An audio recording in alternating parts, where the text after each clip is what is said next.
The common reader. The common reader. There is a sentence in Dr. Johnson's Life of Gray which might well be written up in all those rooms, too humble to be called libraries, yet full of books, where the pursuit of reading is carried on by private people. I rejoice to concur with the common reader, for by the common sense of readers, uncorrupted by literary prejudices, after all the refinements of subtlety and the dogmatism of learning, must be finally decided all claim to poetical honors. It defines their qualities, it dignifies their aims, it bestows upon a pursuit which devours a great deal of time, and is yet apt to leave behind it nothing very substantial, the sanction of the great man's approval. The common reader, as Dr. Johnson implies, differs from the critic and the scholar. He is worse educated, and nature has not gifted him so generously. He reads for his own pleasure rather than to impart knowledge or correct the opinions of others. Above all, he is guided by an instinct to create for himself, out of whatever odds and ends he can come by, some kind of whole, a portrait of a man, a sketch of an age, a theory of the art of writing. He never ceases, as he reads, to run up some rickety and ramshackle fabric, which shall give him the temporary satisfaction of looking sufficiently like the real object to allow of affection, laughter, and argument. Hasty, inaccurate, and superficial, snatching now this poem, now that scrap of old furniture without caring where he finds it, or of what nature it may be so long as it serves his purpose and rounds his structure. His deficiencies as a critic are too obvious to be pointed out, but if he has, as Dr. Johnson maintained, some say in the final distribution of poetical honors, then, perhaps, it may be worthwhile to write down a few of the ideas and opinions which, insignificant in themselves, yet contribute to so mighty a result. The Pastons and Chaucer 1. The tower of Chester Castle still rises 90 feet into the air, and the arch still stands from which Sir John Fastolf's barges sailed out to fetch stone for the building of the great castle. But now jackdaws nest on the tower, and of the castle, which once covered 6 acres of ground, only ruined walls remain, pierced by loopholes and surmounted by battlements, though there are neither archers within nor cannon without. As for the 7 religious men and the 7 poor folk who should, at this very moment, be praying for the souls of Sir John and his parents, there is no sign of them nor sound of their prayers. The place is a ruin. Antiquaries speculate and differ. Not so very far off lie more ruins, the ruins of Bromholme Priory, where John Paston was buried naturally enough, since his house was only a mile or so away, lying on low ground by the sea 20 miles north of Norwich. The coast is dangerous, and the land, even in our time, inaccessible. Nevertheless, the little bit of wood at Bromholme, the fragment of the true cross, brought pilgrims incessantly to the priory, and sent them away with eyes opened and limbs straightened. But some of them, with their newly opened eyes, saw a sight which shocked them: the grave of John Paston in Bromholme Priory without a tombstone. The news spread over the countryside. The Pastons had fallen. They that had been so powerful could no longer afford a stone to put above John Paston's head. Margaret, his widow, could not pay her debts. The eldest son, Sir John, wasted his property upon women and tournaments, while the younger, John also, though a man of greater parts, thought more of his hawks than of his harvests. The pilgrims, of course, were liars, as people whose eyes have just been opened by a piece of the true cross have every right to be, but their news, none the less, was welcome. The Pastons had risen in the world. People said even that they had been bondmen not so very long ago. At any rate, men still living could remember John's grandfather Clement tilling his own land, a hard-working peasant, and William, Clement's son, becoming a judge and buying land, and John, William's son, marrying well and buying more land, and quite lately inheriting the vast new castle at Chester, and also John's lands in Norfolk and Suffolk. People said that he had forged the old knight's will. What wonder, then, that he lacked a tombstone? But if we consider the character of Sir John Paston, John's eldest son, and his upbringing and his surroundings, and the relations between himself and his father as the family letters reveal them, we shall see how difficult it was, and how likely to be neglected, this business of making his father's tombstone. For let us imagine, in the most desolate part of England known to us at the present moment, a raw, new-built house, without telephone, bathroom, or drains, armchairs or newspapers, and one shelf perhaps of books, unwieldy to hold, expensive to come by. The windows look out upon a few cultivated fields and a dozen hovels, and beyond them there is the sea on one side, on the other a vast fen. A single road crosses the fen, but there is a hole in it, which, one of the farm hands reports, is big enough to swallow a carriage. And the man adds, Tom Topcroft, the mad bricklayer, has broken loose again and ranges the country half-naked, threatening to kill anyone who approaches him. That is what they talk about at dinner in the desolate house, while the chimney smokes horribly and the draught lifts the carpets on the floor. Orders are given to lock all gates at sunset, and when the long dismal evening has worn itself away, simply and solemnly, girt about with dangers as they are, these isolated men and women fall upon their knees in prayer. In the 15th century, however, the wild landscape was broken suddenly and very strangely by vast piles of brand-new masonry. There rose out of the sandhills and heaths of the Norfolk coast a huge bulk of stone, like a modern hotel in a watering place. But there was no parade, no lodging houses, and no pier at Yarmouth then, and this gigantic building on the outskirts of the town was built to house one solitary old gentleman without any children, Sir John Fastolf, who had fought at Agincourt and acquired great wealth. He had fought at Agincourt and got but little reward. No one took his advice. Men spoke ill of him behind his back. He was well aware of it. His temper was none the sweeter for it. He was a hot-tempered old man, powerful, embittered by a sense of grievance. But whether on the battlefield or at court, he thought perpetually of Chaucer, and how, when his duties allowed, he would settle down on his father's land and live in a great house of his own building. The gigantic structure of Chaucer Castle was in progress not so many miles away when the little Pastons were children. John Paston, the father, had charge of some part of the business, and the children listened, as soon as they could listen at all, to talk of stone and building, of barges gone to London and not yet returned, of the 26 private chambers, of the hall and chapel, of foundations, measurements, and rascally workpeople. Later in 1454, when the work was finished, and Sir John had come to spend his last years at Chaucer, they may have seen for themselves the mass of treasure that was stored there. The tables laden with gold and silver plate, the wardrobes stuffed with gowns of velvet and satin and cloth of gold, with hoods and tippets and beaver hats and leather jackets and velvet doublets, and how the very pillowcases on the beds were of green and purple silk. There were tapestries everywhere. The beds were laid, and the bedrooms hung with tapestries representing sieges, hunting and hawking, men fishing, archers shooting, ladies playing on their harps, dallying with ducks, or a giant bearing the leg of a bear in his hand. Such were the fruits of a well-spent life. To buy land, to build great houses, to stuff these houses full of gold and silver plate, though the privy might well be in the bedroom, was the proper aim of mankind. Mr. and Mrs. Paston spent the greater part of their energies in the same exhausting occupation. For since the passion to acquire was universal, one could never rest secure in one's possessions for long. The outlying parts of one's property were in perpetual jeopardy. The Duke of Norfolk might covet this manor, the Duke of Suffolk that. Some trumped-up excuse, as for instance that the Pastons were bondmen, gave them the right to seize the house and batter down the lodges in the owner's absence. And how could the owner of Paston and Montaby and Drayton and Gresham be in 5 or 6 places at once, especially now that Chaucer Castle was his, and he must be in London trying to get his rights recognized by the king?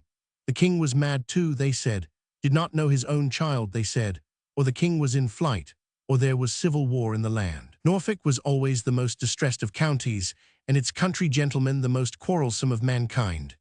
Indeed, had Mrs. Paston chosen, she could have told her children how, when she was a young woman, 1,000 men with bows and arrows and pans of burning fire had marched upon Gresham and broken the gates and mined the walls of the room where she sat alone. But much worse things than that had happened to women.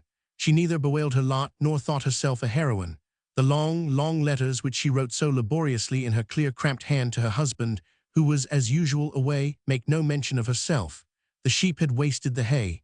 Hayden's and Tuddenham's men were out. A dike had been broken and a bullock stolen. They needed treacle badly, and really she must have stuff for a dress. But Mrs. Paston did not talk about herself.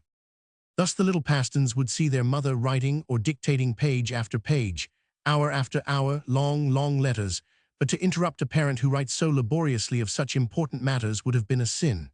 The prattle of children, the lore of the nursery or schoolroom, did not find its way into these elaborate communications. For the most part, her letters are the letters of an honest bailiff to his master, explaining, asking advice, giving news, rendering accounts. There was robbery and manslaughter. It was difficult to get in the rents. Richard Cal had gathered but little money, and what with one thing and another Margaret had not had time to make out, as she should have done, the inventory of the goods which her husband desired. Well might old Agnes, surveying her son's affairs rather grimly from a distance, counsel him to contrive it so that ye may have less to do in the world. Your father said, "In little business lieth much rest.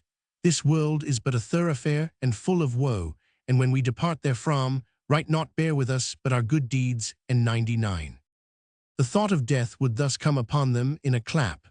Old Fastolf, cumbered with wealth and property, had his vision at the end of hell fire, and shrieked aloud to his executors to distribute alms, and see that prayers were said in perpetuum, so that his soul might escape the agonies of purgatory. William Paston, the judge, was urgent too that the monks of Norwich should be retained to pray for his soul forever.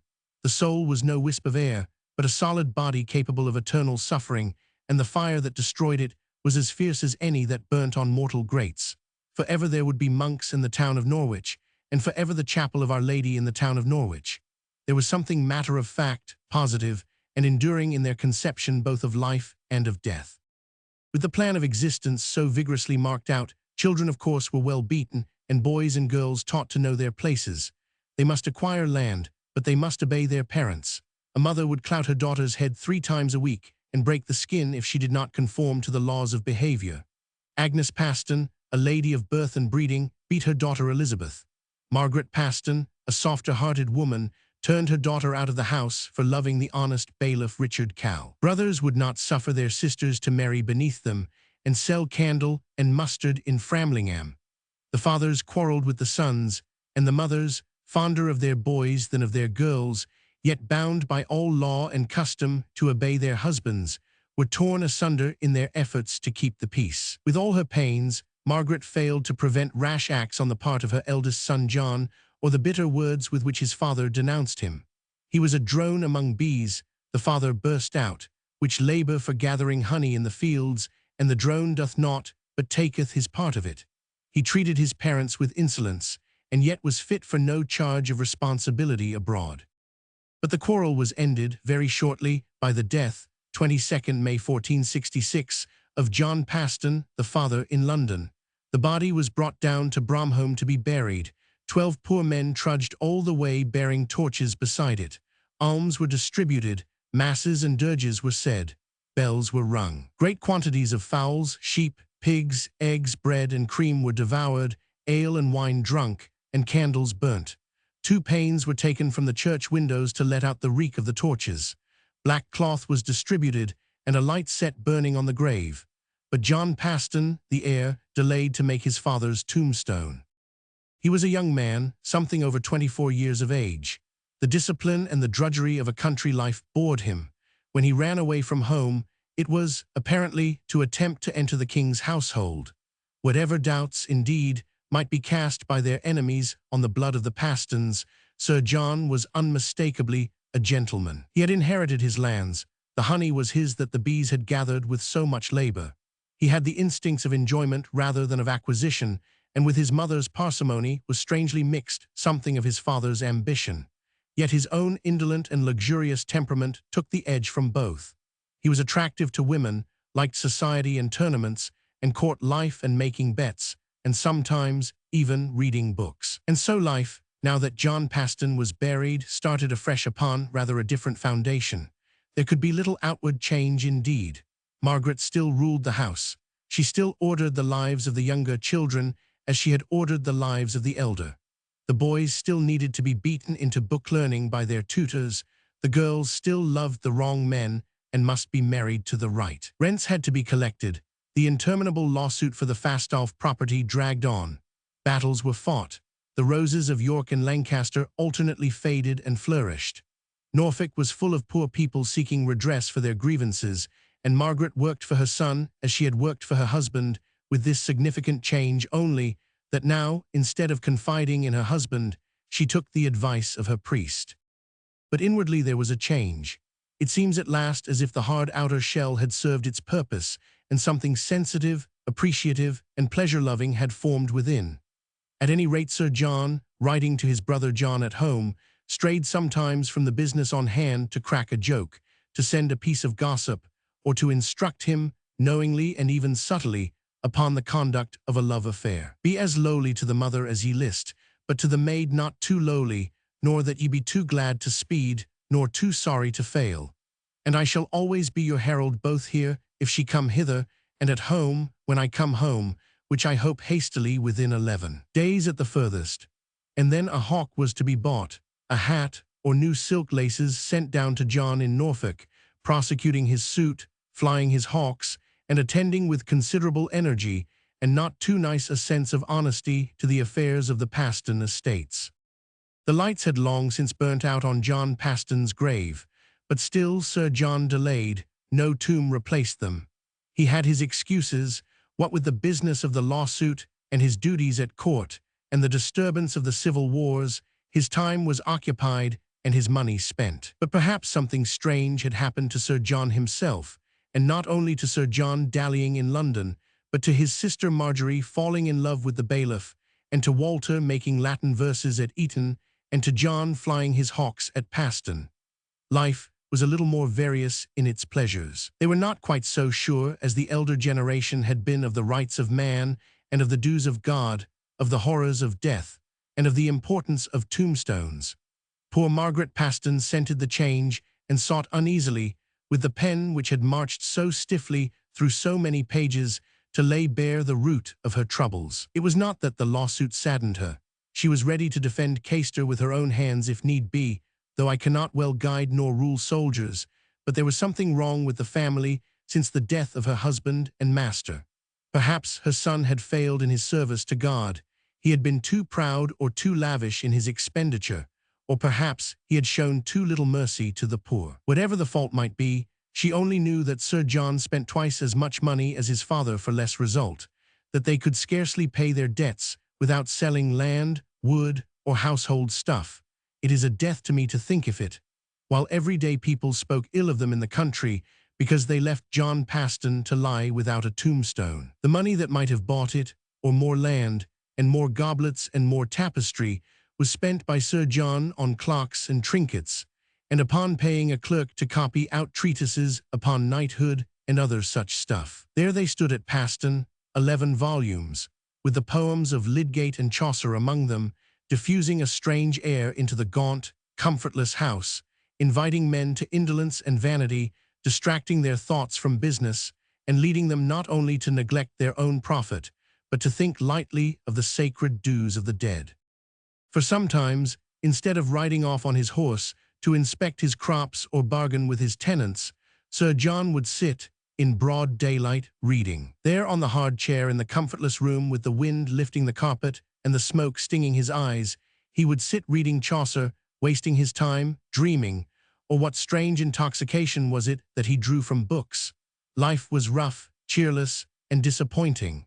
A whole year of days would pass fruitlessly in dreary business, like dashes of rain on the window pane. There was no reason in it as there had been for his father, no imperative need to establish a family and acquire an important position for children who were not born, or if born, had no right to bear their father's name. But Lydgate's poems or Chaucer's, like a mirror in which figures move brightly, silently, and compactly, showed him the very skies, fields, and people whom he knew, but rounded and complete. Instead of waiting listlessly for news from London, or piecing out from his mother's gossip some country tragedy of love and jealousy, here, in a few pages, the whole story was laid before him. And then, as he rode or sat at table, he would remember some description or saying which bore upon the present moment and fixed it, or some string of words would charm him, and putting aside the pressure of the moment, he would hasten home to sit in his chair and learn the end of the story. To learn the end of the story, Chaucer can still make us wish to do that. He has preeminently that storyteller's gift, which is almost the rarest gift among writers at the present day. Nothing happens to us as it did to our ancestors. Events are seldom important. If we recount them, we do not really believe in them. We have perhaps things of greater interest to say, and for these reasons natural storytellers like Mr. Garnet, whom we must distinguish from self-conscious storytellers like Mr. Masefield, have become rare. For the storyteller, besides his indescribable zest for facts, must tell his story craftily, without undue stress or excitement, or we shall swallow it whole and jumble the parts together. He must let us stop, give us time to think and look about us, yet always be persuading us to move on. Chaucer was helped to this to some extent by the time of his birth, and in addition, he had another advantage over the moderns, which will never come the way of English poets again. England was an unspoilt country. His eyes rested on a virgin land, all unbroken grass and wood, except for the small towns and an occasional castle in the building. No villa roofs peered through Kentish treetops, no factory chimneys smoked on the hillside. The state of the country, considering how poets go to nature, how they use her for their images and their contrasts, even when they do not describe her directly, is a matter of some importance. Her cultivation or her savagery influences the poet far more profoundly than the prose writer. To the modern poet, with Birmingham, Manchester, and London the size they are, the country is the sanctuary of moral excellence in contrast with the town which is the sink of vice. It is a retreat, the haunt of modesty and virtue, where men go to hide and moralize. There is something morbid, as if shrinking from human contact, in the nature worship of Wordsworth, still more in the microscopic devotion which Tennyson lavished upon the petals of roses and the buds of lime trees. But these were great poets. In their hands, the country was no mere jeweler's shop or museum of curious objects to be described, even more curiously, in words. Poets of smaller gift, since the view is so much spoilt, and the garden or the meadow must replace the barren heath and the precipitous mountainside, are now confined to little landscapes, to birds' nests, to acorns with every wrinkle drawn to the life. The wider landscape is lost. But to Chaucer the country was too large and too wild to be altogether agreeable. He turned instinctively, as if he had painful experience of their nature, from tempests and rocks to the bright May day and the jocund landscape, from the harsh and mysterious to the gay and definite. Without possessing a tithe of the virtuosity in word-painting which is the modern inheritance, he could give, in a few words, or even, when we come to look, without a single word of direct description, the sense of the open air. And see the fresh flowers how they springe. That is enough. Nature, uncompromising, untamed, was no looking-glass for happy faces or confessor of unhappy souls. She was herself, sometimes, therefore, disagreeable enough and plain, but always in Chaucer's pages with the hardness and the freshness of an actual presence. Soon, however, we notice something of greater importance than the gay and picturesque appearance of the medieval world, the solidity which plumps it out, the conviction which animates the characters. There is immense variety in the Canterbury Tales, and yet persisting underneath one consistent type. Chaucer has his world, he has his young men, he has his young women. If one met them straying in Shakespeare's world, one would know them to be Chaucer's, not Shakespeare's. He wants to describe a girl, and this is what she looks like. Full seemly here, Wimpel pinched was. Here nose treties, here ein grey as glass. Here mouth full small, and thereto soft and reed. But securely, she had a fair forehead. It was almost a span brood, I trow. For hardily, she was nat under grow. Then he goes on to develop her. She was a girl, a virgin, cold in her virginity. I am, thou woost, yet of thy company. A maid, and love hunting and venery.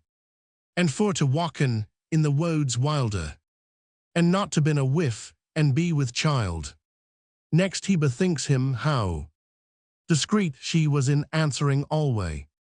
And though she had been as wise as Pallas, no counterfeited terms had she, to seem wise, but after her degree. She spak, and allay her words more and less, sounding in virtue and in gentilesse. Each of these quotations, in fact, comes from a different tale, but they are parts, one feels, of the same personage, whom he had in mind, perhaps unconsciously, when he thought of a young girl.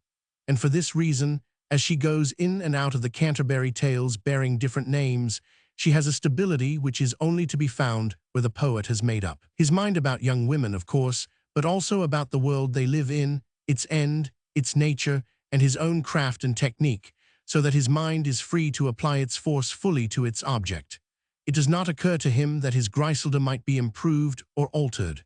There is no blur about her, no hesitation. She proves nothing. She is content to be herself. Upon her, therefore, the mind can rest with that unconscious ease which allows it, from hints and suggestions, to endow her with many more qualities than are actually referred to.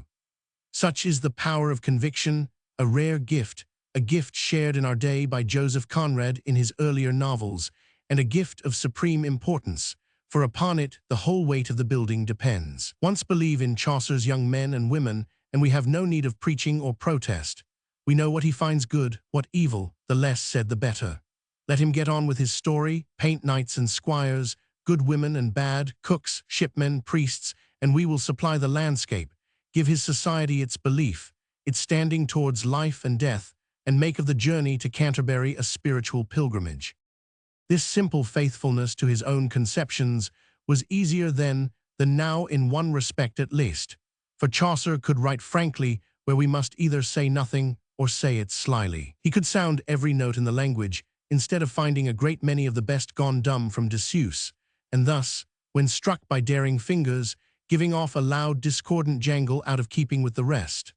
Much of Chaucer, a few lines perhaps in each of the tales, is improper and gives us, as we read it, the strange sensation of being naked to the air after being muffled in old clothing. And as a certain kind of humor depends upon being able to speak without self-consciousness of the parts and functions of the body, so with the advent of decency literature lost the use of one of its limbs. It lost its power to create the wife of Bath, Juliet's nurse, and their recognizable though already colorless relation, Moll Flanders. Sterne, from fear of coarseness, is forced into indecency. He must be witty, not humorous. He must hint instead of speaking outright. Nor can we believe, with Mr. Joyce's Ulysses before us, that laughter of the old kind will ever be heard again. But Lord Christ, when that it remembereth me, upon my youth and on my iolity, it tickleth me about min hurt rote. Unto this day it doth min hurt bote, that I have had my world as in my time. The sound of that old woman's voice is still. But there is another and more important reason for the surprising brightness, the still effective merriment of the Canterbury Tales. Chaucer was a poet, but he never flinched from the life that was being lived at the moment before his eyes. A farmyard with its straw, its dung, its cocks and its hens is not, we have come to think, a poetic subject. Poets seem either to rule out the farmyard entirely or to require that it shall be a farmyard in Thessaly and its pigs of mythological origin. But Chaucer says outright, 3 large sows had she, and Namo, 3 kin, and eke a sheep that hight Mal. Or again, a yard she had, enclosed all about, with sticks, and a dry ditch without e. He is unabashed and unafraid. He will always get close up to his object, an old man's chin, with thick bristles of his bird unsoft, licked to the skin of houndfish, sharp as briar, or an old man's neck. The slack skin about his neck shaketh. Will that he sang, and he will tell you what his characters wore, how they looked, what they ate and drank, as if poetry could handle the common facts of this very moment of Tuesday, the 16th day of April, 1387, without dirtying her hands. If he withdraws to the time of the Greeks or the Romans, it is only that his story leads him there. He has no desire to wrap himself round in antiquity, to take refuge in age, or to shirk the associations of common grocer's English. Therefore, when we say that we know the end of the journey, it is hard to quote the particular lines from which we take our knowledge. He fixed his eyes upon the road before him, not upon the world to come. He was little given to abstract contemplation. He deprecated, with peculiar archness, any competition with the scholars and divines. The answer of this I late to divinies. But well I woot that in this world grey pine is. What is this world? What asketh men to have? Now with his love, now in the cold grave, alone withouten any company. He asks or ponders, O cruel gods that govern this world with binding of your word etern, and writen in the table of Athamont your parlement and your etern grant. What is mankind more unto Yao hold? Then is the sheep that rouketh in the fold. Questions press upon him, he asks questions, but he is too true a poet to answer them. He leaves them unsolved, uncramped by the solution of the moment, thus fresh for the generations that come after him. In his life, too, it would be impossible to write him down a man of this party or of that, a democrat or an aristocrat. He was a staunch churchman, but he laughed at priests. He was an able public servant and a courtier, but his views upon sexual morality were extremely lax. He sympathized with poverty, but did nothing to improve the lot of the poor. It is safe to say that not a single law has been framed or one stone set upon another because of anything that Chaucer said or wrote. And yet, as we read him, we are of course absorbing morality at every pore. For among writers there are two kinds. There are the priests who take you by the hand and lead you straight up to the mystery. There are the laymen who imb their doctrines in flesh and blood and make a complete model of the world without excluding the bad or laying stress upon the good. Wordsworth, Coleridge, and Shelley are among the priests. They give us text after text to be hung upon the wall, saying after saying to be laid upon the heart like an amulet against disaster. Farewell, farewell, the heart that lives alone. He prayeth best that loveth best. All things both great and small. Such lines of exhortation and command spring to memory instantly, but Chaucer lets us go our ways doing the ordinary things with the ordinary people. His morality lies in the way men and women behave to each other. We see them eating, drinking, laughing, and making love, and come to feel without a word being said what their standards are, and so are steeped through and through with their morality. There can be no more forcible preaching than this, where all actions and passions are represented, and instead of being solemnly exhorted, we are left to stray and stare and make out a meaning for ourselves. It is the morality of ordinary intercourse, the morality of the novel, which parents and librarians rightly judge to be far more persuasive than the morality of poetry. And so, when we shut Chaucer, we feel that without a word being said the criticism is complete. What we are saying, thinking, reading, doing has been commented upon. Nor are we left merely with the sense, powerful though that is, of having been in good company and got used to the ways of good society. For as we have jogged through the real, the unadorned countryside, with first one good fellow cracking his joke or singing his song, and then another, we know that though this world resembles, it is not in fact our daily world. It is the world of poetry. Everything happens here more quickly and more intensely, and with better order than in life or in prose. There is a formal elevated dullness, which is part of the incantation of poetry. There are lines speaking half a second in advance what we were about to say, as if we read our thoughts before words cumbered them, and lines which we go back to read again with that heightened quality, that enchantment which keeps them glittering in the mind long afterwards. And the whole is held in its place, and its variety and divagations ordered by the power which is among the most impressive of all, the shaping power, the architect's power. It is the peculiarity of Chaucer, however, that though we feel at once this quickening, this enchantment, we cannot prove it by quotation. From most poets, quotation is easy and obvious. Some metaphor suddenly flowers, some passage breaks off from the rest. But Chaucer is very equal, very even-paced, very unmetaphorical.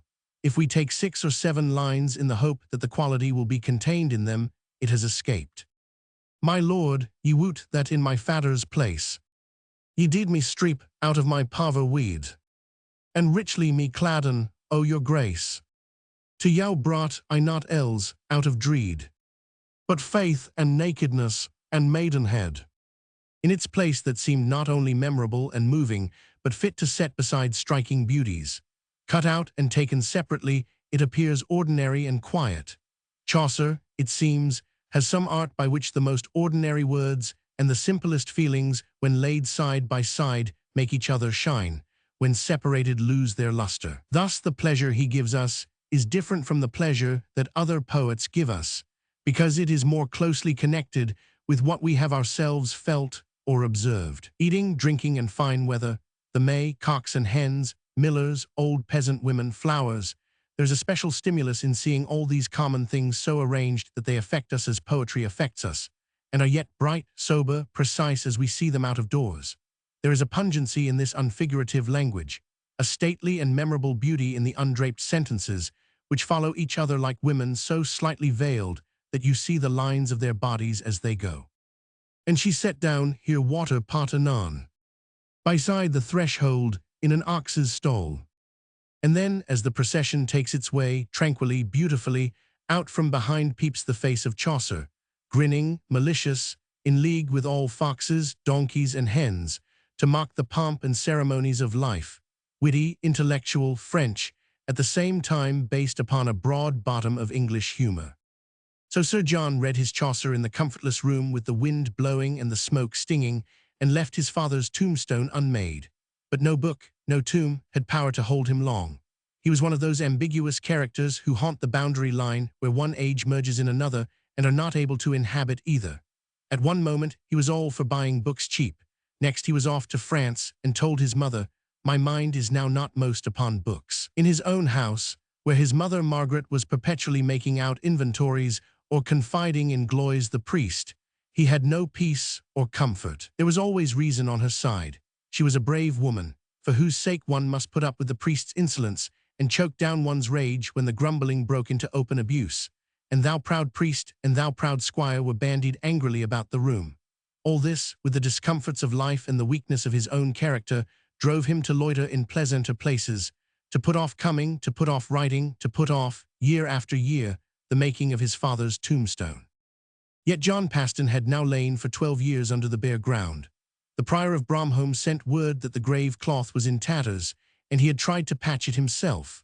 Worse still, for a proud woman like Margaret Paston, the country people murmured at the Pastons' lack of piety, and other families she heard, of no greater standing than theirs, spent money in pious restoration in the very church where her husband lay unremembered. At last, turning from tournaments and Chaucer and Mistress Anne Holt, Sir John bethought him of a piece of cloth of gold which had been used to cover his father's hearse, and might now be sold to defray the expenses of his tomb. Margaret had it in safe keeping. She had hoarded it and cared for it, and spent 20 marks on its repair. She grudged it, but there was no help for it. She sent it him, still distrusting his intentions or his power to put them into effect. "If you sell it to any other use," she wrote, "by my troth I shall never trust you while I live." But this final act, like so many that Sir John had undertaken in the course of his life, was left undone. A dispute with the Duke of Suffolk in the year 1479 made it necessary for him to visit London in spite of the epidemic of sickness that was abroad. And there, in dirty lodgings, alone, busy to the end with quarrels, clamorous to the end for money, Sir John died and was buried at Whitefriars in London. He left a natural daughter. He left a considerable number of books, but his father's tomb was still unmade. The 4 thick volumes of the Paston Letters, however, swallow up this frustrated man as the sea absorbs a raindrop, for like all collections of letters, they seem to hint that we need not care overmuch for the fortunes of individuals. The family will go on whether Sir John lives or dies. It is their method to heap up in mounds of insignificant and often dismal dust the innumerable trivialities of daily life, as it grinds itself out, year after year. And then suddenly they blaze up. The day shines out, complete, alive, before our eyes. It is early morning, and strange men have been whispering among the women as they milk. It is evening, and there in the churchyard Warren's wife bursts out against old Agnes Paston. All the devils of hell draw her soul to hell. Now it is the autumn in Norfolk, and Cecily Dawn comes whining to Sir John for clothing. "Moreover, sir, liketh it your mastership to understand that winter and cold weather draweth nigh, and I have few clothes but of your gift. There is the ancient day spread out before us, hour by hour."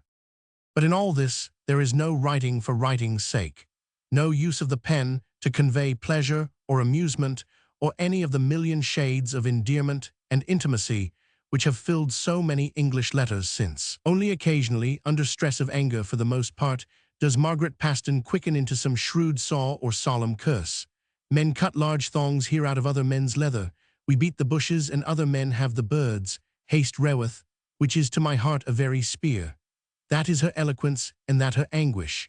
Her sons, it is true, bend their pens more easily to their will. They jest rather stiffly, they hint rather clumsily, they make a little scene like a rough puppet show of the old priest's anger, and give a phrase or two directly as they were spoken in person. But when Chaucer lived, he must have heard this very language, matter of fact, unmetaphorical, far better fitted for narrative than for analysis, capable of religious solemnity or of broad humor, but very stiff material to put on the lips of men and women accosting each other face to face.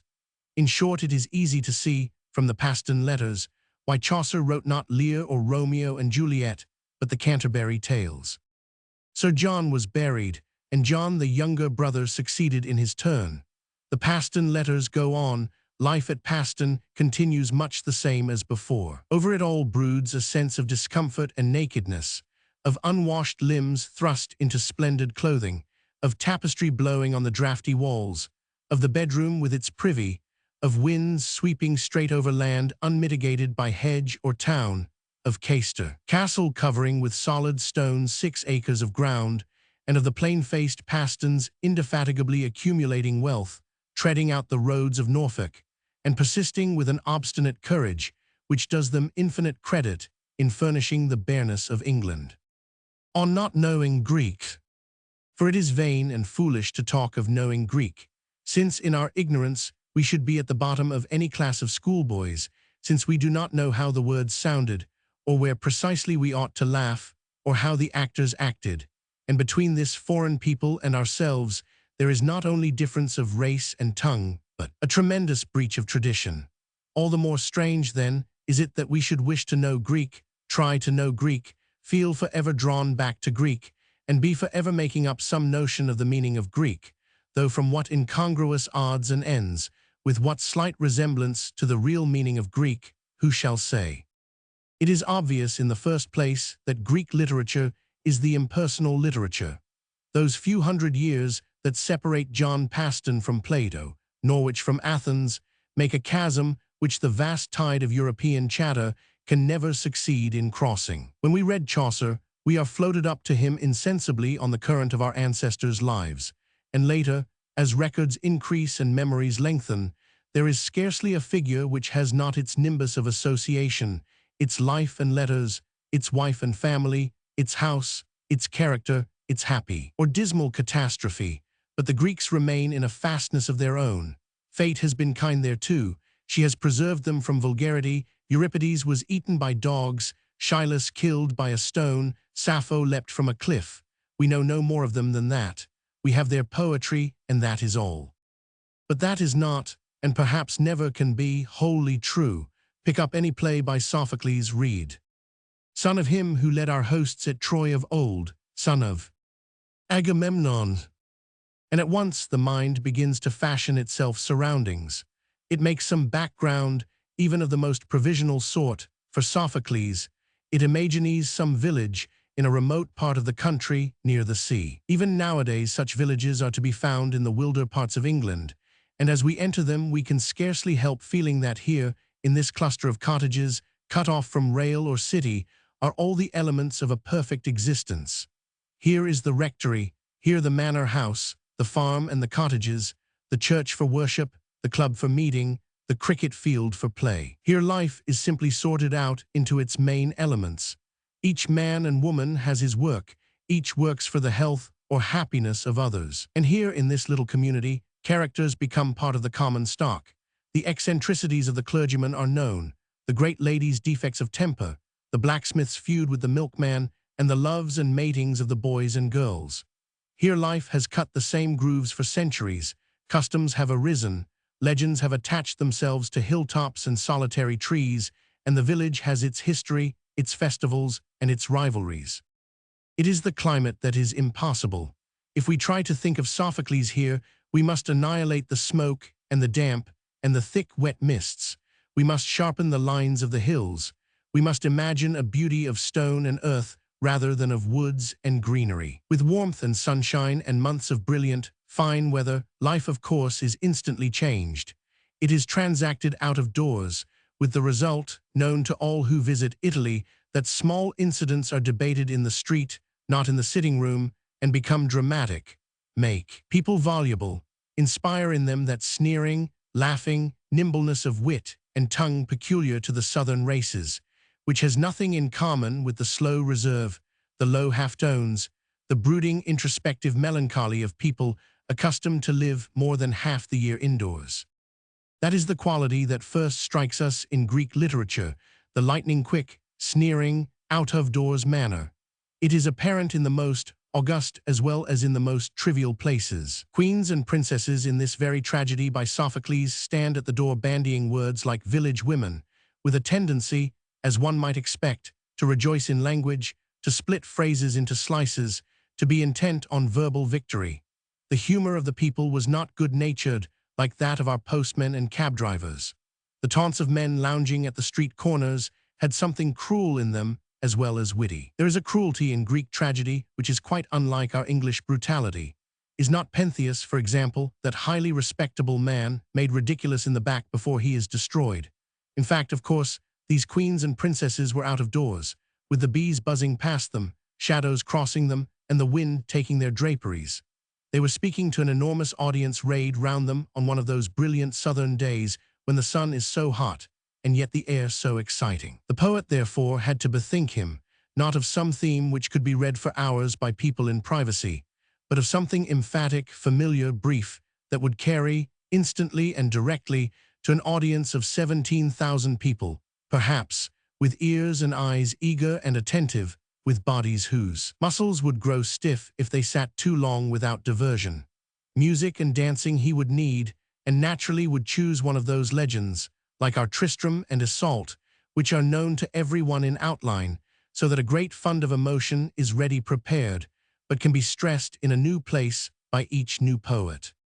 Sophocles would take the old story of Electra, for instance, but would at once impose his stamp upon it. Of that, in spite of our weakness and distortion, what remains visible to us? That his genius was of the extreme kind in the first place, that he chose a design which, if it failed, would show its failure in gashes and ruin, not in the gentle blurring of some insignificant detail, which, if it succeeded, would cut each stroke to the bone, would stamp each fingerprint in marble. His Electra stands before us like a figure so tightly bound that she can only move an inch this way, an inch that. But each movement must tell to the utmost, or bound as she is, denied the relief of all hints, repetitions, suggestions, she will be nothing but a dummy tightly bound. Her words in crisis are, as a matter of fact, bare, mere cries of despair, joy, hate. But these cries give angle and outline to the play. It is thus, with 1,000 differences of degree, that in English literature Jane Austen shapes a novel. There comes a moment, "I will dance with you," says Emma, which rises higher than the rest, which, though not eloquent in itself, or violent, or made striking by beauty of language, has the whole weight of the book behind it. In Jane Austen, too, we have the same sense, though the ligatures are much less tight, that her figures are bound, and restricted to a few definite movements. She, too, in her modest, everyday prose, chose the dangerous art where one slip means death. But it is not so easy to decide what it is that gives these cries of Electra in her anguish, their power to cut and wound and excite. It is partly that we know her, that we have picked up from little turns and twists of the dialogue hints of her character, of her appearance, which characteristically she neglected, of something suffering in her, outraged and stimulated to its utmost stretch of capacity, yet, as she herself knows, my behavior is unseemly and becomes me ill, blunted and debased by the horror of her position, an unwed girl made to witness her mother's vileness and denounce it in loud, almost vulgar clamor to the world at large. It is partly, too, that we know in the same way that Clytemnestra is no unmitigated villainess. She says, there is a strange power in motherhood. It is no murderess, violent, and unredeemed, whom Orestes kills within the house, and Electra bids him utterly destroy, strike again. No, the men and women standing out in the sunlight before the audience on the hillside were alive enough, subtle enough, not mere figures or plaster casts of human beings. Yet it is not because we can analyze them into feelings that they impress us. In 6 pages of Proust, we can find more complicated and varied emotions than in the whole of the Electra. But in the Electra, or in the Antigone, we are impressed by something different, by something perhaps more impressive, by heroism itself, by fidelity itself. In spite of the labor and the difficulty, it is this that draws us back and back to the Greeks. the stable, the permanent, the original human being is to be found there. Violent emotions are needed to rouse him into action, but when thus stirred by death, by betrayal, by some other primitive calamity, Antigone and Ajax and Electra behave in the way in which we should behave thus struck down, the way in which everybody has always behaved, and thus we understand them more easily and more directly than we understand the characters in the Canterbury Tales. These are the originals, Chaucer's the varieties of the human species. It is true, of course, that these types of the original man or woman, these heroic kings, these faithful daughters, these tragic queens who stalk through the ages always planting their feet in the same places, twitching their robes with the same gestures, from habit not from impulse, are among the greatest bores and the most demoralizing companions in the world. The plays of Addison, Voltaire, and a host of others are there to prove it, but encounter them in Greek, even in Sophocles, whose reputation for restraint and mastery has filtered down to us from the scholars. They are decided, ruthless, direct.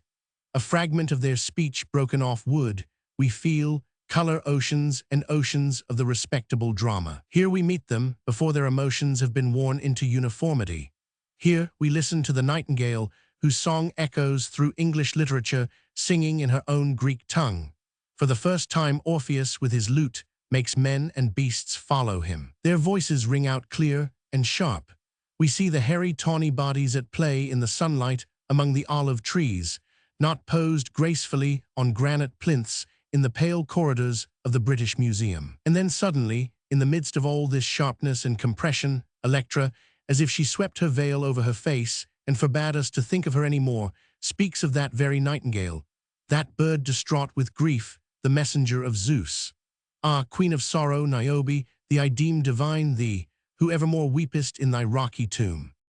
And as she silences her own complaint, she perplexes us again with the insoluble question of poetry and its nature, and why, as she speaks thus, her words put on the assurance of immortality.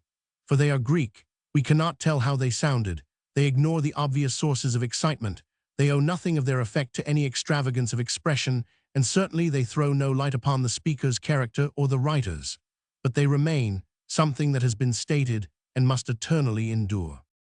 Yet in a play, how dangerous this poetry, this lapse from the particular to the general must of necessity be, with the actors standing there in person, with their bodies and their faces passively waiting to be made use of. For this reason, the later plays of Shakespeare, where there is more of poetry than of action, are better read than seen, better understood by leaving out the actual body than by having the body, with all its associations and movements, visible to the eye.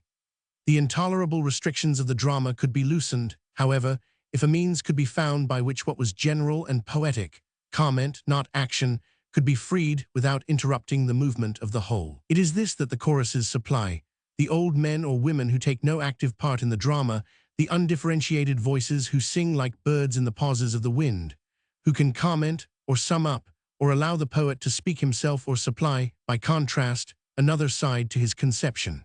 Always in imaginative literature, where characters speak for themselves and the author has no part, the need of that voice is making itself felt. For though Shakespeare, unless we consider that his fools and madmen supply the part, dispensed with the chorus, novelists are always devising some substitute, Thackeray speaking in his own person, Fielding coming out, and addressing the world before his curtain rises. So to grasp the meaning of the play, the chorus, is of the utmost importance. One must be able to pass easily into those ecstasies, those wild and apparently irrelevant utterances, those sometimes obvious and commonplace statements, to decide their relevance or irrelevance and give them their relation to the play as a whole. We must be able to pass easily, but that, of course, is exactly what we cannot do. For the most part, the choruses, with all their obscurities, must be spelt out and their symmetry mauled. But we can guess that Sophocles used them not to express something outside the action of the play, but to sing the praises of some virtue or the beauties of some place mentioned in it. He selects what he wishes to emphasize and sings of white Colonus and its nightingale, or of love unconquered in fight. Lovely, lofty, and serene, his choruses grow naturally out of his situations, and change not the point of view but the mood. In Euripides, however, the situations are not contained within themselves. They give off an atmosphere of doubt, of suggestion, of questioning. But if we look to the choruses to make this plain, we are often baffled rather than instructed. At once in the back, we are in the world of psychology and doubt, the world where the mind twists facts and changes them and makes the familiar aspects of life appear new and questionable. What is Bacchus? And who are the gods? And what is man's duty to them? And what the rights of his subtle brain? To these questions, the chorus makes no reply, or replies mockingly, or speaks darkly, as if the straightness of the dramatic form had tempted Euripides to violate it in order to relieve his mind of its weight. Time is so short, and I have so much to say, that unless you will allow me to place together two apparently unrelated statements and trust to you to pull them together, you must be content with a mere skeleton of the play I might have given you. Such is the argument. Euripides therefore suffers less than Sophocles and less than Chaucer from being read privately in a room and not seen on a hillside in the sunshine. He can be acted in the mind. He can comment upon the questions of the moment. More than the others, he will vary in popularity from age to age. If then in Sophocles the play is concentrated in the figures themselves, and in Euripides is to be retrieved from flashes of poetry and questions far-flung and unanswered, Chaucer makes these little dramas. The Agamemnon has 1663 lines, Lear about 2600, tremendous by stretching every phrase to the utmost, by sending them floating forth in metaphors, by bidding them rise up and stalk eyeless and majestic through the scene. To understand him, it is not so necessary to understand Greek as to understand poetry. It is necessary to take that dangerous leap through the air without the support of words, which Shakespeare also asks of us. For words, when opposed to such a blast of meaning, must give out, must be blown astray, and only by collecting in companies convey the meaning which each one separately is too weak to express. Connecting them in a rapid flight of the mind, we know instantly and instinctively what they mean, but could not decant that meaning afresh into any other words. There is an ambiguity which is the mark of the highest poetry. We cannot know exactly what it means. Take this from the Agamemnon, for instance. The meaning is just on the far side of language. It is the meaning which in moments of astonishing excitement and stress we perceive in our minds without words. It is the meaning that Dostoevsky, hampered as he was by prose, and as we are by translation, leads us to by some astonishing run up the scale of emotions and points at, but cannot indicate, the meaning that Shakespeare succeeds in snaring. Chaucer thus will not give, as Sophocles gives, the very words that people might have spoken, only so arranged that they have in some mysterious way a general force, a symbolic power, nor like Euripides will he combine incongruities and thus enlarge his little space, as a small room is enlarged by mirrors in odd corners. By the bold and running use of metaphor he will amplify and give us, not the thing itself, but the reverberation and reflection which, taken into his mind, the thing has made, close enough to the original to illustrate it, remote enough to heighten, enlarge, and make splendid. For none of these dramatists had the license which belongs to the novelist, and in some degree to all writers of printed books, of modeling their meaning with an infinity of slight touches, which can only be properly applied by reading quietly, carefully, and sometimes 2 or 3 times over. Every sentence had to explode on striking the ear, however slowly and beautifully the words might then descend, and however enigmatic might their final purport be. No splendor or richness of metaphor could have saved the Agamemnon if either images or illusions of the subtlest or most decorative had got between us and the naked cry. Dramatic they had to be at whatever cost. But winter fell on these villages, darkness and extreme cold descended on the hillside. There must have been some place indoors where men could retire, both in the depths of winter and in the summer heats, where they could sit and drink, where they could lie stretched at their ease, where they could talk. It is Plato, of course, who reveals the life indoors, and describes how, when a party of friends met and had eaten not at all luxuriously and drunk a little wine, some handsome boy ventured a question or quoted an opinion, and Socrates took it up, fingered it, turned it round, looked at it this way and that, swiftly stripped it of its inconsistencies and falsities, and brought the whole company by degrees to gaze with him at the truth. It is an exhausting process, to contract painfully upon the exact meaning of words, to judge what each admission involves, to follow intently, yet critically, the dwindling and changing of opinion as it hardens and intensifies into truth. Are pleasure and good the same? Can virtue be taught? Is virtue knowledge? The tired or feeble mind may easily lapse as the remorseless questioning proceeds, but no one, however weak, can fail, even if he does not learn more from Plato, to love knowledge better. For as the argument mounts from step to step, Protagoras yielding, Socrates pushing on, what matters is not so much the end we reach as our manner of reaching it. That all can feel, the indomitable honesty, the courage, the love of truth which draw Socrates and us in his wake to the summit, where, if we too may stand for a moment, it is to enjoy the greatest felicity of which we are capable. Yet such an expression seems ill-fitted to describe the state of mind of a student to whom, after painful argument, the truth has been revealed. But truth is various. Truth comes to us in different disguises. It is not with the intellect alone that we perceive it. It is a winter's night. The tables are spread at Agathon's house. The girl is playing the flute. Socrates has washed himself and put on sandals. He has stopped in the hall. He refuses to move when they send for him. Now Socrates has done. He is bantering Alcibiades. Alcibiades takes a fillet and binds it round this wonderful fellow's head. He praises Socrates, for he cares not for mere beauty, but despises more than anyone can imagine all external possessions, whether it be beauty or wealth or glory, or any other thing for which the multitude felicitates the possessor. He esteems these things, and us who honor them, as nothing, and lives among men, making all the objects of their admiration the playthings of his irony. But I know not if any one of you has ever seen the divine images which are within, when he has been opened and is serious. I have seen them, and they are so supremely beautiful, so golden, divine, and wonderful, that everything which Socrates commands surely ought to be obeyed even like the voice of a god. All this flows over the arguments of Plato, laughter and movement, people getting up and going out, the hour changing, tempers being lost, jokes cracked, the dawn rising. Truth, it seems, is various. Truth is to be pursued with all our faculties. Are we to rule out the amusements, the tendernesses, the frivolities of friendship because we love truth?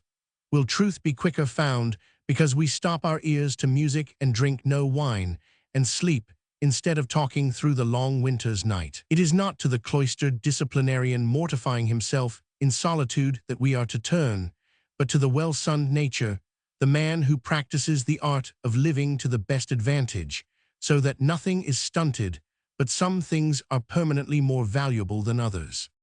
So in these dialogues, we are made to seek truth with every part of us. For Plato, of course, had the dramatic genius. It is by means of that, by an art which conveys in a sentence or two the setting and the atmosphere, and then with perfect adroitness insinuates itself into the coils of the argument without losing its liveliness and grace, and then contracts to bare statement, and then, mounting, expands, and soars in that higher air, which is generally reached only by the more extreme measures of poetry.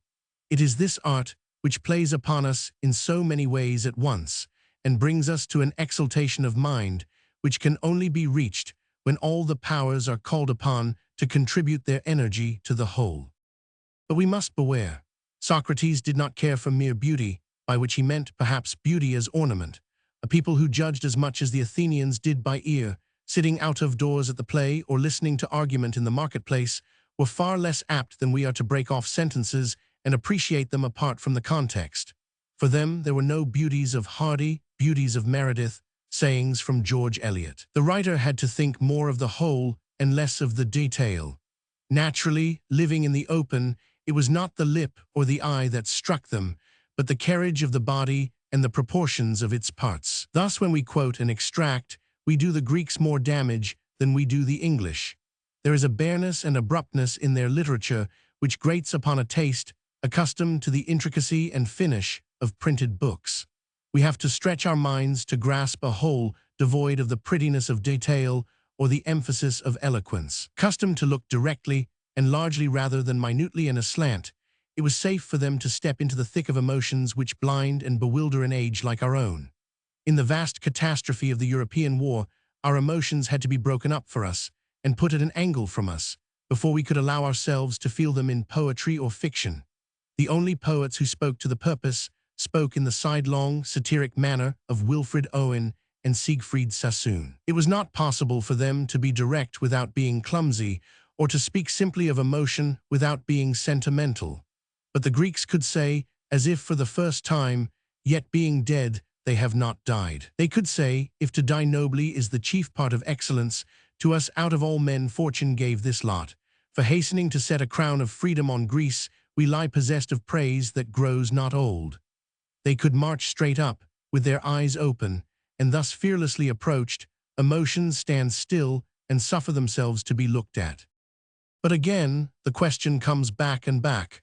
Are we reading Greek as it was written when we say this? When we read these few words cut on a tombstone, a stanza in a chorus, the end or the opening of a dialogue of Plato's, a fragment of Sappho, when we bruise our minds upon some tremendous metaphor in the Agamemnon, instead of stripping the branch of its flowers instantly as we do in reading Lear, are we not reading wrongly? Losing our sharp sight in the haze of associations, reading into Greek poetry not what they have but what we lack. Does not the whole of Greece heap itself behind every line of its literature? They admit us to a vision of the earth unravaged, the sea unpolluted, the maturity, tried but unbroken, of mankind. Every word is reinforced by a vigor which pours out of olive tree and temple and the bodies of the young. The nightingale has only to be named by Sophocles and she sings. The grove has only to be called untrodden, and we imagine the twisted branches and the purple violets.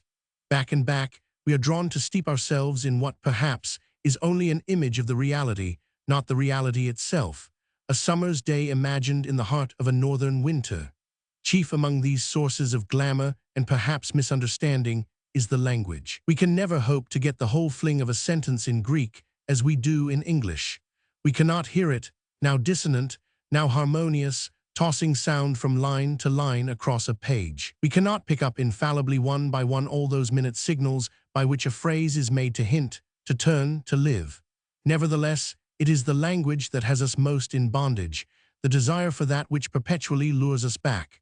First, there is the compactness of the expression. Shelley takes 21 words in English to translate 13 words of Greek. For everyone, even if before he were ever so undisciplined, becomes a poet as soon as he is touched by love. Every ounce of fat has been pared off, leaving the flesh firm. Then, spare and bare as it is, no language can move more quickly, dancing, shaking, all alive, but controlled. Then there are the words themselves which, in so many instances, we have made expressive to us of our own emotions, thalassa, thanatos, anthos, aster, to take the first that come to hand. So clear, so hard, so intense, that to speak plainly yet fittingly without blurring the outline or clouding the depths Greek is the only expression. It is useless, then, to read Greek in translations. Translators can but offer us a vague equivalent. Their language is necessarily full of echoes and associations. Professor Mackle says, "One, and the age of Burne-Jones and Morris is at once evoked. Nor can the subtler stress, the flight, and the fall of the words be kept even by the most skillful of scholars. Thee, who evermore weepest in thy rocky tomb, is not." Further, in reckoning the doubts and difficulties, there is this important problem: where are we to laugh in reading Greek? There is a passage in the Odyssey where laughter begins to steal upon us, but if Homer were looking, we should probably think it better to control our merriment. To laugh instantly, it is almost necessary, though Aristophanes may supply us with an exception, to laugh in English. Humor, after all, is closely bound up with a sense of the body. When we laugh at the humor of Wycherley, we are laughing with the body of that burly rustic who was our common ancestor on the village green. The French, the Italians, the Americans, who derive physically from so different a stock, pause, as we pause in reading Homer, to make sure that they are laughing in the right place, and the pause is fatal. Thus humor is the first of the gifts to perish in a foreign tongue, and when we turn from Greek to Elizabethan literature, it seems, after a long silence, as if our great age were ushered in by a burst of laughter. These are all difficulties, sources of misunderstanding, of distorted and romantic, of servile and snobbish passion. Yet even for the unlearned some certainties remain. Greek is the impersonal literature. It is also the literature of masterpieces. There are no schools, no forerunners, no heirs. We cannot trace a gradual process working in many men imperfectly until it expresses itself adequately at last in one.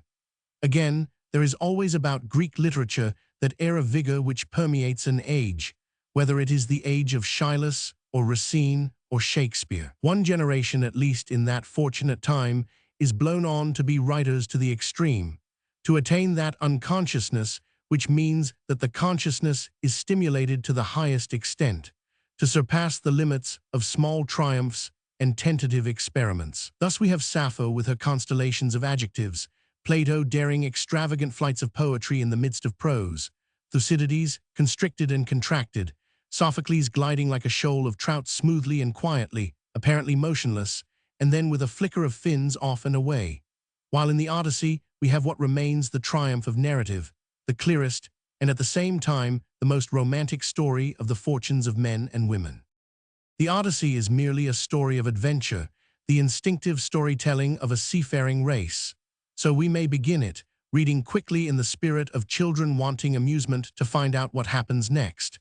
But here is nothing immature, here are full-grown people, crafty, subtle, and passionate. Nor is the world itself a small one, since the sea which separates island from island has to be crossed by little handmade boats and is measured by the flight of the seagulls. It is true that the islands are not thickly populated, and the people, though everything is made by hand, are not closely kept at work. They have had time to develop a very dignified, a very stately society, with an ancient tradition of manners behind it, which makes every relation at once orderly, natural, and full of reserve. Penelope crosses the room, Telemachus goes to bed, Nausicaa washes her linen, and their actions seem laden with beauty because they do not know that they are beautiful, have been born to their possessions, are no more self-conscious than children, and yet, all those thousands of years ago, in their little islands, know all that is to be known. With the sound of the sea in their ears, vines, meadows, rivulets about them, they are even more aware than we are of a ruthless fate. There is a sadness at the back of life which they do not attempt to mitigate. Entirely aware of their own standing in the shadow, and yet alive to every tremor and gleam of existence, there they endure, and it is to the Greeks that we turn when we are sick of the vagueness, of the confusion, of the Christianity and its consolations of our own age. The Elizabethan lumber room.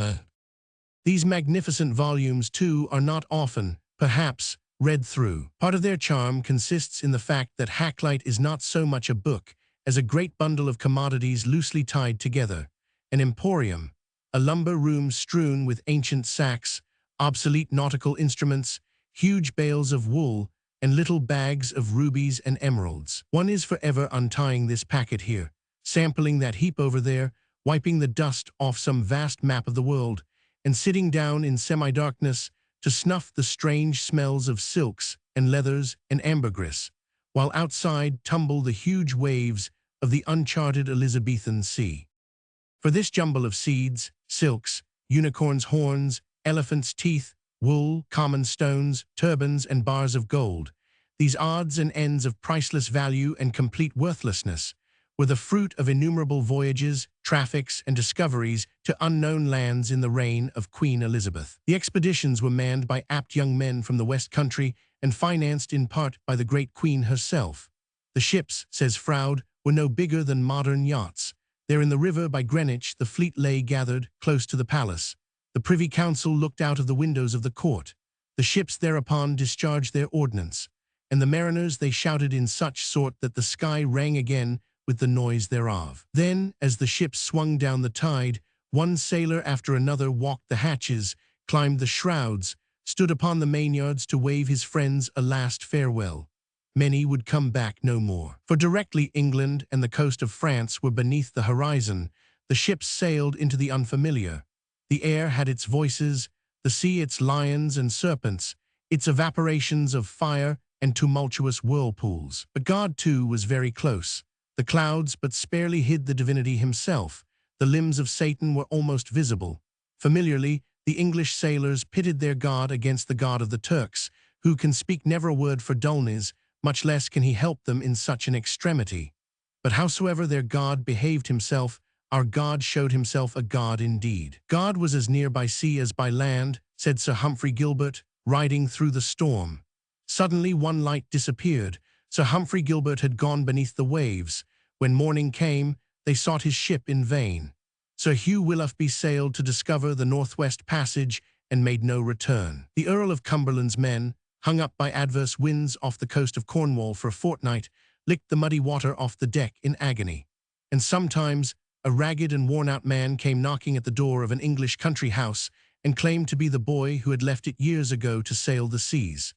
Sir William, his father, and my lady, his mother, knew him not to be their son until they found a secret mark, which was a wart upon one of his knees. But he had with him a black stone, veined with gold, or an ivory tusk, or a silver ingot, and urged on the village youth with talk of gold strewn over the land, as stones are strewn in the fields of England. One expedition might fail, but what if the passage to the fabled land of uncounted riches lay only a little further up the coast? What if the known world was only the prelude to some more splendid panorama? When after the long voyage, the ships dropped anchor in the great river of the Plate, and the men went exploring through the undulating lands, startling grazing herds of deer, seeing the limbs of savages between the trees, they filled their pockets with pebbles that might be emeralds or sand that might be gold.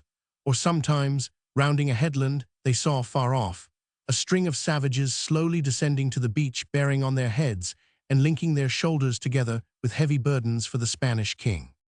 These are the fine stories used effectively all through the West Country to decoy the apt young men lounging by the harbor side to leave their nets and fish for gold.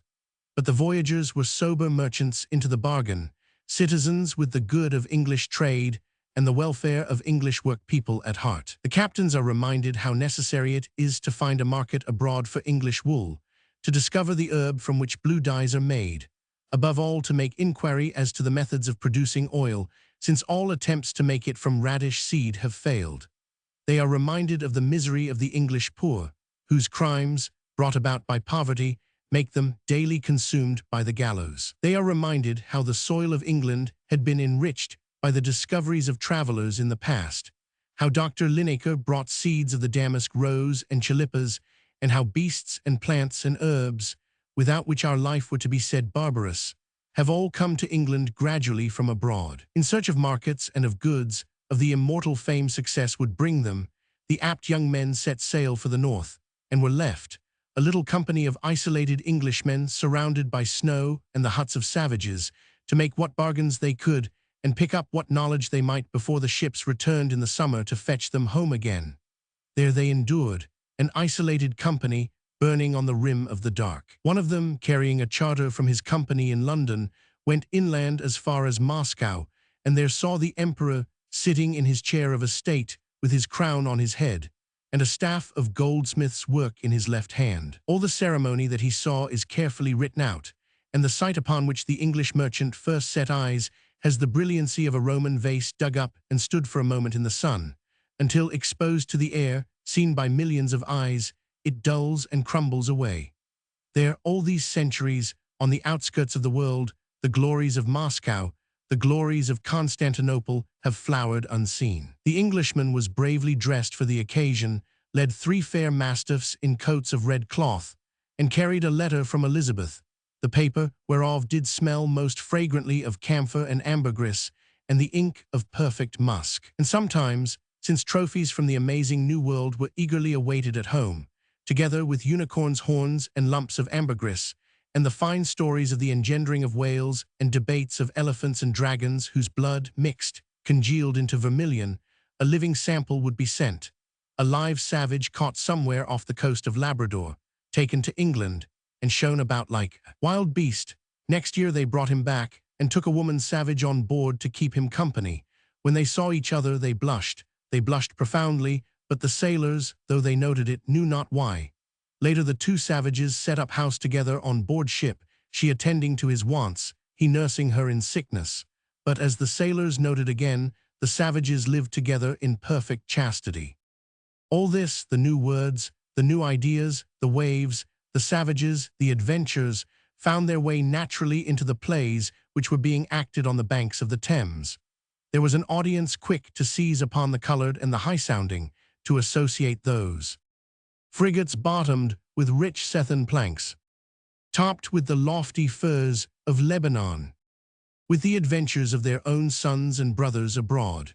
The Verneys, for example, had a wild boy who had gone as pirate turned Turk and died out there, sending back to Claydon to be kept as relics of him some silk, a turban, and a pilgrim's staff. A gulf lay between the Spartan domestic housecraft of the Paston women and the refined tastes of the Elizabethan court ladies, who, grown old, says Harrison, spent their time reading histories, or writing volumes of their own, or translating of other men's into our English and Latin tongue, while the younger ladies played the lute and the cithern, and spent their leisure in the enjoyment of music. Thus, with singing and with music, springs into existence the characteristic Elizabethan extravagance, the dolphins and lavoltas of Green, the hyperbole, more surprising in a writer so terse and muscular, of Ben Jonson. Thus we find the whole of Elizabethan literature strewn with gold and silver, with talk of Guiana's rarities and references to that America, oh my America,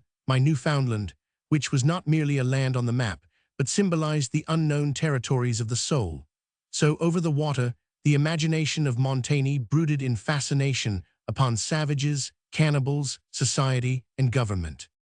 But the mention of Montaigne suggests that though the influence of the sea and the voyages, of the lumber room crammed with sea beasts and horns, and ivory and old maps and nautical instruments, helped to inspire the greatest age of English poetry, its effects were by no means so beneficial upon English prose. Rhyme and meter helped the poets to keep the tumult of their perceptions in order.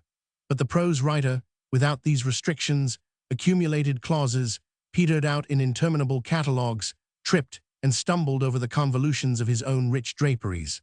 How little Elizabethan prose was fit for its office, how exquisitely French prose was already adapted, can be seen by comparing a passage from Sidney's defense of Poesy with one from Montaigne's essays. He beginneth not with obscure definitions, which must blur the margent with interpretations, and load the memory with doubtfulness. But he cometh to you with words set in delightful proportion, either accompanied with, or prepared for the well-enchanting skill of music, and with a tale, forsooth, he cometh unto you, with a tale which holdeth children from play, and old men from the chimney-corner, and pretending no more, doth intend the winning of the mind. From wickedness to virtue, even as the child is often brought to take most wholesome things by hiding them in such other as have a pleasant taste, which if one should begin to tell them the nature of the aloes or rhubarbarum they should receive, would sooner take their physic at their ears than at their mouth. So is it in men, most of which are childish in the best things, till they be cradled in their graves, glad they will be to hear the tales of Hercules. And so it runs on for 76 words more. Sidney's prose is an uninterrupted monologue, with sudden flashes of felicity and splendid phrases, which lends itself to lamentations and moralities, to long accumulations and catalogues, but is never quick, never colloquial, unable to grasp a thought closely and firmly, or to adapt itself flexibly and exactly to the chops and changes of the mind. Compared with this, Montaigne is master of an instrument which knows its own powers and limitations, and is capable of insinuating itself into crannies and crevices which poetry can never reach, of cadences different but no less beautiful, capable of subtleties and intensities which Elizabethan prose entirely ignores. He is considering the way in which certain of the ancients met death. Ils allant facte couleur et glisser parmi la lachite de leurs occupations, accoustumes entre des garces et bons compagnons. Nul propos de consolation, nul mention de testament, nul affectation ambitieux de constance, nul discours de leur condition future. Mais entre les jeux, les festins, faces, intressions communes et populaires, et la musique, et des vers amoureux. An age seems to separate Sidney from Montaigne. The English compared with the French are as boys compared with men. But the Elizabethan prose writers, if they have the formlessness of youth, have, too, its freshness and audacity. In the same essay, Sidney shapes language masterfully and easily to his liking, freely and naturally reaches his hand for a metaphor. To bring this prose to perfection, and Dryden's prose is very near perfection, only the discipline of the stage was necessary and the growth of self-consciousness. It is in the plays, and especially in the comic passages of the plays, that the finest Elizabethan prose is to be found. The stage was the nursery where prose learnt to find its feet. For on the stage, people had to meet, to quip and crank, to suffer interruptions, to talk of ordinary things. Clear a box of her autumnal face, her pieced beauty. There's no man can be admitted till she be ready nowadays, till she has painted, and perfumed, and washed, and scoured, but the boy here, and him she wipes her oiled lips upon like a sponge. I have made a song, I pray thee hear it, on the subject. Page sings. Still to be neat, still to be dressed, and 100. True, and I am clearly on the other side. I love a good dressing before any beauty o' the world. Oh, a woman is then like a delicate garden, nor is there one kind of it. She may vary every hour, take often counsel of her glass, and choose the best. If she have good ears, show them, good hair, lay it out, good legs, wear short clothes, a good hand, discover it often, practice any art to mend breath, cleanse teeth, repair eyebrows, paint and profess it. So the talk runs in Ben Jonson's Silent Woman, knocked into shape by interruptions, sharpened by collisions, and never allowed to settle into stagnancy or swell into turbidity. But the publicity of the stage and the perpetual presence of a second person were hostile to that growing consciousness of oneself, that brooding in solitude over the mysteries of the soul, which, as the years went by, sought expression and found a champion in the sublime genius of Sir Thomas Browne. His immense egotism has paved the way for all psychological novelists, autobiographers, confession-mongers, and dealers in the curious shades of our private life. He it was who first turned from the contacts of men with men to their lonely life within. The world that I regard is myself. It is the microcosm of my own frame that I cast mine eye on. For the other I use it but like my globe, and turn it round sometimes for my recreation. All was mystery and darkness as the first explorer walked the catacombs swinging his lanthorn. I feel sometimes a hell within myself. Lucifer keeps his court in my breast. Legion is revived in me. In these solitudes there were no guides and no companions. I am in the dark to all the world, and my nearest friends behold me but in a cloud. The strangest thoughts and imaginings have play with him as he goes about his work, outwardly the most sober of mankind, and esteemed the greatest physician in Norwich. He has wished for death. He has doubted all things. What if we are asleep in this world, and the conceits of life are as mere dreams? The tavern music, the Ave Mary bell, the broken pot that the workman has dug out of the field. At the sight and sound of them he stops dead, as if transfixed by the astonishing vista that opens before his imagination. We carry with us the wonders we seek without us. There is all Africa and her prodigies in us. A halo of wonder encircles everything that he sees. He turns his light gradually upon the flowers and insects and grasses at his feet, so as to disturb nothing in the mysterious processes of their existence. With the same awe, mixed with a sublime complacency, he records the discovery of his own qualities and attainments. He was charitable and brave and averse from nothing. He was full of feeling for others and merciless upon himself. For my conversation, it is like the sun's, with all men, and with a friendly aspect to good and bad. He knows 6 languages, the laws, the customs and policies of several states, the names of all the constellations and most of the plants of his country, and yet so sweeping is his imagination, so large the horizon in which he sees this little figure walking that, methinks, I do not know so many as when I did, but know 100, and had scarcely ever simpled further than Cheapside. He is the first of the autobiographers. Swooping and soaring at the highest altitudes, he stoops suddenly with loving particularity upon the details of his own body. His height was moderate, he tells us, his eyes large and luminous, his skin dark but constantly suffused with blushes. He dressed very plainly. He seldom laughed.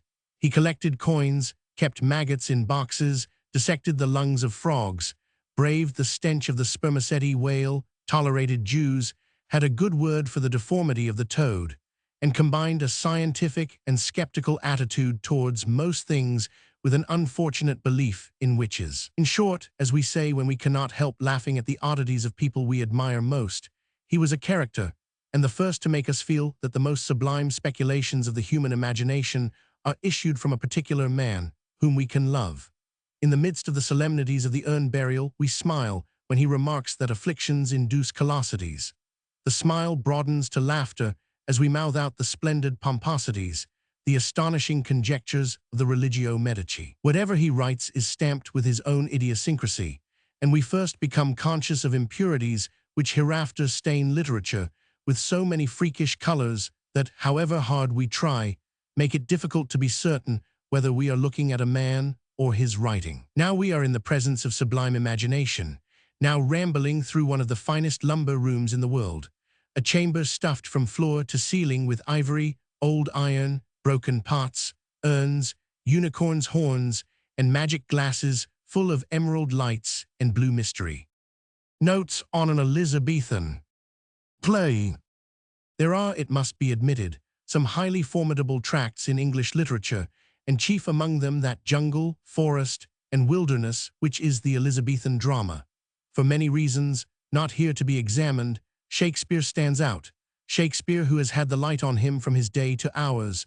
Shakespeare who towers highest when looked at from the level of his own contemporaries. But the plays of the lesser Elizabethans, Greene, Dekker, Peele, Chapman, Beaumont, and Fletcher, to adventure into that wilderness is for the ordinary reader an ordeal, an upsetting experience which plies him with questions, harries him with doubts, alternately delights, and vexes him with pleasures and pains. For we are apt to forget, reading, as we tend to do, only the masterpieces of a bygone age, how great a power the body of a literature possesses to impose itself, how it will not suffer itself to be read passively, but takes us and reads us, flouts our preconceptions, questions principles which we had got into the habit of taking for granted, and in fact splits us into two parts as we read, making us, even as we enjoy, yield our ground or stick to our guns. At the outset in reading an Elizabethan play, we are overcome by the extraordinary discrepancy between the Elizabethan view of reality and our own. The reality to which we have grown accustomed is, speaking roughly, based upon the life and death of some knight called Smith, who succeeded his father in the family business of pitwood importers, timber merchants, and coal exporters, was well known in political, temperance, and church circles, did much for the poor of Liverpool, and died last Wednesday of pneumonia while on a visit to his son at Muswell Hill. That is the world we know. That is the reality which our poets and novelists have to expound and illuminate. Then we open the first Elizabethan play that comes to hand and read how. I once did see, in my young travels through Armenia, an angry unicorn in his full career, charged with too swift a foot a jeweler, that watched him for the treasure of his brow, and ere he could get shelter of a tree, nail him with his rich antlers to the earth. Where is Smith, we ask, where is Liverpool, and the groves of Elizabethan drama echo, where? Exquisite is the delight, sublime the relief of being set free to wander in the land of the unicorn, and the jeweler among dukes and grandees, Gonzalos and Bellimperias, who spend their lives in murder and intrigue, dress up as men if they are women, as women if they are men, see ghosts, run mad, and die in the greatest profusion on the slightest provocation, uttering as they fall imprecations of superb vigor or elegies of the wildest despair. But soon the low, the relentless voice, which if we wish to identify it, we must suppose typical of a reader fed on modern English literature, and French and Russian, asks why then, with all this to stimulate and enchant these old plays, are for long stretches of time so intolerably dull. Is it not that literature, if it is to keep us on the alert through 5 acts or 32 chapters, must somehow be based on Smith, have one toe touching Liverpool, take off into whatever heights it pleases from reality? We are not so purblind as to suppose that a man, because his name is Smith, and he lives at Liverpool, is therefore real. We know indeed that this reality is a chameleon quality, the fantastic becoming, as we grow used to it, often the closest to the truth, the sober the furthest from it, and nothing proving a writer's greatness more than his capacity to consolidate his scene by the use of what, until he touched them, seemed wisps of cloud and threads of gossamer. Our contention merely is that there is a station, somewhere in midair, whence Smith and Liverpool can be seen to the best advantage, that the great artist is the man who knows where to place himself above the shifting scenery, that while he never loses sight of Liverpool, he never sees it in the wrong perspective. The Elizabethans bore us, then, because their Smiths are all changed to dukes, their Liverpools to fabulous islands and palaces in Genoa. Instead of keeping a proper poise above life, they soar miles into the Empyrean, where nothing is visible for long hours at a time but clouds at their revelry, and a cloud landscape is not ultimately satisfactory to human eyes. The Elizabethans bore us because they suffocate our imaginations rather than set them to work.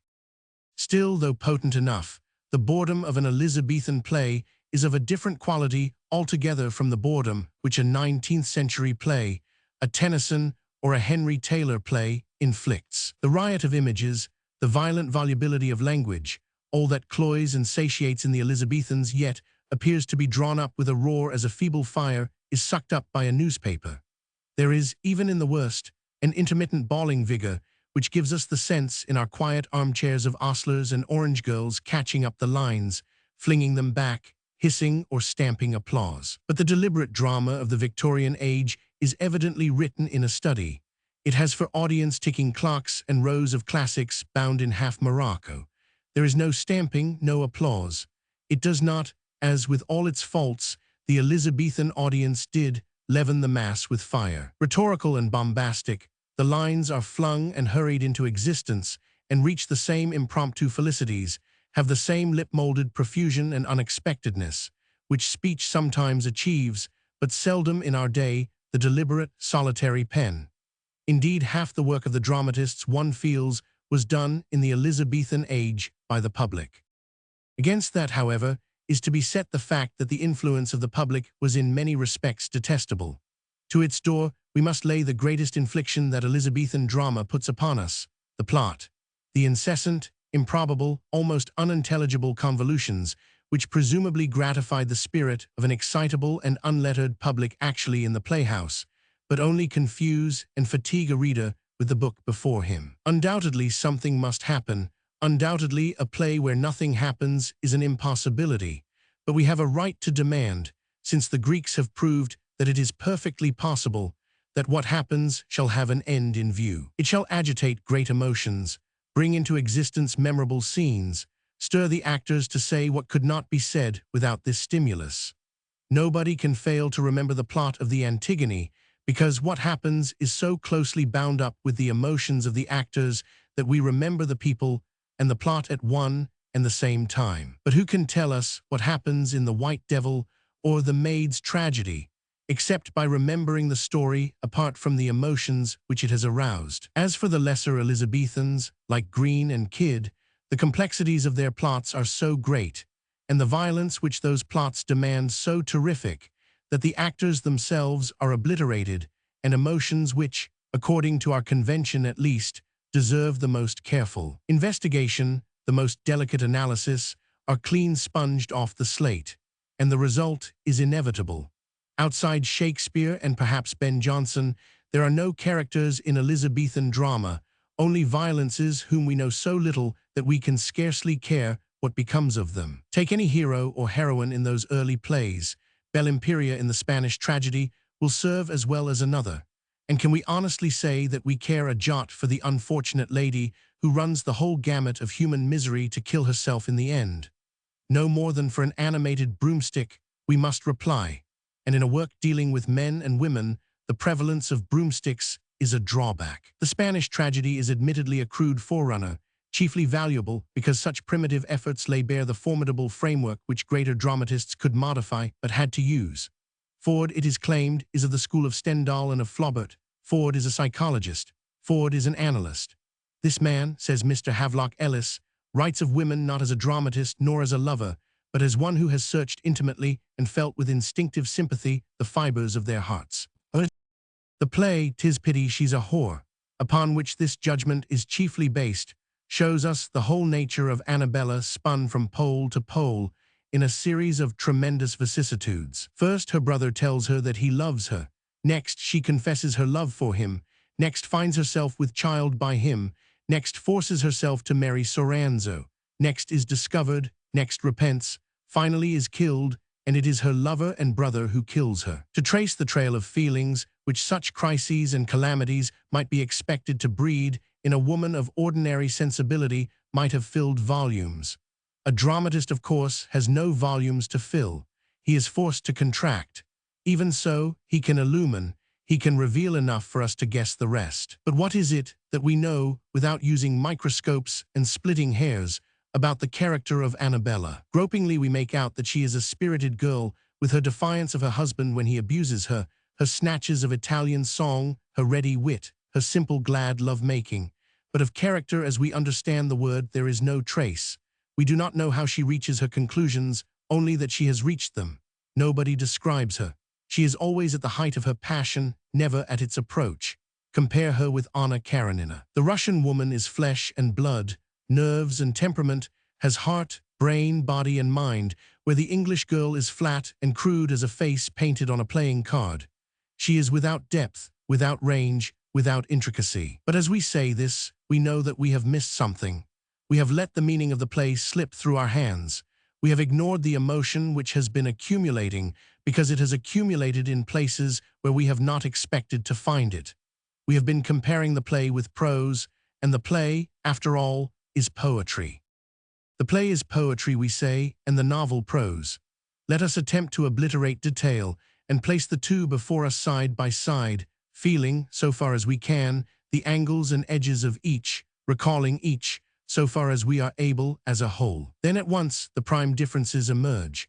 The long, leisurely accumulated novel, the little contracted play, the emotion all split up, dissipated and then woven together, slowly and gradually massed into a whole. In the novel, the emotion concentrated, generalized, heightened in the play. What moments of intensity, what phrases of astonishing beauty the play shot at us. Oh, my lords! I but deceived your eyes with antic gesture, when one news straight came huddling on another. Of death and death and death, still I danced forward. Or, you have oft for these two lips, neglected cassia or the natural sweets. Of the spring violet, they are not yet much whither 500, with all her reality, Anna Karenina could never say. You have oft for these two lips, neglected cassia. Some of the most profound of human emotions are therefore beyond her reach. The extremes of passion are not for the novelist. The perfect marriages of sense and sound are not for him. He must tame his swiftness to sluggardry, keep his eyes on the ground, not on the sky, suggest by description, not reveal by illumination.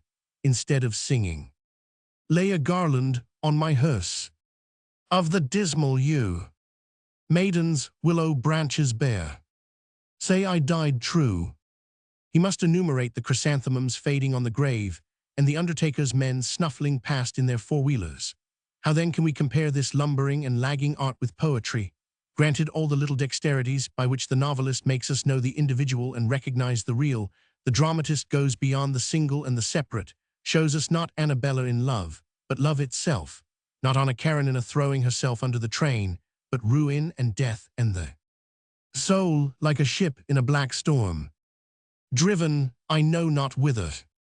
So with pardonable impatience we might exclaim as we shut our Elizabethan play, but what then is the exclamation with which we close War and Peace? Not one of disappointment. We are not left lamenting the superficiality, upbraiding the triviality of the novelist's art. Rather, we are made more than ever aware of the inexhaustible richness of human sensibility. Here, in the play, we recognize the general. Here, in the novel, the particular. Here we gather all our energies into a bunch and spring. Here we extend and expand and let come slowly in from all quarters deliberate impressions, accumulated messages. The mind is so saturated with sensibility, language so inadequate to its experience, that far from ruling off one form of literature or decreeing its inferiority to others, we complain that they are still unable to keep pace with the wealth of material, and wait impatiently the creation of what may yet be devised to liberate us of the enormous burden of the unexpressed.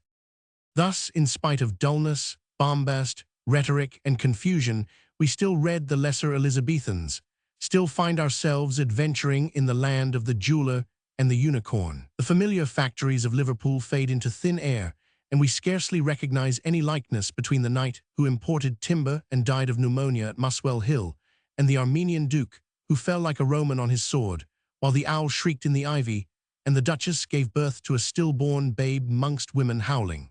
To join those territories and recognize the same man in different disguises, we have to adjust and revise. But make the necessary alterations in perspective, draw in those filaments of sensibility which the moderns have so marvelously developed, use instead the ear and the eye which the moderns have so basely starved, hear words as they are laughed and shouted, not as they are printed in black letters on the page. See before your eyes the changing faces and living bodies of men and women. Put yourself, in short, into a different, but not more elementary stage of your reading development, and then the true merits of Elizabethan drama will assert themselves. The power of the whole is undeniable. Theirs, too, is the word-coining genius, as if thought plunged into a sea of words and came up dripping. Theirs is that broad humor based upon the nakedness of the body, which, however arduously the public-spirited may try, is impossible, since the body is draped. Then, at the back of this, imposing not unity, but some sort of stability, is what we may briefly call a sense of the presence of the gods. He would be a bold critic who should attempt to impose any creed upon the swarm and variety of the Elizabethan dramatists, and yet it implies some timidity if we take it for granted that a whole literature with common characteristics is a mere evaporation of high spirits, a money-making enterprise, a fluke of the mind which, owing to favorable circumstances, came off successfully. Even in the jungle and the wilderness the compass still points. Lord, Lord, that I were dead! They are for ever crying. O thou soft, natural death that art joint-twin to sweetest slumber! The pageant of the world is marvelous, but the pageant of the world is vanity. Glories of human greatness are but pleasing dreams, and shadows soon decaying on the stage. Of my mortality my youth hath acted some scenes of vanity. To die and be quit of it all is their desire. The bell that tolls throughout the drama is death and disenchantment. All life is but a wandering to find home. When we're gone, we're there.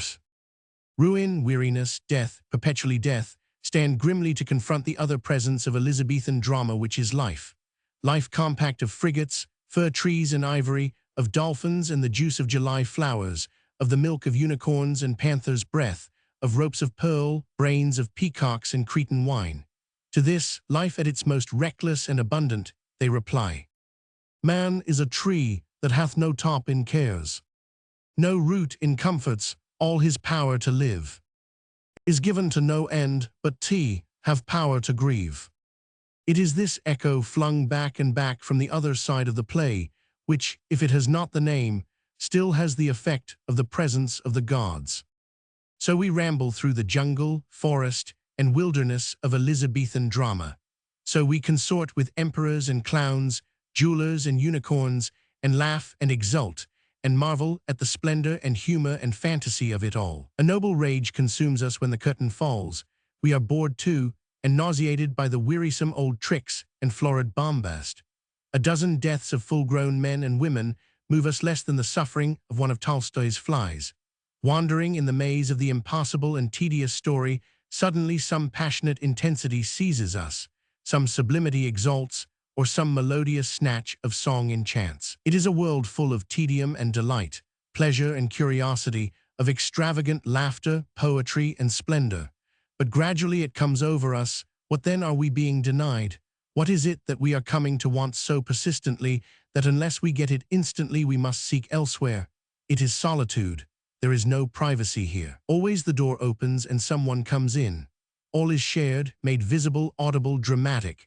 Meanwhile, as if tired with company, the mind steals off to muse in solitude, to think, not to act, to comment, not to share, to explore its own darkness, not the bright lit-up surfaces of others. It turns to Donne, to Montaigne, to Sir Thomas Browne, the keepers of the keys of solitude. Montaigne. Once at Bar-le-Duc, Montaigne saw a portrait which René, king of Sicily, had painted of himself, and asked, "Why is it not, in like manner, lawful for every one to draw himself with a pen, as he did with a crayon?" Offhand one might reply, not only is it lawful, but nothing could be easier. Other people may evade us, but our own features are almost too familiar. Let us begin. And then, when we attempt the task, the pen falls from our fingers. It is a matter of profound, mysterious, and overwhelming difficulty. After all, in the whole of literature, how many people have succeeded in drawing themselves with a pen? Only Montaigne and Pepys and Rousseau, perhaps. The Religio Medici is a colored glass through which darkly one sees racing stars and a strange and turbulent soul. A bright polished mirror reflects the face of Boswell peeping between other people's shoulders in the famous biography. But this talking of oneself, following one's own vagaries, giving the whole map, weight, color, and circumference of the soul in its confusion, its variety, its imperfection, this art belonged to one man only, to Montaigne. As the centuries go by, there is always a crowd before that picture, gazing into its depths, seeing their own faces reflected in it, seeing more the longer they look, never being able to say quite what it is that they see.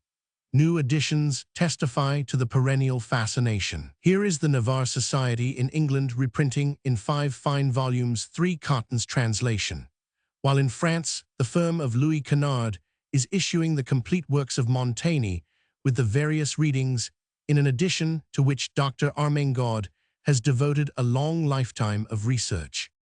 To tell the truth about oneself, to discover oneself near at hand, is not easy. We hear of but 2 or 3 of the ancients who have beaten this road, said Montaigne. No one since has followed the track. 'Tis a rugged road, more so than it seems, to follow a pace so rambling and uncertain as that of the soul, to penetrate the dark profundities of its intricate internal windings, to choose and lay hold of so many little nimble motions. 'Tis a new and extraordinary undertaking, and that withdraws us from the common and most recommended employments of the world.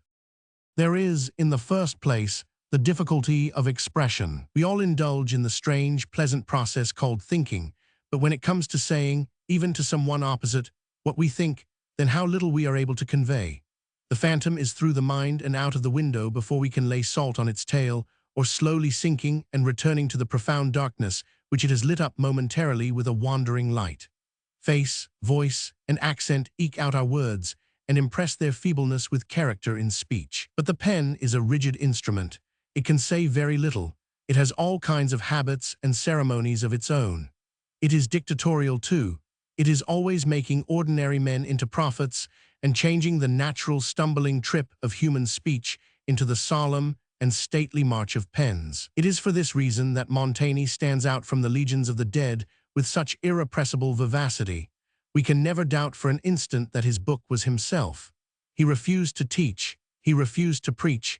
He kept on saying that he was just like other people. All his effort was to write himself down, to communicate, to tell the truth, and that is a rugged road more than it seems. For beyond the difficulty of communicating oneself, there is the supreme difficulty of being oneself. This soul, or life within us, by no means agrees with the life outside us. If one has the courage to ask her what she thinks, she is always saying the very opposite to what other people say. Other people, for instance, long ago made up their minds that old invalidish gentlemen ought to stay at home and edify the rest of us by the spectacle of their connubial fidelity. The soul of Montaigne said, on the contrary, that it is in old age that one ought to travel, and marriage, which rightly is very seldom founded on love, is apt to become, towards the end of life, a formal tie better broken up. Again, with politics, statesmen are always praising the greatness of empire and preaching the moral duty of civilizing the savage. But look at the Spanish in Mexico, cried Montaigne in a burst of rage. So many cities leveled with the ground, so many nations exterminated, and the richest and most beautiful part of the world turned upside down for the traffic of pearl and pepper, mechanic victories.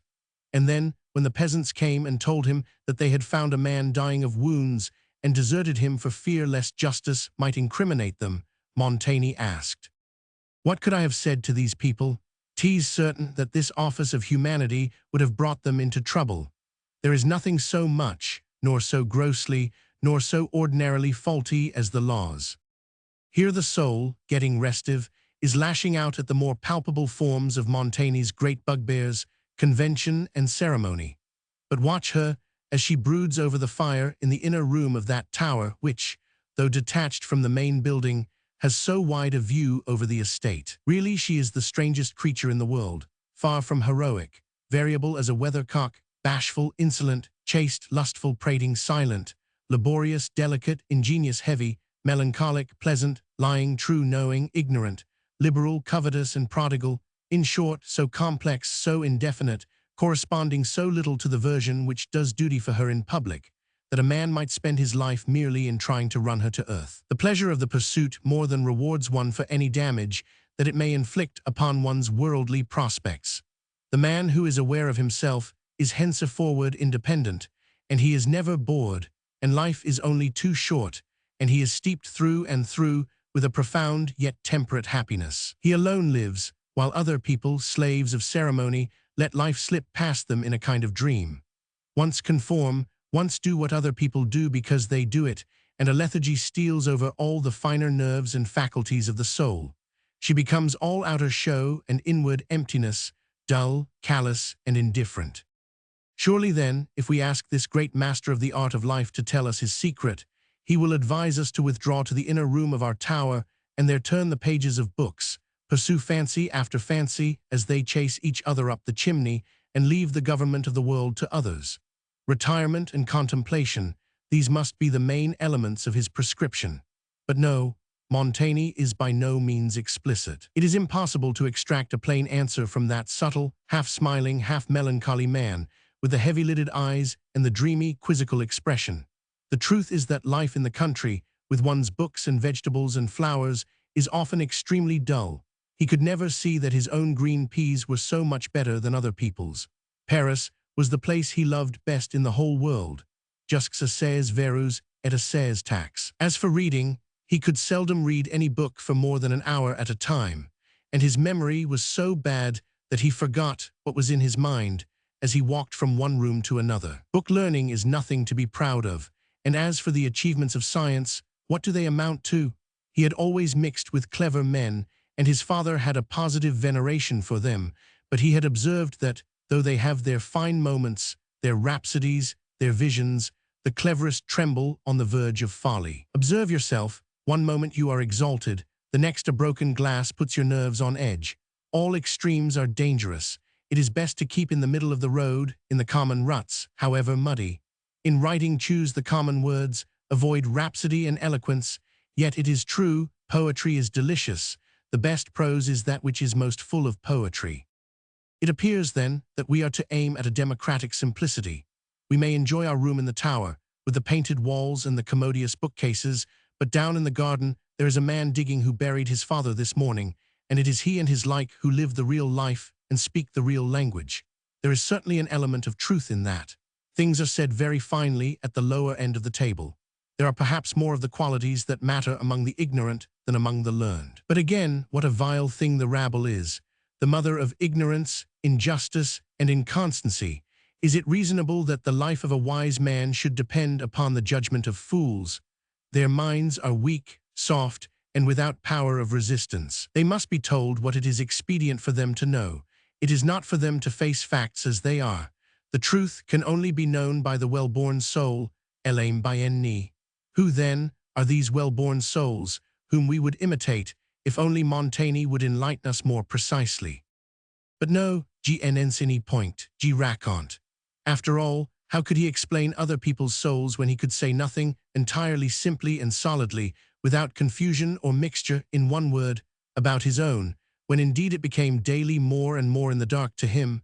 One quality or principle there is perhaps, that one must not lay down rules. The souls whom one would wish to resemble, like Etienne de la Bodie, for example, are always the supplest. C'est Esther, mais si en est pas vivre, que de s'y tenir attaché, et oblige par nécessité un seul train.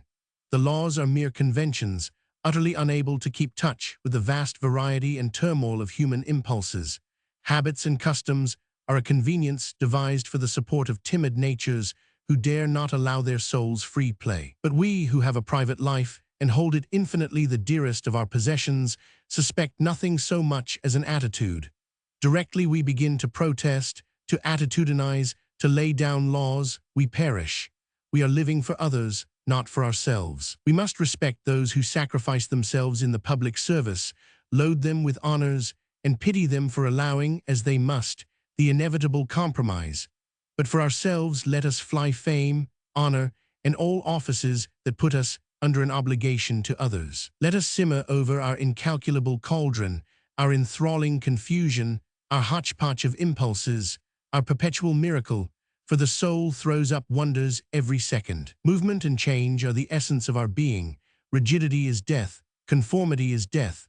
Let us say what comes into our heads, repeat ourselves, contradict ourselves, fling out the wildest nonsense, and follow the most fantastic fancies without caring what the world does or thinks or says. For nothing matters except life, and of course, order. This freedom, then, which is the essence of our being, has to be controlled. But it is difficult to see what power we are to invoke to help us, since every restraint of private opinion or public law has been derided, and Montaigne never ceases to pour scorn upon the misery, the weakness, the vanity of human nature. Perhaps, then, it will be well to turn to religion to guide us. Perhaps is one of his favorite expressions, perhaps, and I think, and all those words which qualify the rash assumptions of human ignorance. Such words help one to muffle up opinions which it would be highly impolitic to speak outright. For one does not say everything.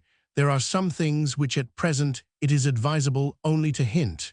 One writes for a very few people who understand. Certainly seek the divine guidance by all means, but meanwhile there is, for those who live a private life, another monitor, an invisible censor within, un patron aux dedans, whose blame is much more to be dreaded than any other because he knows the truth. Nor is there anything sweeter than the chime of his approval. This is the judge to whom we must submit. This is the censor who will help us to achieve that order which is the grace of a well-born soul. For se un vi exquise, cel qui si mancient en order jusques, en sun prive. But he will act by his own light. By some internal balance will achieve that precarious and ever-changing poise which, while it controls, in no way impedes the soul's freedom to explore and experiment. Without other guide, and without precedent, undoubtedly, it is far more difficult to live well the private life than the public. It is an art which each must learn separately, though there are perhaps 2 or 3 men like Homer, Alexander the Great, and Epaminondas among the ancients, and Etienne de la Bodie among the moderns, whose example may help us. But it is an art, and the very material in which it works is variable and complex and infinitely mysterious. Human nature. To human nature we must keep close. Il faut vivre entre les vivants. We must dread any eccentricity or refinement which cuts us off from our fellow beings. Blessed are those who chat easily with their neighbors about their sport or their buildings or their quarrels, and honestly enjoy the talk of carpenters and gardeners. To communicate is our chief business, society and friendship our chief delights, and reading, not to acquire knowledge, not to earn a living, but to extend our intercourse beyond our own time and province. Such wonders there are in the world, halcyons and undiscovered lands, men with dogs' heads and eyes in their chests, and laws and customs, it may well be, far superior to our own. Possibly we are asleep in this world. Possibly there is some other which is apparent to beings with a sense which we now lack. Here then, in spite of all contradictions and of all qualifications, is something definite. These essays are an attempt to communicate a soul. On this point, at least, he is explicit. It is not fame that he wants. It is not that men shall quote him in years to come. He is setting up no statue in the marketplace. He wishes only to communicate his soul. Communication is health. Communication is truth. Communication is happiness. To share is our duty, to go down boldly and bring to light those hidden thoughts which are the most diseased, to conceal nothing, to pretend nothing, if we are ignorant to say so, if we love our friends to let them know it. Car comme gisque par une trop certain expérience, il n'est aucune si douce consolation en la perte de nos amis, que celle que nous apporte la science de en avoir, rien oublie à leur dire et devoir eu, avec une parfaite et entière communication. There are people who, when they travel, wrap themselves up, si defendants de la contagion d'un air incognu, in silence and suspicion. When they dine, they must have the same food they get at home. Every sight and custom is bad unless it resembles those of their own village. They travel only to return. That is entirely the wrong way to set about it. We should start without any fixed idea where we are going to spend the night, or when we propose to come back. The journey is everything. Most necessary of all, but rarest good fortune, we should try to find before we start some man of our own sort who will go with us, and to whom we can say the first thing that comes into our heads. For pleasure has no relish unless we share it. As for the risks, that we may catch cold or get a headache, it is always worthwhile to risk a little illness for the sake of pleasure. Le plaisir est, des principles aspects du profit. Besides, if we do what we like, we always do what is good for us. Doctors and wise men may object, but let us leave doctors and wise men to their own dismal philosophy. For ourselves, who are ordinary men and women, let us return thanks to nature for her bounty by using every one of the senses she has given us.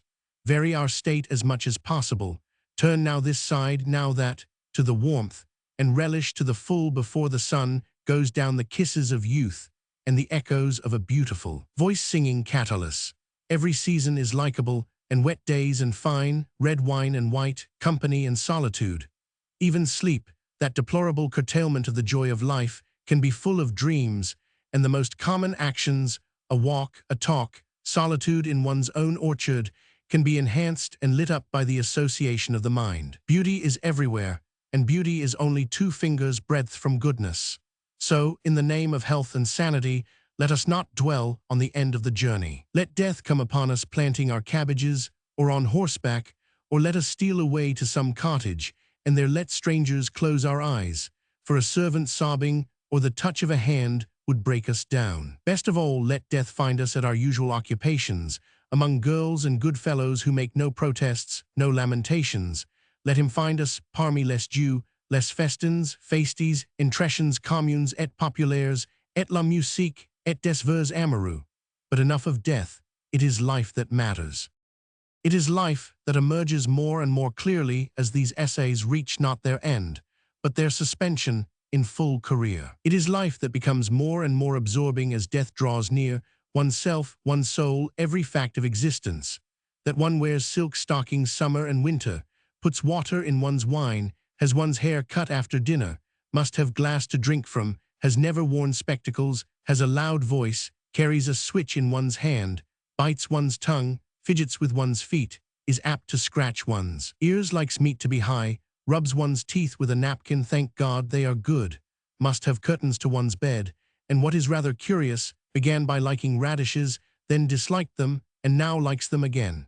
No fact is too little to let it slip through one's fingers, and besides the interest of facts themselves, there is the strange power we have of changing facts by the force of the imagination. Observe how the soul is always casting her own lights and shadows, makes the substantial hollow and the frail substantial, fills broad daylight with dreams, is as much excited by phantoms as by reality, and in the moment of death sports with a trifle. Observe, too, her duplicity, her complexity. She hears of a friend's loss and sympathizes, and yet has a bittersweet malicious pleasure in the sorrows of others. She believes, at the same time she does not believe. Observe her extraordinary susceptibility to impressions, especially in youth. A rich man steals because his father kept him short of money as a boy. This wall one builds not for oneself, but because one's father loved building. In short, the soul is all laced about with nerves and sympathies which affect her every action. And yet, even now in 1580, no one has any clear knowledge. Such cowards we are, such lovers of the smooth conventional ways, how she works or what she is, except that of all things she is the most mysterious, and one's self the greatest monster and miracle in the world. Plus mi hant et canois, plus ma difformite emeston, moins g ementens en moi. Observe, observe perpetually, and so long as ink and paper exist, sans cesse et sans travail, Montaigne will write. But there remains one final question which, if we could make him look up from his enthralling occupation, we should like to put to this great master of the art of life. In these extraordinary volumes of short and broken, long and learned, logical and contradictory statements, we have heard the very pulse and rhythm of the soul, beating day after day, year after year through a veil which, as time goes on, finds itself almost to transparency. Here is someone who succeeded in the hazardous enterprise of living, who served his country and lived retired, was landlord, husband, father, entertained kings, loved women, and mused for hours alone over old books. By means of perpetual experiment and observation of the subtlest, he achieved at last a miraculous adjustment of all these wayward parts that constitute the human soul. He laid hold of the beauty of the world with all his fingers. He achieved happiness. If he had had to live again, he said, he would have lived the same life over. But as we watch with absorbed interest the enthralling spectacle of a soul living openly beneath our eyes, the question frames itself, is pleasure the end of all? Whence this overwhelming interest in the nature of the soul? Why this overmastering desire to communicate with others? Is the beauty of this world enough, Or is there elsewhere some explanation of the mystery? To this, what answer can there be? There is none. There is only one more question, quest skysg. The Duchess of Newcastle 4. All I desire is fame, wrote Margaret Cavendish, Duchess of Newcastle, and while she lived her wish was granted. Garish in her dress, eccentric in her habits, chaste in her conduct, coarse in her speech, she succeeded during her lifetime in drawing upon herself the ridicule of the great and the applause of the learned. But the last echoes of that clamor have now all died away. She lives only in the few splendid phrases that Lamb scattered upon her tomb. Her poems, her plays, her philosophies, her orations, her discourses, all those folios and quartos in which, she protested, her real life was, shrined moulder in the gloom of public libraries, or are decanted into tiny thimbles which hold 6 drops of their profusion. Even the curious student, inspired by the words of Lamb, quails before the mass of her mausoleum, peers in, looks about him, and hurries out again, shutting the door. But that hasty glance has shown him the outlines of a memorable figure. Born, it is conjectured, in 1624, Margaret was the youngest child of a Thomas Lucas, who died when she was an infant, and her upbringing was due to her mother, a lady of remarkable character, of majestic grandeur and beauty, beyond the ruin of time. She was very skillful in leases and setting of lands and court-keeping, ordering of stewards, and the like affairs. The wealth which thus accrued she spent, not on marriage portions, but on generous and delightful pleasures, out of an opinion that if she bred us with needy necessity, it might chance to create in us sharking qualities. Her 8 sons and daughters were never beaten, but reasoned with finely and gaily dressed, and allowed no conversation with servants, not because they are servants, but because servants are for the most part 99, bred as well as meanly born. The daughters were taught the usual accomplishments, rather for formality than for benefit, it being their mother's opinion that character, happiness, and honesty were of greater value to a woman than fiddling and singing, or the prating of several languages. Already Margaret was eager to take advantage of such indulgence to gratify certain tastes. Already she liked reading better than needlework, dressing and inventing fashions better than reading, and writing best of all. 16 paper books of no title, written in straggling letters, for the impetuosity of her thought always outdid the pace of her fingers, testified to the use she made of her mother's liberality. The happiness of their home life had other results as well. They were a devoted family. Long after they were married, Margaret noted, these handsome brothers and sisters, with their well-proportioned bodies, their clear complexions, brown hair, sound teeth, tunable voices, and plain way of speaking, kept themselves in a flock together. The presence of strangers silenced them. But when they were alone, whether they walked in Spring Gardens or Hyde Park, or had music, or supped in barges upon the water, their tongues were loosed, and they made very merry amongst themselves, judging, condemning, approving, commending, as they thought good. The happy family life had its effect upon Margaret's character. As a child, she would walk for hours alone, musing and contemplating and reasoning with herself of everything her senses did present. She took no pleasure in activity of any kind. Toys did not amuse her, and she could neither learn foreign languages nor dress, as other people 999. Her great pleasure was to invent dresses for herself, which nobody else was to copy, for, she remarks, I always took delight in a singularity, even in accoutrements of habits. Such a training, at once so cloistered and so free, should have bred a lettered old maid, glad of her seclusion, and the writer perhaps of some volume of letters or translations from the classics, which we should still quote as proof of the cultivation of our ancestresses. But there was a wild streak in Margaret, a love of finery and extravagance and fame, which was forever upsetting the orderly arrangements of nature. When she heard that the Queen, since the outbreak of the Civil War, had fewer maids of honor than usual, she had a great desire to become one of them. Her mother let her go against the judgment of the rest of the family, who, knowing that she had never left home and had scarcely been beyond their sight, justly thought that she might behave at court to her disadvantage. Which indeed I did, Margaret confessed, for I was so bashful when I was out of my mother's, brothers' and sisters' sight that I durst neither look up with my eyes, nor speak, nor be any way sociable, insomuch as I was thought a natural fool. The courtiers laughed at her, and she retaliated in the obvious way.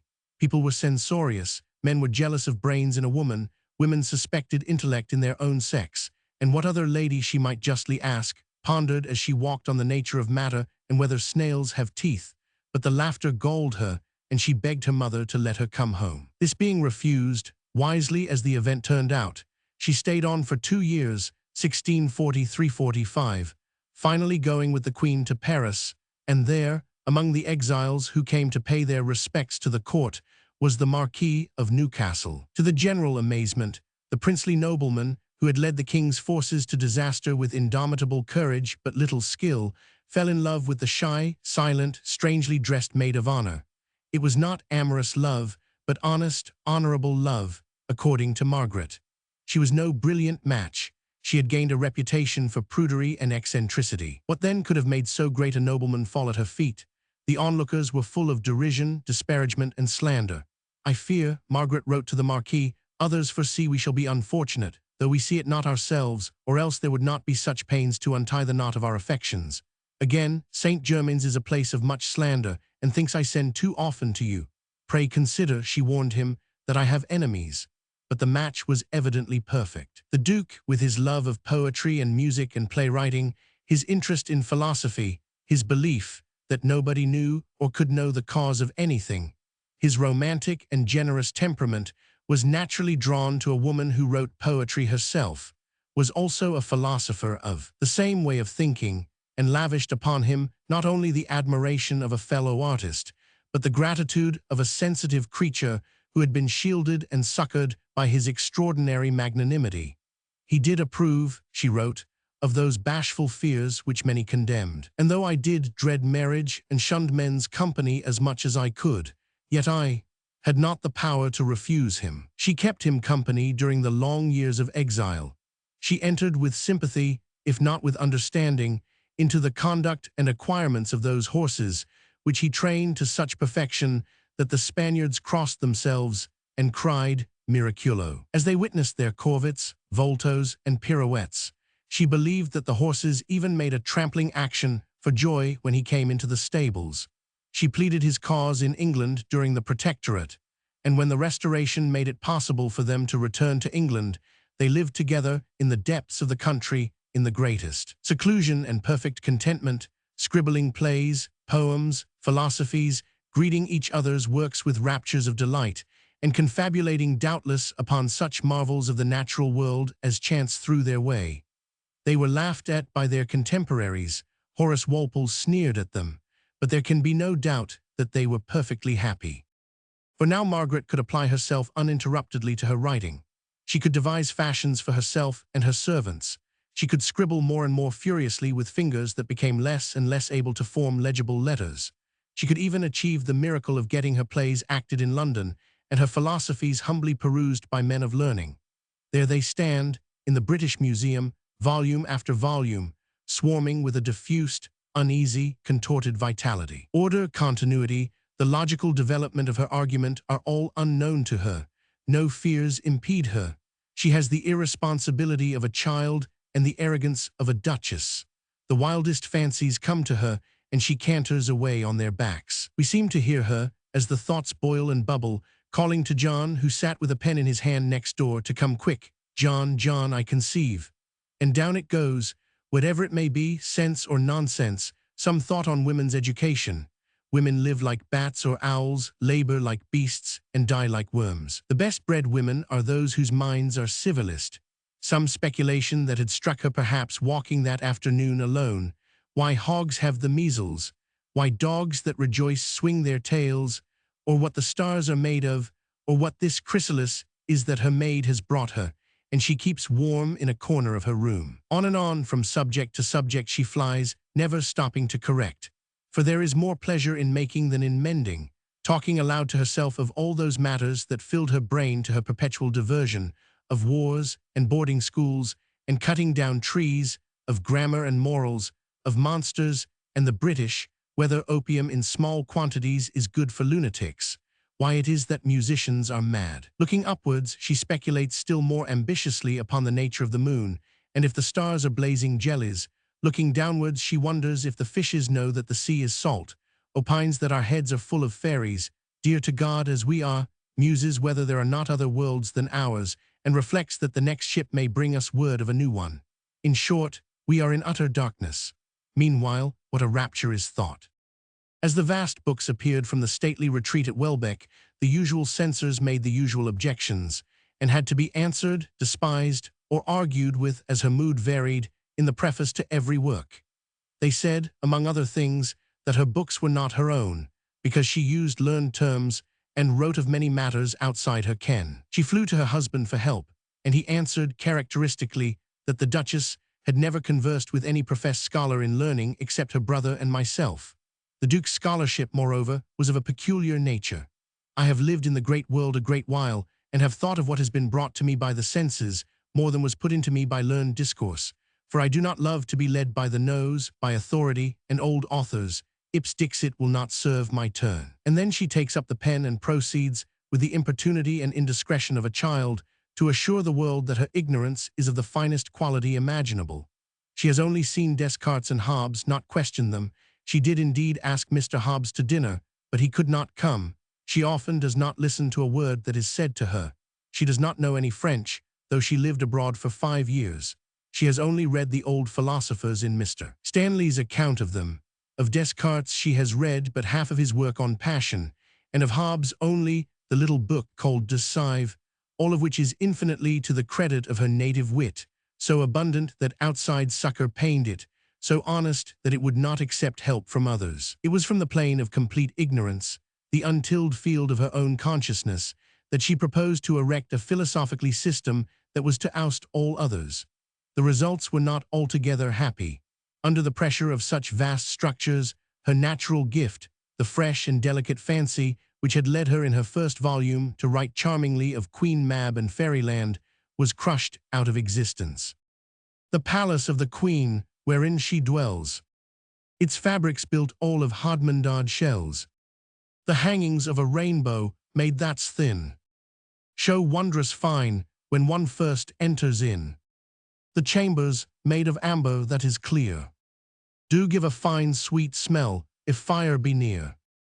Her bed a cherry stone is carved throughout, and with a butterfly's wing hung about. Her sheets are of the skin of dove's eyes made, whereon a violet bud her pillows laid. So she could write when she was young, but her fairies, if they survived at all, grew up into hippopotami. Too generously her prayer was granted. Give me the free and noble style, which seems uncurbed, though it be wild. She became capable of involutions and contortions and conceits, of which the following is among the shortest, but not the most terrific. The human head may be likened to a town. The mouth when full, begun, is market day, when empty, market's done. The city conduct, where the water flows, is with 2 spouts, the nostrils and the nose. She symbolized energetically, incongruously, eternally. The sea became a meadow, the sailors shepherds, the mast a maypole. The fly was the bird of summer, trees were senators, houses ships, and even the fairies, whom she loved better than any earthly thing except the Duke, are changed into blunt atoms and sharp atoms, and take part in some of those horrible maneuvers in which she delighted to marshal the universe. Truly, my Lady Sansperil hath a strange spreading wit. Worse still, without an atom of dramatic power, she turned to playwriting. It was a simple process. The unwieldy thoughts which turned and tumbled within her were christened Sir Golden Riches, Moll Meanbread, Sir Puppy Dogman, and the rest, and sent revolving in tedious debate upon the parts of the soul, or whether virtue is better than riches, round a wise and learned lady who answered their questions, and corrected their fallacies at considerable length in tones which we seem to have heard before. Sometimes, however, the Duchess walked abroad. She would issue out in her own proper person, dressed in 1,000 gems and furbelows, to visit the houses of the neighboring gentry. Her pen made instant report of these excursions. She recorded how Lady 100 R did beat her husband in a public assembly. Sir F, I am sorry to hear, hath undervalued himself so much below his birth and wealth as to marry his kitchen maid. Miss P1 has become a sanctified soul, a spiritual sister. She has left curling her hair. Black patches are become abominable to her. Laced shoes and gala shoes are steps to pride. She asked me what posture I thought was the best to be used in prayer. Her answer was probably unacceptable. I shall not rashly go there again, she says of one such gossip-making. She was not, we may hazard, a welcome guest or an altogether hospitable hostess. She had a way of bragging of myself which frightened visitors so that they left, nor was she sorry to see them go. Indeed, Welbeck was the best place for her, and her own company the most congenial, with the amiable Duke wandering in and out, with his plays and his speculations, always ready to answer a question or refute a slander. Perhaps it was this solitude that led her, chaste as she was in conduct, to use language which in time to come much perturbed Sir Egerton Brydges. She used, he complained, expressions and images of extraordinary coarseness as flowing from a female of high rank brought up in courts. He forgot that this particular female had long ceased to frequent the court. She consorted chiefly with fairies, and her friends were among the dead. Naturally, then, her language was coarse. Nevertheless, though her philosophies are futile, and her plays intolerable, and her verses mainly dull, the vast bulk of the Duchess is leavened by a vein of authentic fire. One cannot help following the lure of her erratic and lovable personality as it meanders and twinkles through page after page. There is something noble and quixotic and high-spirited, as well as crack-brained and bird-witted about her. Her simplicity is so open, her intelligence so active, her sympathy with fairies and animals so true and tender. She has the freakishness of an elf, the irresponsibility of some non-human creature, its heartlessness and its charm. And although those terrible critics who had sneered and jeered at her ever since, as a shy girl, she had not dared look her tormentors in the face at court, continued to mock, few of her critics, after all, had the wit to trouble about the nature of the universe, or cared a straw for the sufferings of the hunted hare, or longed, as she did, to talk to some one of Shakespeare's fools. Now, at any rate, the laugh is not all on their side. But laugh they 999. When the rumor spread that the crazy Duchess was coming up from Welbeck to pay her respects at court, people crowded the streets to look at her, and the curiosity of Mr. Pepys twice brought him to wait in the park to see her pass.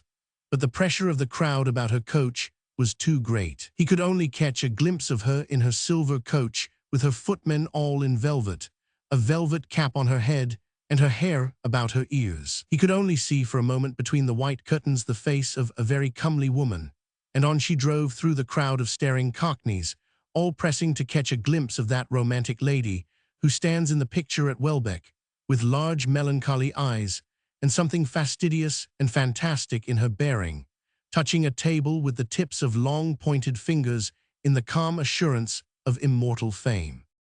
Rambling round Evelyn's. Should you wish to make sure that your birthday will be celebrated 300 years hence, your best course is undoubtedly to keep a diary.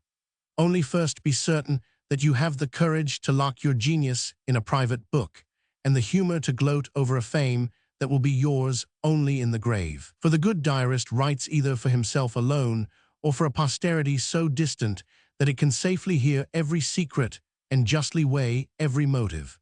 For such an audience, there is need neither of affectation nor of restraint. Sincerity is what they ask, detail, volume. Skill with the pen comes in conveniently, but brilliance is not necessary. Genius is a hindrance even. And should you know your business and do it manfully, posterity will let you off mixing with great men, reporting famous affairs, or having lain with the first ladies in the land. The diary, for whose sake we are remembering the 300th anniversary of the birth of John Evelyn, 5 is a case in point. It is sometimes composed like a memoir, sometimes jotted down like a calendar, but he never used its pages to reveal the secrets of his heart, and all that he wrote might have been read aloud in the evening with a calm conscience to his children. If we wonder, then, why we still trouble to read what we must consider the uninspired work of a good man, we have to confess, first, that diaries are always diaries, books, that is, that we read in convalescence on horseback in the grip of death. Second, that this reading, about which so many fine things have been said, is for the most part mere dreaming and idling, lying in a chair with a book, watching the butterflies on the dahlias, a profitless occupation which no critic has taken the trouble to investigate, and on whose behalf only the moralist can find a good word to say.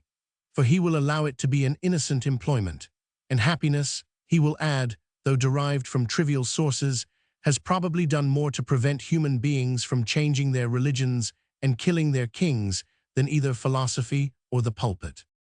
It may be well, indeed, before reading much further in Evelyn's book, to decide where it is that our modern view of happiness differs from his. Ignorance, surely, ignorance is at the bottom of it, his ignorance and our comparative erudition. No one can read the story of Evelyn's foreign travels without envying in the first place his simplicity of mind, in the second, his activity. To take a simple example of the difference between us, that butterfly will sit motionless on the dahlia while the gardener trundles his barrow past it, but let him flick the wings with the shadow of a rake, and off it flies, up it goes, instantly on the alert. So we may reflect, a butterfly sees but does not hear, and here no doubt we are much on a par with Evelyn. But as for going into the house to fetch a knife, and with that knife dissecting a red admiral's head, as Evelyn would have done, no sane person in the 20th century would entertain such a project for a second. Individually, we may know as little as Evelyn, but collectively we know so much that there is little incentive to venture on private discoveries. We seek the encyclopedia, not the scissors, and know in 2 minutes not only more than was known to Evelyn in his lifetime, but that the mass of knowledge is so vast that it is scarcely worth while to possess a single crumb. Ignorant, yet justly confident that with his own hands he might advance not merely his private knowledge, but the knowledge of mankind, Evelyn dabbled in all the arts and sciences, ran about the continent for 10 years, gazed with unflagging gusto upon hairy women and rational dogs, and drew inferences and framed speculations, which are now only to be matched by listening to the talk of old women round the village pump. The moon, they say, is so much larger than usual this autumn that no mushrooms will grow, and the carpenter's wife will be brought to bed of twins. So Evelyn, Fellow of the Royal Society, a gentleman of the highest culture and intelligence, carefully noted all comets and portents, and thought it a sinister omen when a whale came up the Thames. In 1658, too, a whale had been seen. That year died Cromwell. Nature, it seems, was determined to stimulate the devotion of her 17th-century admirers by displays of violence and eccentricity from which she now refrains. There were storms, floods, and droughts, the Thames frozen hard, comets flaring in the sky. If a cat so much as kittened in Evelyn's bed, the kitten was inevitably gifted with 8 legs, 6 ears, 2 bodies, and 2 tails. But to return to happiness. It sometimes appears that if there is an insoluble difference between our ancestors and ourselves, it is that we draw our happiness from different sources. We rate the same things at different values. Something of this we may ascribe to their ignorance and our knowledge. But are we to suppose that ignorance alters the nerves and the affections? Are we to believe that it would have been an intolerable penance for us to live familiarly with the Elizabethans? Should we have found it necessary to leave the room because of Shakespeare's habits, and to have refused Queen Elizabeth's invitation to dinner? Perhaps so. For Evelyn was a sober man of unusual refinement, and yet he pressed into a torture chamber as we crowd to see the lions fed. They first bound his wrists with a strong rope or small cable, and one end of it to an iron ring made fast to the wall about 4 feet from the floor, and then his feet with another cable, fastened about 5 feet farther than his utmost length to another ring on the floor of the room. Thus suspended, and yet lying but aslant, they slid a horse of wood under the rope which bound his feet, which so exceedingly stiffened it as severed the fellow's joints in miserable sort, drawing him out at length in an extraordinary manner, he having only a pair of linen drawers upon his naked body. And so on. Evelyn watched this to the end, and then remarked that the spectacle was so uncomfortable that I was not able to stay the sight of another, as we might say that the lions growl so loud, and the sight of raw meat is so unpleasant that we will now visit the penguins. Allowing for his discomfort, there is enough discrepancy between his view of pain and ours to make us wonder whether we see any fact with the same eyes, marry any woman from the same motives, or judge any conduct by the same standards. To sit passive when muscles tore and bones cracked, not to flinch when the wooden horse was raised higher and the executioner fetched a horn and poured 2 buckets of water down the man's throat, to suffer this iniquity on a suspicion of robbery which the man denied. All this seems to put Evelyn in one of those cages where we still mentally seclude the riffraff of White-Capel. Only it is obvious that we have somehow got it wrong. If we could maintain that our susceptibility to suffering and love of justice were proof that all our humane instincts were as highly developed as these, then we could say that the world improves, and we with it. But let us get on with the diary. In 1652, when it seemed that things had settled down unhappily enough, all being entirely in the rebels' hands, Evelyn returned to England with his wife, his tables of veins and arteries, his Venetian glass, and the rest of his curiosities, to lead the life of a country gentleman of strong royalist sympathies at Diptford, what with going to church and going to town, settling his accounts and planting his garden. I planted the orchard at Sayes Court, new moon, wind west.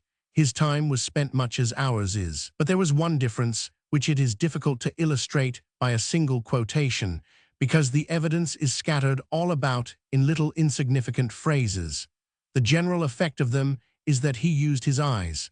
The visible world was always close to him. The visible world has receded so far from us that to hear all this talk of buildings and gardens, statues and carving, as if the look of things assailed one out of doors as well as in, and were not confined to a few small canvases hung upon the wall, seems strange. No doubt there are 1,000 excuses for us, but hitherto we have been finding excuses for him. Wherever there was a picture to be seen by Giulio Romano, Polidor, Guido, Raphael, or Tintoretto, a finely built house, a prospect, or a garden nobly designed, Evelyn stopped his coach to look at it, and opened his diary to record his opinion.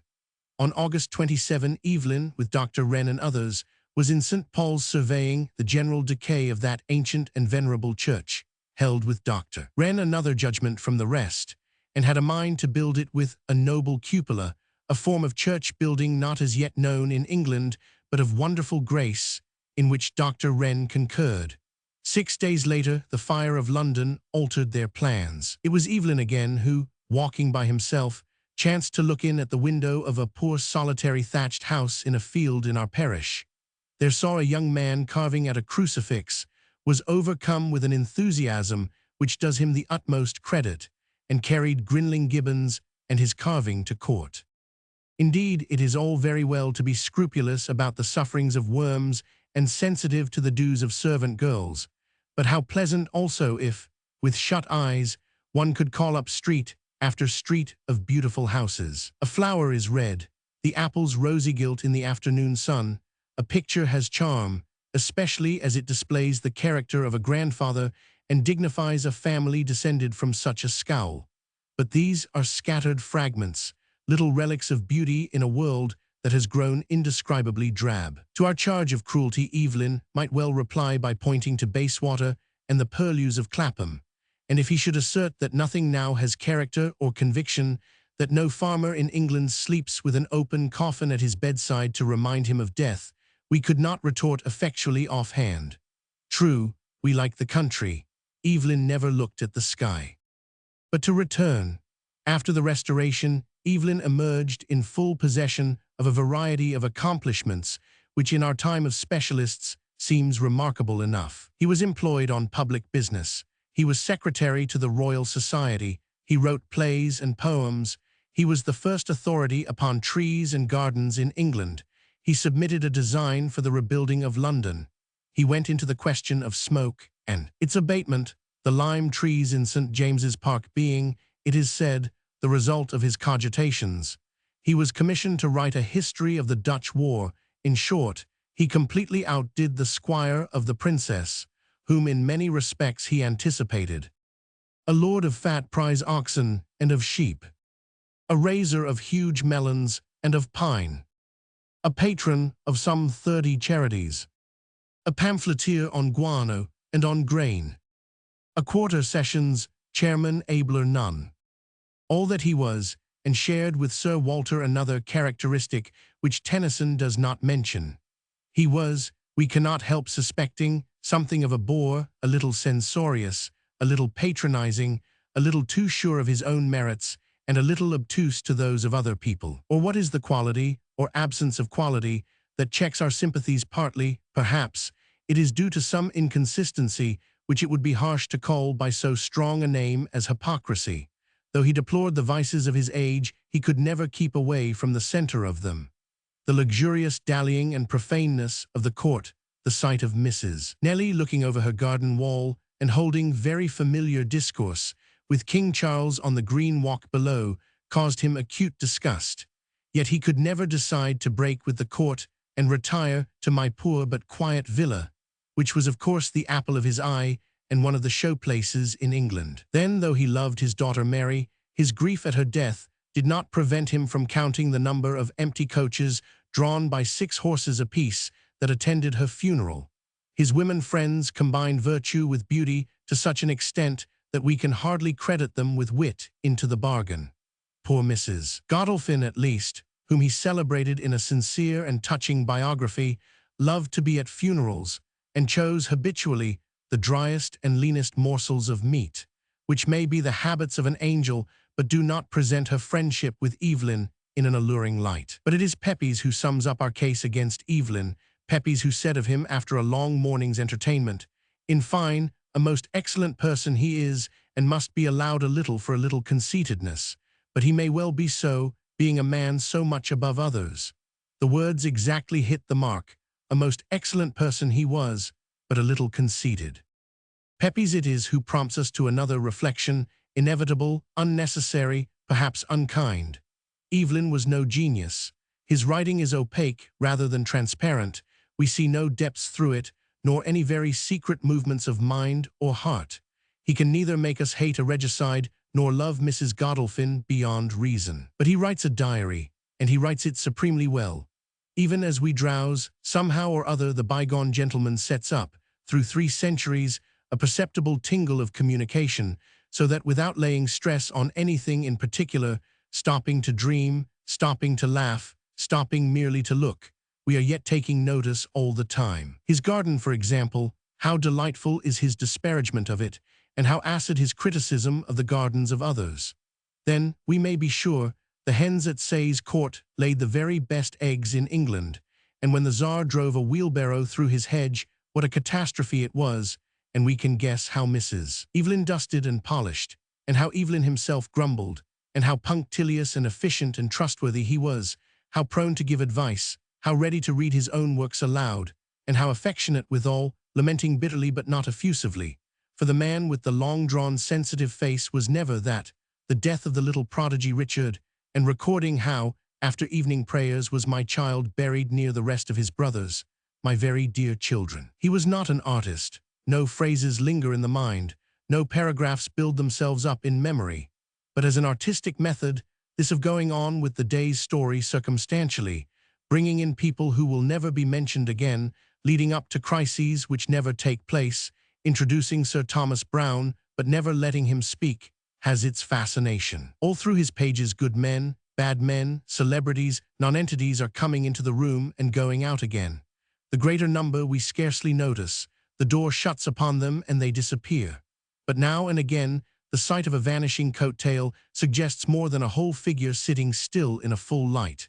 They have struck no attitude, arranged no mantle. Little they think that for 300 years and more they will be looked at in the act of jumping a gate, or observing, like the old Marquis of Argyle, that the turtle doves in the aviary are owls. Our eyes wander from one to the other.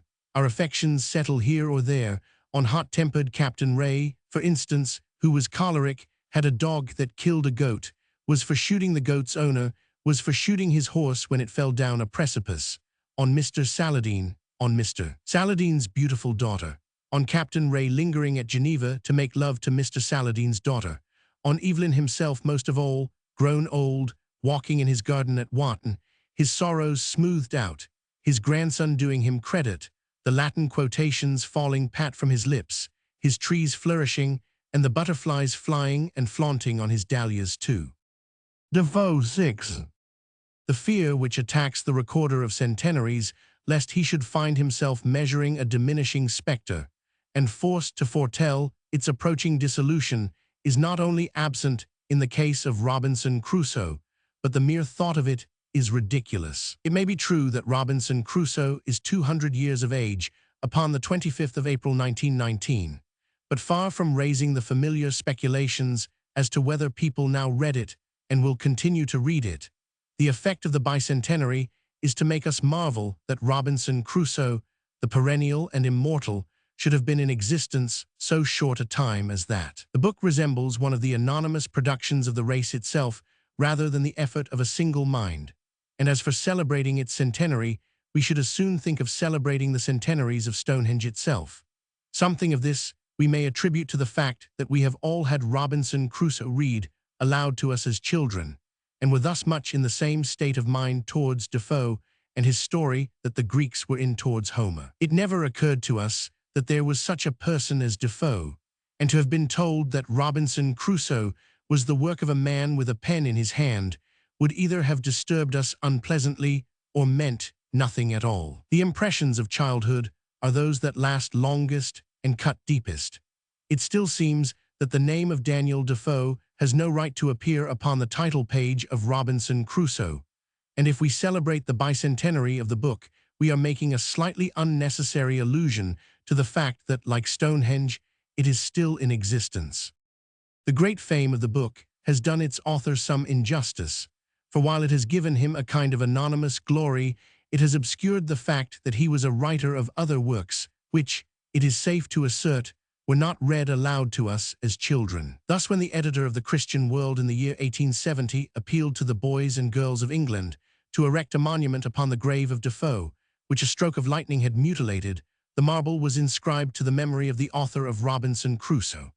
No mention was made of Moll Flanders, considering the topics which are dealt with in that book, and in Roxana, Captain Singleton, Colonel Jack, and the rest, we need not be surprised, though we may be indignant at the omission. We may agree with Mr. Wright, the biographer of Defoe, that these are not works for the drawing-room table, but unless we consent to make that useful piece of furniture the final arbiter of taste, we must deplore the fact that their superficial coarseness, or the universal celebrity of Robinson Crusoe, has led them to be far less widely famed than they deserve. On any monument worthy of the name of monument, the names of Moll Flanders and Roxana, at least, should be carved as deeply as the name of Defoe.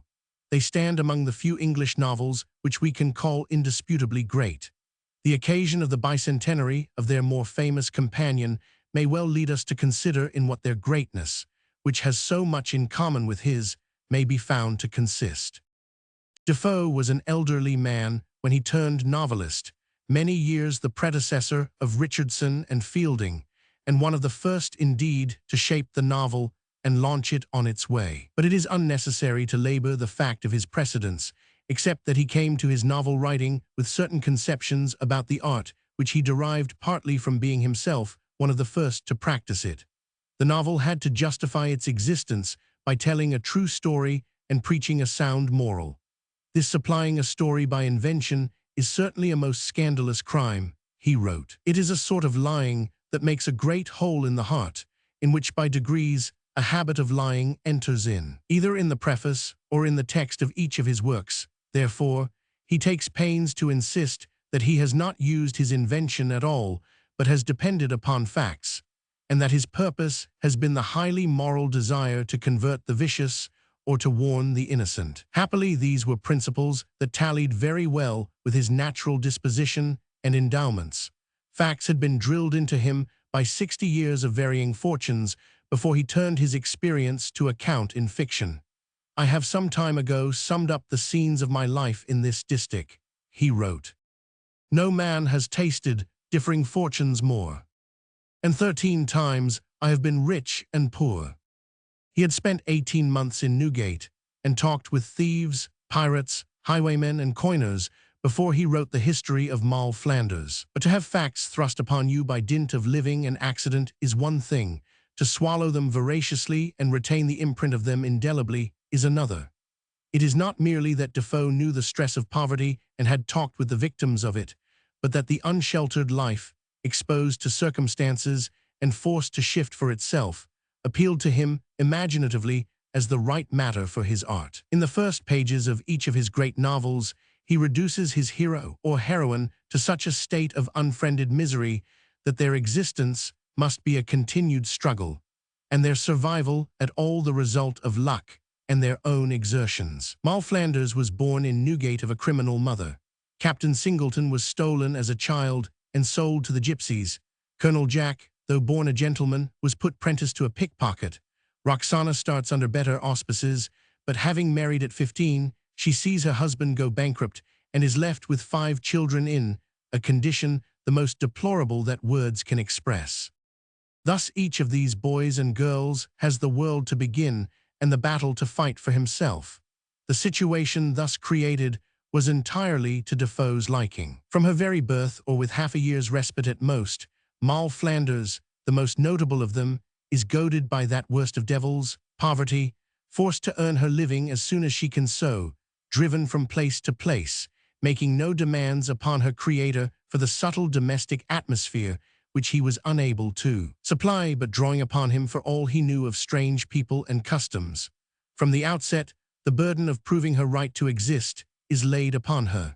She has to depend entirely upon her own wits and judgment, and to deal with each emergency as it arises by a rule-of-thumb morality which she has forged in her own head. The briskness of the story is due partly to the fact that, having transgressed the accepted laws at a very early age, she has henceforth the freedom of the outcast. The one impossible event is that she should settle down in comfort and security.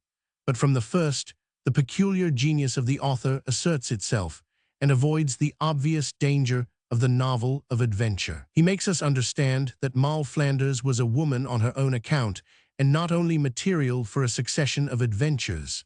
In proof of this she begins, as Roxana also begins, by falling passionately, if unfortunately, in love. That she must rouse herself and marry someone else and look very closely to her settlements and prospects is no slight upon her passion, but to be laid to the charge of her birth. And like all Defoe's women, she is a person of robust understanding.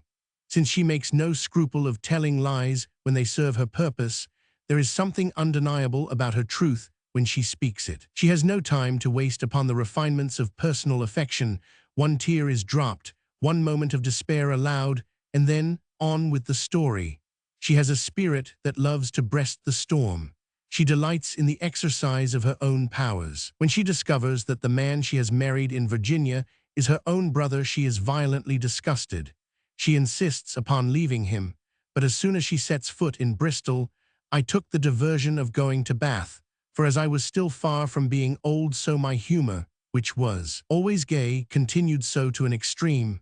Heartless she is not, nor can anyone charge her with levity, but life delights her, and a heroine who lives has us all in tow.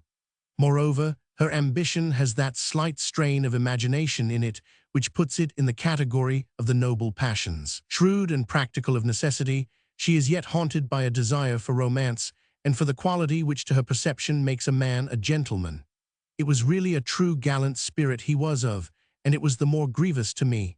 'Tis something of relief, even to be undone by a man of honor rather than by a scoundrel. She writes when she had misled a highwayman as to the extent of her fortune. It is in keeping with this temper that she should be proud of her final partner, because he refuses to work when they reach the plantations, but prefers hunting, and that she should take pleasure in buying him wigs and silver-hilted swords, to make him appear, as he really was, a very fine gentleman. Her very love of hot weather is in keeping, and the passion with which she kissed the ground that her son had trod on, and her noble tolerance of every kind of fault so long as it is not complete baseness of spirit, imperious, cruel, and relentless when uppermost, abject and low-spirited when down. For the rest of the world, she has nothing but goodwill. Since the list of the qualities and graces of this seasoned old sinner is by no means exhausted, we can well understand how it was that Barrow's applewoman on London Bridge called her Blessed Mary, and valued her book above all the apples on her stall, and that Barrow, taking the book deep into the booth, read till his eyes ached. But we dwell upon such signs of character only by way of proof that the creator of Moll Flanders was not, as he has been accused of being, a mere journalist and literal recorder of facts with no conception of the nature of psychology. It is true that his characters take shape and substance of their own accord, as if in despite of the author and not altogether to his liking. He never lingers or stresses any point of subtlety or pathos, but presses on imperturbably as if they came there without his knowledge. A touch of imagination, such as that when the prince sits by his son's cradle and Roxana observes how he loved to look at it when it was asleep, seems to mean much more to us than to him. After the curiously modern dissertation upon the need of communicating matters of importance to a second person lest, like the thief in Newgate, we should talk of it in our sleep, he apologizes for his digression. He seems to have taken his characters so deeply into his mind that he lived them without exactly knowing how, and like all unconscious artists, he leaves more gold in his work than his own generation was able to bring to the surface. The interpretation that we put on his characters might therefore well have puzzled him. We find for ourselves meanings which he was careful to disguise even from himself.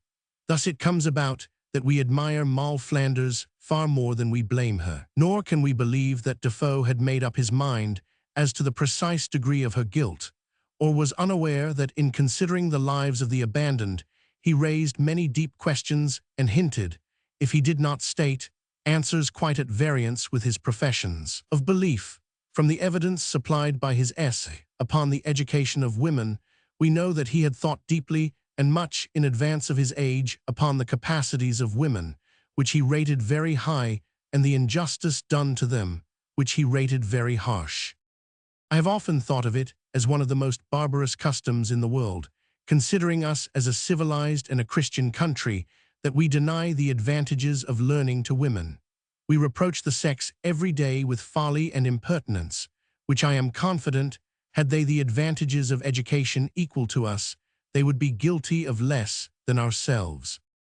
The advocates of women's rights would hardly care, perhaps, to claim Moll Flanders and Roxana among their patron saints.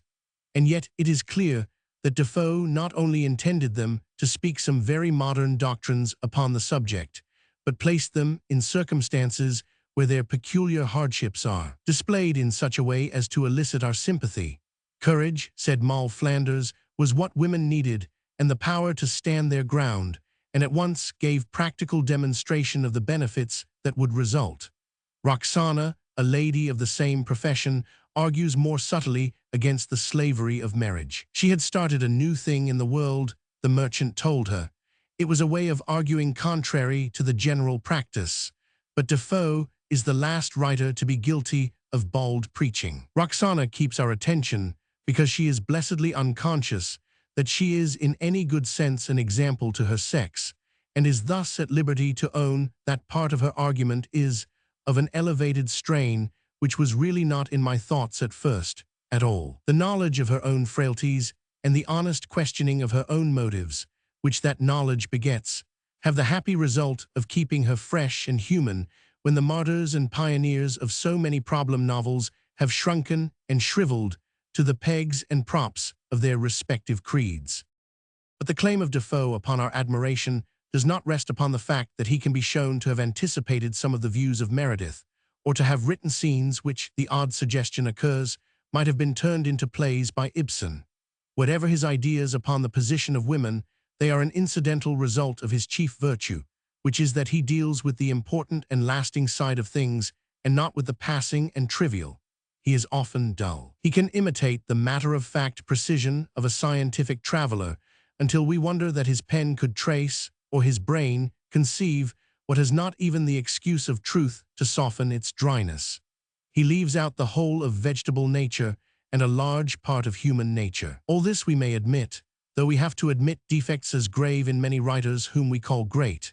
But that does not impair the peculiar merit of what remains.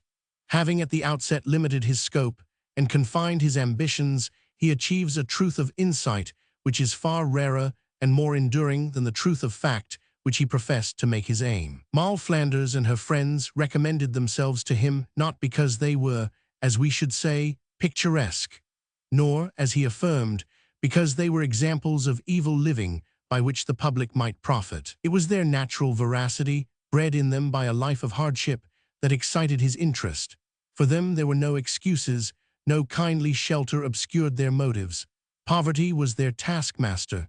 Defoe did not pronounce more than a judgment of the lips upon their failings, but their courage and resource and tenacity delighted him. He found their society full of good talk and pleasant stories and faith in each other and morality of a homemade kind.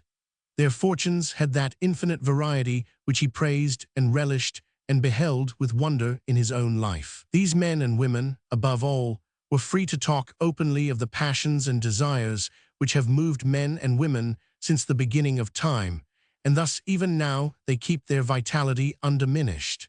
There is a dignity in everything that is looked at openly. Even the sordid subject of money, which plays so large a part in their histories, becomes not sordid but tragic when it stands not for ease and consequence, but for honor, honesty, and life itself. You may object that Defoe is humdrum, but never that he is engrossed with petty things. He belongs, indeed, to the school of the great plain writers, whose work is founded upon a knowledge of what is most persistent, though not most seductive, in human nature. The view of London from Hungerford Bridge, grey, serious, massive, and full of the subdued stir of traffic and business, prosaic if it were not for the masts of the ships and the towers and domes of the city, brings him to mind. The tattered girls with violets in their hands at the street corners, and the old weather-beaten women patiently displaying their matches and bootlaces beneath the shelter of arches, seem like characters from his books. He is of the school of Crabbe and of Gissing, and not merely a fellow pupil in the same stern place of learning, but its founder and master. Addison 7. In July 1843, Lord Macaulay pronounced the opinion that Joseph Addison had enriched our literature with compositions that will live as long as the English language. But when Lord Macaulay pronounced an opinion, it was not merely an opinion. Even now, at a distance of 76 years, the words seem to issue from the mouth of the chosen representative of the people. There is an authority about them, a sonority, a sense of responsibility, which put us in mind of a prime minister making a proclamation on behalf of a great empire, rather than of a journalist writing about a deceased man of letters for a magazine. The article upon Addison is indeed one of the most vigorous of the famous essays. Florid, and at the same time extremely solid, the phrases seem to build up a monument, at once square and lavishly festooned with ornament, which should serve Addison for shelter so long as one stone of Westminster Abbey stands upon another. Yet, though we may have read and admired this particular essay times out of number, as we say when we have read anything 3 times over, it has never occurred to us, strangely enough, to believe that it is true. That is apt to happen to the admiring reader of Macaulay's essays. While delighting in their richness, force, and variety, and finding every judgment, however emphatic, proper in its place, it seldom occurs to us to connect these sweeping assertions and undeniable convictions with anything so minute as a human being. So it is with Addison. If we wish, Macaulay writes, to find anything more vivid than Addison's best portraits, we must go either to Shakespeare or to Cervantes. We have not the least doubt that if Addison had written a novel on an extensive plan, it would have been superior to any that we possess. His essays, again, fully entitle him to the rank of a great poet, and to complete the edifice, we have Voltaire proclaimed the prince of buffoons, and together with Swift forced to stoop so low that Addison takes rank above them both as a humorist. Examined separately, such flourishes of ornament look grotesque enough, but in their place, such is the persuasive power of design, they are part of the decoration, they complete the monument. Whether Addison or another is interred within, it is a very fine tomb. But now that 2 centuries have passed, since the real body of Addison was laid by night under the Abbey floor, we are, through no merit of our own, partially qualified to test the first of the flourishes on that fictitious tombstone to which, though it may be empty, we have done homage, in a formal kind of way, these 67 years. The compositions of Addison will live as long as the English language, since every moment brings proof that our mother tongue is more lusty and lively than sorts with complete sedateness or chastity. We need only concern ourselves with the vitality of Addison. Neither lusty nor lively is the adjective we should apply to the present condition of the Tatler and the Spectator.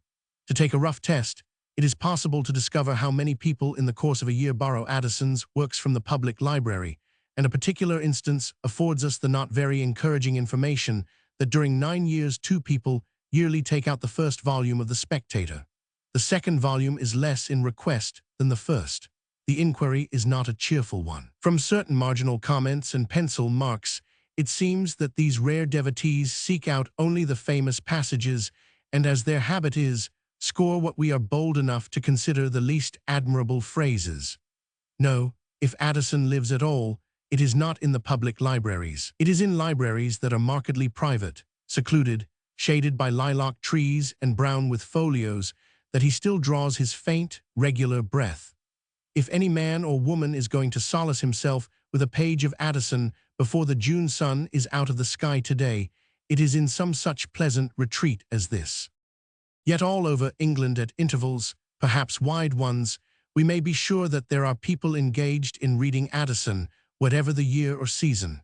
For Addison is very well worth reading. The temptation to read Pope on Addison, Macaulay on Addison, Thackeray on Addison, Johnson on Addison rather than Addison himself is to be resisted, for you will find, if you study the Tatler and the Spectator, glance at Cato, and run through the remainder of the 6 moderate-sized volumes, that Addison is neither Pope's Addison nor anybody else's Addison, but a separate, independent individual still capable of casting a clear-cut shape of himself upon the consciousness, turbulent and distracted as it is, of 1919. It is true that the fate of the lesser shades is always a little precarious. They are so easily obscured or distorted. It seems so often scarcely worth while to go through the cherishing and humanizing process which is necessary to get into touch with a writer of the second class who may, after all, have little to give us. The earth is crusted over them, their features are obliterated, and perhaps it is not a head of the best period that we rub clean in the end, but only the chip of an old pot. The chief difficulty with the lesser writers, however, is not only the effort. It is that our standards have changed. The things that they like are not the things that we like, and as the charm of their writing depends much more upon taste than upon conviction, a change of manners is often quite enough to put us out of touch altogether. That is one of the most troublesome barriers between ourselves and Addison. He attached great importance to certain qualities. He had a very precise notion of what we are used to call niceness in man or woman. He was extremely fond of saying that men ought not to be atheists and that women ought not to wear large petticoats. This directly inspires in us not so much a sense of distaste as a sense of difference. Dutifully, if at all, we strain our imaginations to conceive the kind of audience to whom these precepts were addressed. The Tatler was published in 1709, The Spectator a year or two later. What was the state of England at that particular moment? Why was Addison so anxious to insist upon the necessity of a decent and cheerful religious belief? Why did he so constantly, and in the main kindly, lay stress upon the foibles of women and their reform? Why was he so deeply impressed with the evils of party government? Any historian will explain, but it is always a misfortune to have to call in the services of any historian. A writer should give us direct certainty. Explanations are so much water poured into the wine. As it is, we can only feel that these counsels are addressed to ladies in hoops and gentlemen in wigs, a vanished audience which has learnt its lesson and gone its way, and the preacher with it. We can only smile and marvel and perhaps admire the clothes. And that is not the way to read. To be thinking that dead people deserved these censures and admired this morality, judged the eloquence, which we find so frigid, sublime, the philosophy to us so superficial, profound, to take a collector's joy in such signs of antiquity, is to treat literature as if it were a broken jar of undeniable age but doubtful beauty, to be stood in a cabinet behind glass doors. The charm which still makes Cato very readable is much of this nature. When Syphax exclaims, "So where our wide Numidian wastes extend, sudden impetuous hurricanes descend, wheel through the air, encircling eddies play, tear up the sands, and sweep whole plains away. The helpless traveler, with wild surprise, sees the dry desert all around him rise, and smothered in the dusty whirlwind dies." We cannot help imagining the thrill in the crowded theater, the feathers nodding emphatically on the ladies' heads, the gentlemen leaning forward to tap their canes, and everyone exclaiming to his neighbor how vastly fine it is and crying, "Bravo!" But how can we be excited? And so with Bishop Hurd and his notes, his finely observed, his wonderfully exact, both in the sentiment and expression, his serene confidence that when the present humor of idolizing Shakespeare is over, the time will come when Cato is supremely admired by all candid and judicious critics. This is all very amusing and productive of pleasant fancies, both as to the faded frippery of our ancestors' minds and the bold opulence of our own. But it is not the intercourse of equals, let alone that other kind of intercourse, which, as it makes us contemporary with the author, persuades us that his object is our own. Occasionally, in Cato, one may pick up a few lines that are not obsolete, but for the most part, the tragedy which Dr. Johnson thought, unquestionably, the noblest production of Addison's genius, has become collector's literature. Perhaps most readers approach the essays also with some suspicion as to the need of condescension in their minds. The question to be asked is whether Addison, attached as he was to certain standards of gentility, morality, and taste, has not become one of those people of exemplary character and charming urbanity who must never be talked to about anything more exciting than the weather. We have some slight suspicion that the Spectator and the Tatler are nothing but talk, couched in perfect English, about the number of fine days this year compared with the number of wet the year before. The difficulty of getting on to equal terms with him is shown by the little fable which he introduces into one of the early numbers of the Tatler, of a young gentleman of moderate understanding but great vivacity, who had got a little smattering of knowledge, just enough to make an atheist or a freethinker, but not a philosopher or a man of sense. This young gentleman visits his father in the country and proceeds to enlarge the narrowness of the country notions, in which he succeeded so well that he had seduced the butler by his table talk and staggered his eldest sister, till one day, talking of his setting dog, said he did not question, but Tray was as immortal as any one of the family, and in the heat of the argument told his father that for his own part he expected to die like a dog. Upon which the old man, starting up in a very great passion, cried out, "Then, sirrah, you shall live like one," and taking his cane in his hand, cudgelled him out of his system.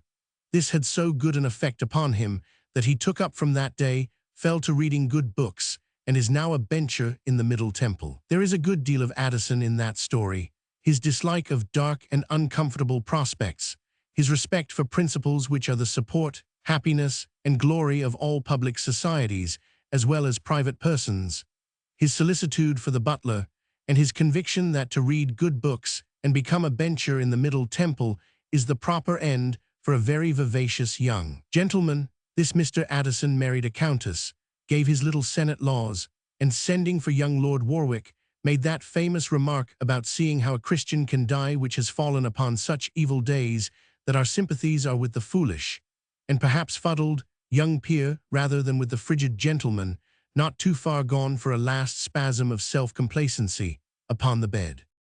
Let us rub off such incrustations, so far as they are due to the corrosion of Pope's wit or the deposit of mid-Victorian lachrymosity, and see what, for us in our time, remains. In the first place, there remains the not despicable virtue, after 2 centuries of existence, of being readable. Addison can fairly lay claim to that. And then, slipped in on the tide of the smooth, well-turned prose, are little eddies, diminutive waterfalls, agreeably diversifying the polished surface. We begin to take note of whims, fancies, peculiarities on the part of the essayist, which light up the prim, impeccable countenance of the moralist, and convince us that however tightly he may have pursed his lips, his eyes are very bright and not so shallow after all. He is alert to his finger-tips. Little muffs, silver garters, fringed gloves draw his attention. He observes with a keen, quick glance, not unkindly, and full rather of amusement than of censure. To be sure, the age was rich in follies. Here were coffee-houses packed with politicians talking of kings and emperors, and letting their own small affairs go to ruin. Crowds applauded the Italian opera every night without understanding a word of it. Critics discoursed of the unities. Men gave £1,000 for a handful of tulip roots. As for women, or the fair sex, as Addison liked to call them, their follies were past counting. He did his best to count them, with a loving particularity which roused the ill humor of Swift. But he did it very charmingly, with a natural relish for the task, as the following passage shows.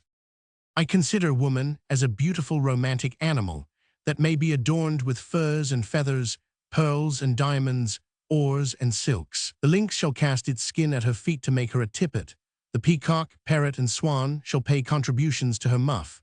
The sea shall be searched for shells, and the rocks for gems, and every part of nature furnish out its share towards the embellishment of a creature that is the most consummate work of it.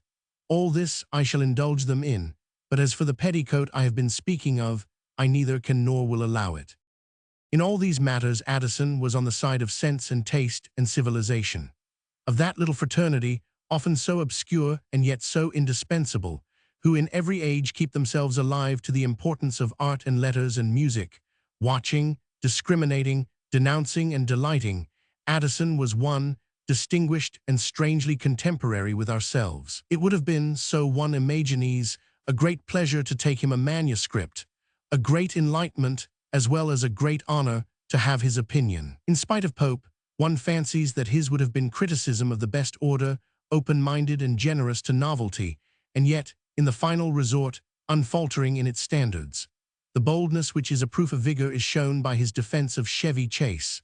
He had so clear a notion of what he meant by the very spirit and soul of fine writing as to track it down in an old barbarous ballad or rediscover it in that divine work, Paradise Lost. Moreover, far from being a connoisseur only of the still, settled beauties of the dead, he was aware of the present, a severe critic of its Gothic taste, vigilant in protecting the rights and honors of the language, and all in favor of simplicity and quiet.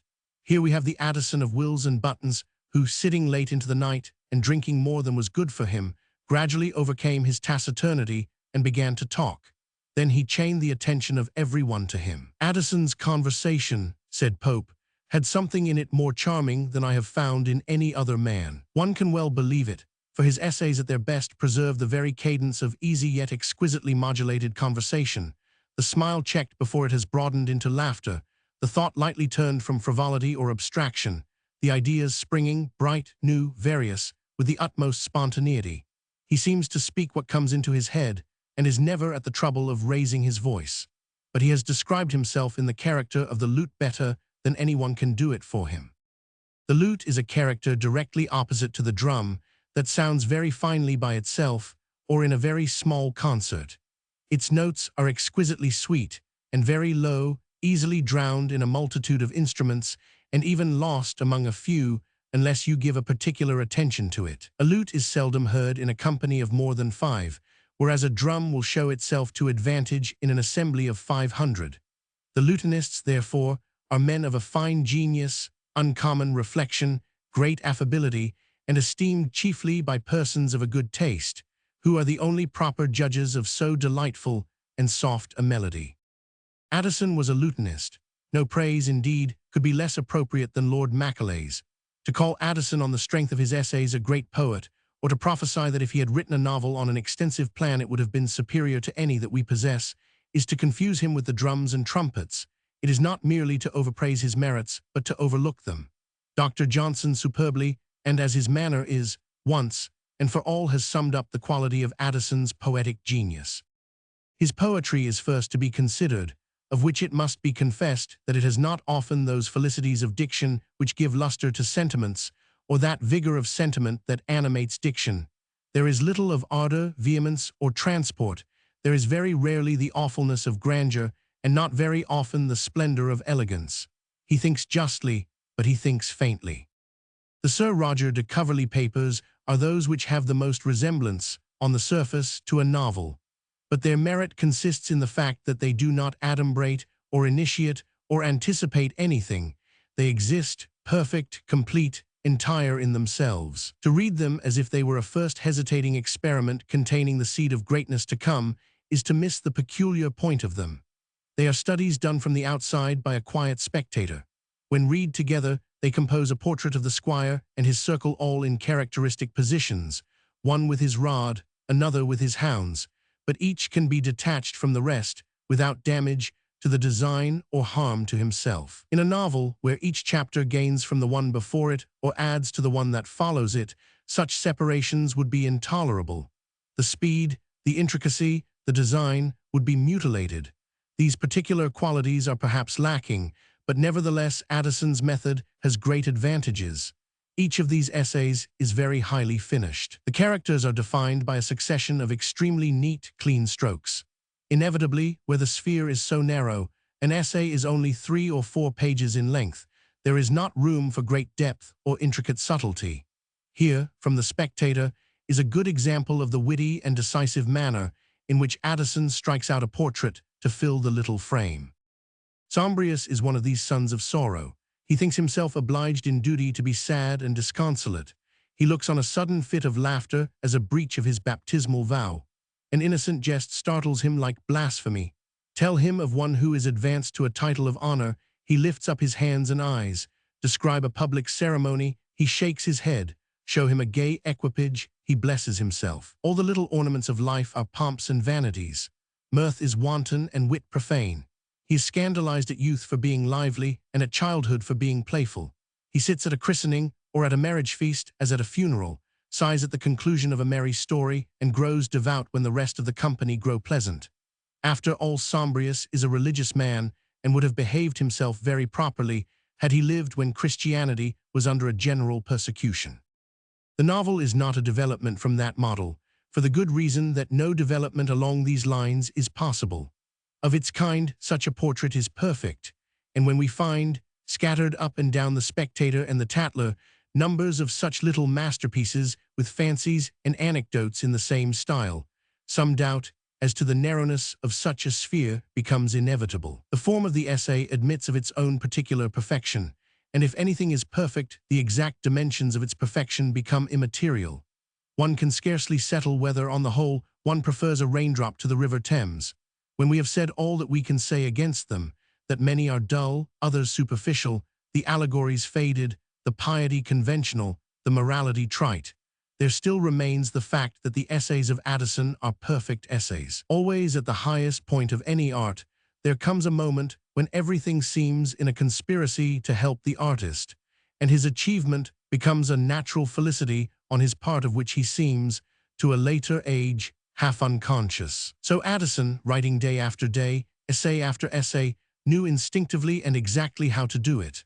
Whether it was a high thing or whether it was a low thing, whether an epic is more profound or a lyric more passionate, undoubtedly it is due to Addison that prose is now prosaic, the medium which makes it possible for people of ordinary intelligence to communicate their ideas to the world. Addison is the respectable ancestor of an innumerable progeny. Pick up the first weekly journal, and the article upon the delights of summer or the approach of age will show his influence, but it will also show, unless the name of Mr. Max Beerbohm, our solitary essayist, is attached to it, that we have lost the art of writing essays. What with our views and our virtues, our passions and profundities, the shapely silver drop that held the sky in it and so many bright little visions of human life, is now nothing but a hold, all knobbed with luggage packed in a hurry. Even so, the essayist will make an effort, perhaps without knowing it, to write like Addison. In his temperate and reasonable way, Addison more than once amused himself with speculations as to the fate of his writings. He had a just idea of their nature and value. "I have new pointed all the batteries of ridicule," he wrote. Yet because so many of his darts had been directed against ephemeral follies, absurd fashions, ridiculous customs, and affected forms of speech, the time would come in 100 years perhaps when his essays, he thought, would be like so many pieces of old plate, where the weight will be regarded, but the fashion lost. 200 years have passed, the plate is worn smooth, the pattern almost rubbed out, but the metal is pure silver. The lives of the obscure. 5 shillings, perhaps, will secure a life subscription to this faded, out-of-date, obsolete library, which with a little help from the rates, is chiefly subsidized from the shelves of clergymen's widows, and country gentlemen inheriting more books than their wives like. To dust, in the middle of the wide airy room, with windows that look to the sea, and let in the shouts of men crying pilchards for sale on the cobbled street below, a row of vases stands, in which specimens of the local flowers droop, each with its name inscribed beneath. The elderly, the marooned, the bored, drift from newspaper to newspaper, or sit holding their heads over back numbers of the Illustrated London News and the Wesleyan Chronicle.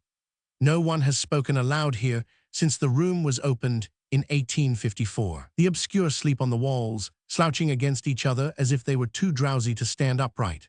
Their backs are flaking off, their titles often vanished. Why disturb their sleep? Why reopen those peaceful graves? The librarian seems to ask, peering over his spectacles and resenting the duty, which indeed has become laborious, of retrieving from among those nameless tombstones knows. 1763, 1080, and 606. I. The Taylors and the Edgeworths. For one likes romantically to feel oneself a deliverer advancing with lights across the waste of years to the rescue of some stranded ghost, a Mrs. Pilkington, a Rev. Henry Elman, a Mrs. Anne Gilbert, waiting, appealing, forgotten in the growing gloom. Possibly they hear one coming. They shuffle, they preen, they bridle. Old secrets well up to their lips. The divine relief of communication will soon again be theirs. The dust shifts and Mrs. Gilbert, but the contact with life is instantly salutary. Whatever Mrs. Gilbert may be doing, she is not thinking about us. Far from it. Colchester, about the year 1800, was for the young Taylors, as Kensington had been for their mother, a very Elysium. There were the Strutts, the Hills, the Stapletons. There was poetry, philosophy, engraving. For the young Taylors were brought up to work hard, and if, after a long day's toil upon their father's pictures, they slipped round to dine with the Strutts, they had a right to their pleasure. Already they had won prizes in Darton and Harvey's pocketbook. One of the Strutts knew James Montgomery, and there was talk, at those gay parties, with the Moorish decorations and all the cats, for old Ben Strutt was a bit of a character, did not communicate, would not let his daughters eat meat, so no wonder they died of consumption. There was talk of printing a joint volume to be called the Associate Minstrels, to which James, if not Robert himself, might contribute. The Stapletons were poetical too. Moira and Bithia would wander over the old town wall at Balkan Hill reading poetry by moonlight. Perhaps there was a little too much poetry in Colchester in 1800. Looking back in the middle of a prosperous and vigorous life, Anne had to lament many broken careers, much unfulfilled promise. The Stapletons died young, perverted, miserable. Jacob, with his dark, scorn-speaking countenance, who had vowed that he would spend the night looking for Anne's lost bracelet in the street, disappeared, and I last heard of him vegetating among the ruins of Rome, himself too much a ruin. As for the Hills, their fate was worst of all. To submit to public baptism was flighty, but to marry Captain 1000. Anybody could have warned pretty Fanny Hill against Captain 1000. Yet off she drove with him in his fine phaeton. For years nothing more was heard of her. Then one night, when the Taylors had moved to Ongar and old Mr. and Mrs. Taylor were sitting over the fire, thinking how, as it was 9 o'clock, and the moon was full, they ought, according to their promise, to look at it and think of their absent children, there came a knock at the door. Mrs. Taylor went down to open it. But who was this sad, shabby-looking woman outside? Oh, don't you remember the Strutts and the Stapletons, and how you warned me against Captain 1000? Cried Fanny Hill, for it was Fanny Hill, poor Fanny Hill, all worn and sunk, poor Fanny Hill, that used to be so sprightly. She was living in a lone house not far from the Taylors, forced to drudge for her husband's mistress, for Captain 1000. Had wasted all her fortune, ruined all her life. And married Mr. G, of course, of course. The words told persistently through these obscure volumes. For in the vast world to which the memoir writers admit us, there is a solemn sense of something unescapable, of a wave gathering beneath the frail flotilla and carrying it on. One thinks of Colchester in 1800. Scribbling verses, reading Montgomery, so they begin. The Hills, the Stapletons, the Strutts disperse and disappear as one knew they would. But here, after long years, is Anne still scribbling, and at last here is the poet Montgomery himself in her very house, and she begging him to consecrate her child to poetry by just holding him in his arms, and he refusing, for he is a bachelor, but taking her for a walk, and they hear the thunder, and she thinks it the artillery, and he says in a voice which she will never, never forget, yes, the artillery of heaven. It is one of the attractions of the unknown, their multitude, their vastness. For instead of keeping their identity separate, as remarkable people do, they seem to merge into one another, their very boards and title pages and frontispieces dissolving, and their innumerable pages melting into continuous years, so that we can lie back and look up into the fine mist-like substance of countless lives, and pass. Unhindered from century to century, from life to life, scenes detach themselves. We watch groups. Here is young Mr. Elman talking to Miss Biffin at Brighton. She has neither arms nor legs. A footman carries her in and out. She teaches miniature painting to his sister. Then he is in the stage-coach on the road to Oxford with Newman. Newman says nothing. Elman nevertheless reflects that he has known all the great men of his time. And so back and so forwards, He paces eternally the fields of Sussex until, grown to an extreme old age, there he sits in his rectory thinking of Newman, thinking of Miss Biffin, and making, it is his great consolation, string bags for missionaries. And then, go on looking, nothing much happens, but the dim light is exquisitely refreshing to the eyes. Let us watch little Miss Friend trotting along the Strand with her father. They meet a man with very bright eyes. "Mr. Blake," says Mr. Friend, "it is Mrs. Dyer who pours out tea for them in Clifford's Inn. Mr. Charles Lamb has just left the room. Mrs. Dyer says she married George because his washerwoman cheated him so. What do you think George paid for his shirts?" she asks. Gently, beautifully, like the clouds of a balmy evening, obscurity once more traverses the sky, an obscurity which is not empty but thick with the star-dust of innumerable lives. And suddenly there is a rift in it, and we see a wretched little packet-boat pitching off the Irish coast in the middle of the 19th century. There is an unmistakable air of 1840 about the tarpaulins and the hairy monsters in sou'westers lurching and spitting over the sloping decks, yet treating the solitary young woman who stands in shawl and poke, bonnet gazing, not without kindness. No, no, no, she will not leave the deck. She will stand there till it is quite dark, thank you. Her great love of the sea drew this exemplary wife and mother every now and then irresistibly away from home. No one but her husband knew where she had gone, and her children learnt only later in life that on these occasions, when suddenly she disappeared for a few days, she was taking short sea voyages. A crime which she expiated by months of work among the Midland poor.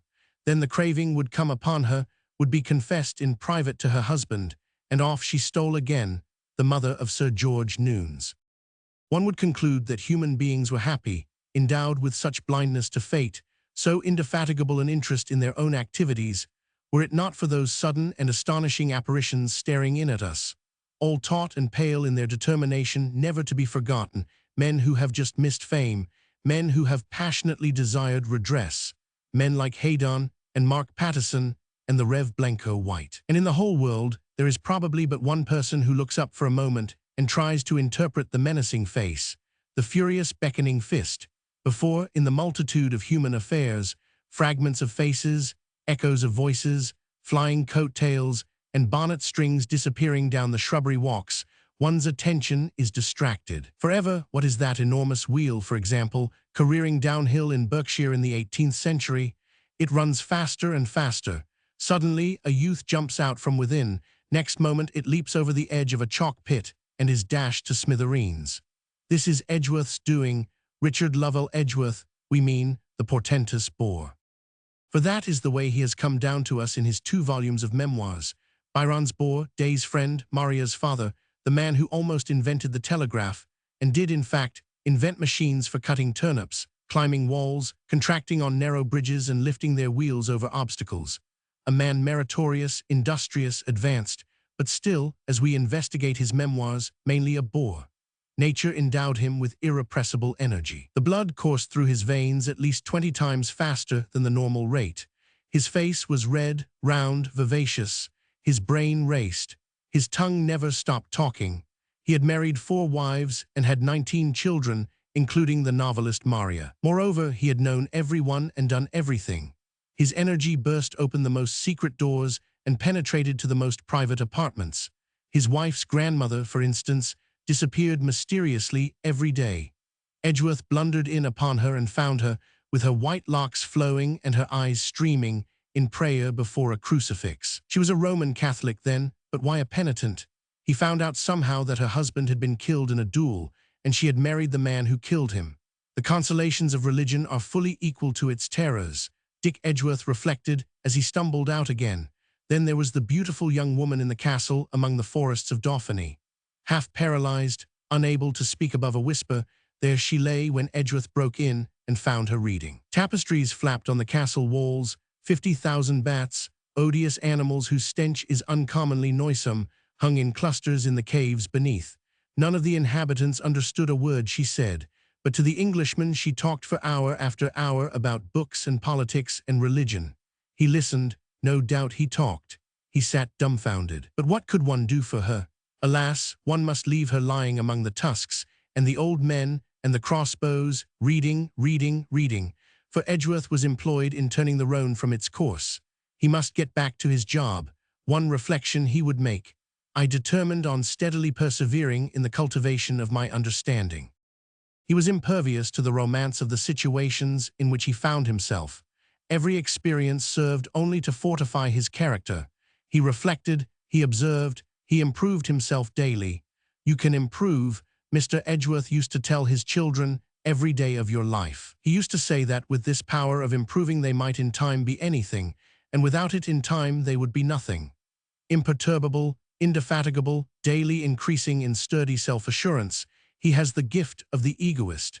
He brings out, as he bustles and bangs on his way, the diffident, shrinking figures who would otherwise be drowned in darkness. The aged lady, whose private penance he disturbed, is only one of a series of figures who start up on either side of his progress, mute, astonished, showing us in a way that is even now unmistakable their amazement at this well-meaning man who bursts in upon them at their studies and interrupts their prayers. We see him through their eyes. We see him as he does not dream of being seen. What a tyrant he was to his first wife, how intolerably she suffered, but she never utters a word. It is Dick Edgeworth who tells her story in complete ignorance that he is doing anything of the kind. It was a singular trait of character in my wife, he observes, who had never shown any uneasiness at my intimacy with Sir Francis de Laville, that she should take a strong dislike to Mr. Day.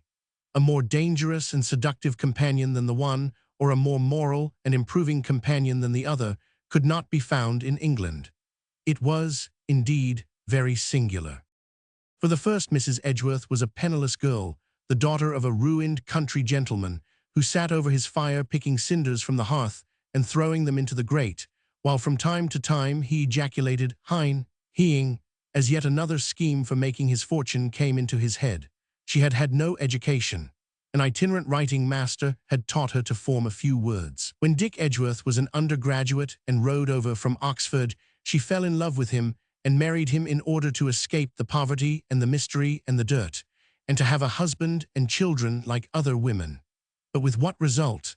Gigantic wheels ran downhill with the bricklayer's son inside them. Sailing carriages took flight and almost wrecked 4 stage coaches. Machines did cut turnips, but not very efficiently. Her little boy was allowed to roam the country like a poor man's son, bare-legged, untaught. And Mr. Day, coming to breakfast and staying to dinner, argued incessantly about scientific principles and the laws of nature. But here we encounter one of the pitfalls of this nocturnal rambling among forgotten worthies. It is so difficult to keep, as we must with highly authenticated people, strictly to the facts.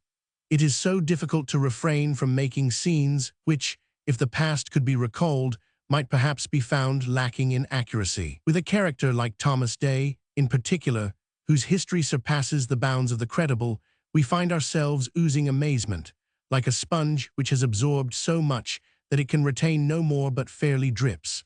Certain scenes have the fascination which belongs rather to the abundance of fiction than to the sobriety of fact.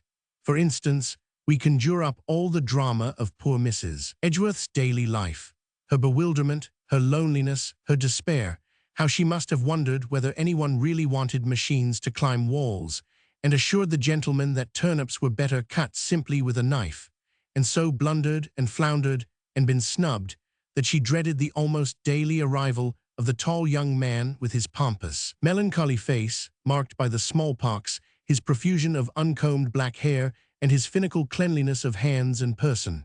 He talked fast, fluently, incessantly, for hours at a time about philosophy and nature and 1,000. Rousseau, yet it was her house. She had to see to his meals, and though he ate as though he were half asleep, his appetite was enormous. But it was no use complaining to her husband. Edgeworth said, she lamented about trifles. He went on to say, the lamenting of a female with whom we live does not render home delightful. And then, with his obtuse open-mindedness, he asked her what she had to complain of. Did he ever leave her alone? In the 5 or 6 years of their married life, he had slept from home not more than 5 or 6 times. Mr. Day could corroborate that. Mr. Day corroborated everything that Mr. Edgeworth said. He egged him on with his experiments. He told him to leave his son without education. He did not care a rap what the people of Henley said. In short, he was at the bottom of all the absurdities and extravagances which made Mrs. Edgeworth's life a burden to her. Yet let us choose another scene, one of the last that poor Mrs. Edgeworth was to behold.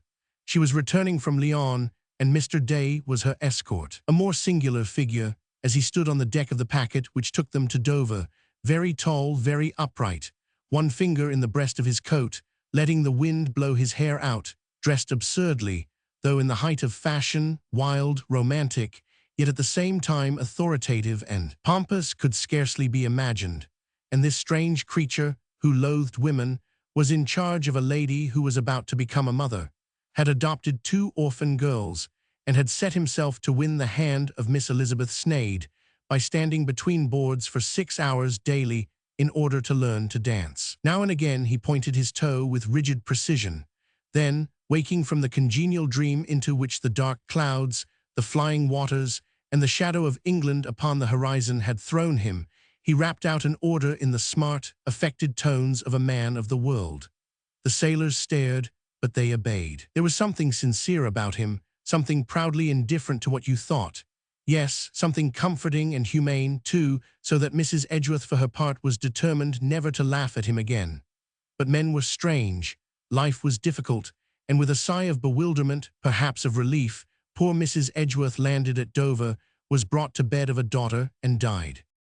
Day meanwhile proceeded to Lichfield.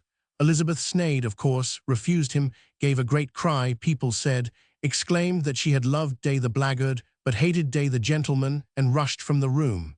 And then, they said, a terrible thing happened.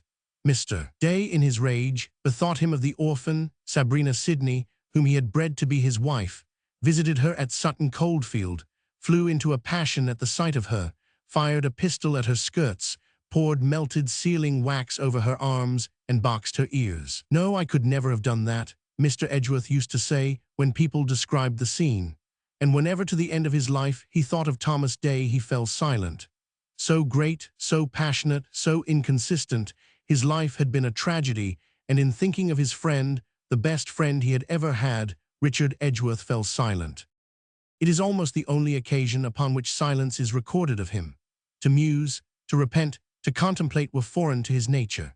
His wife and friends and children are silhouetted with extreme vividness upon a broad disk of interminable chatter. Upon no other background could we realize so clearly the sharp fragment of his first wife, or the shades and depths which make up the character, at once humane and brutal, advanced and hidebound, of the inconsistent philosopher, Thomas Day. But his power is not limited to people.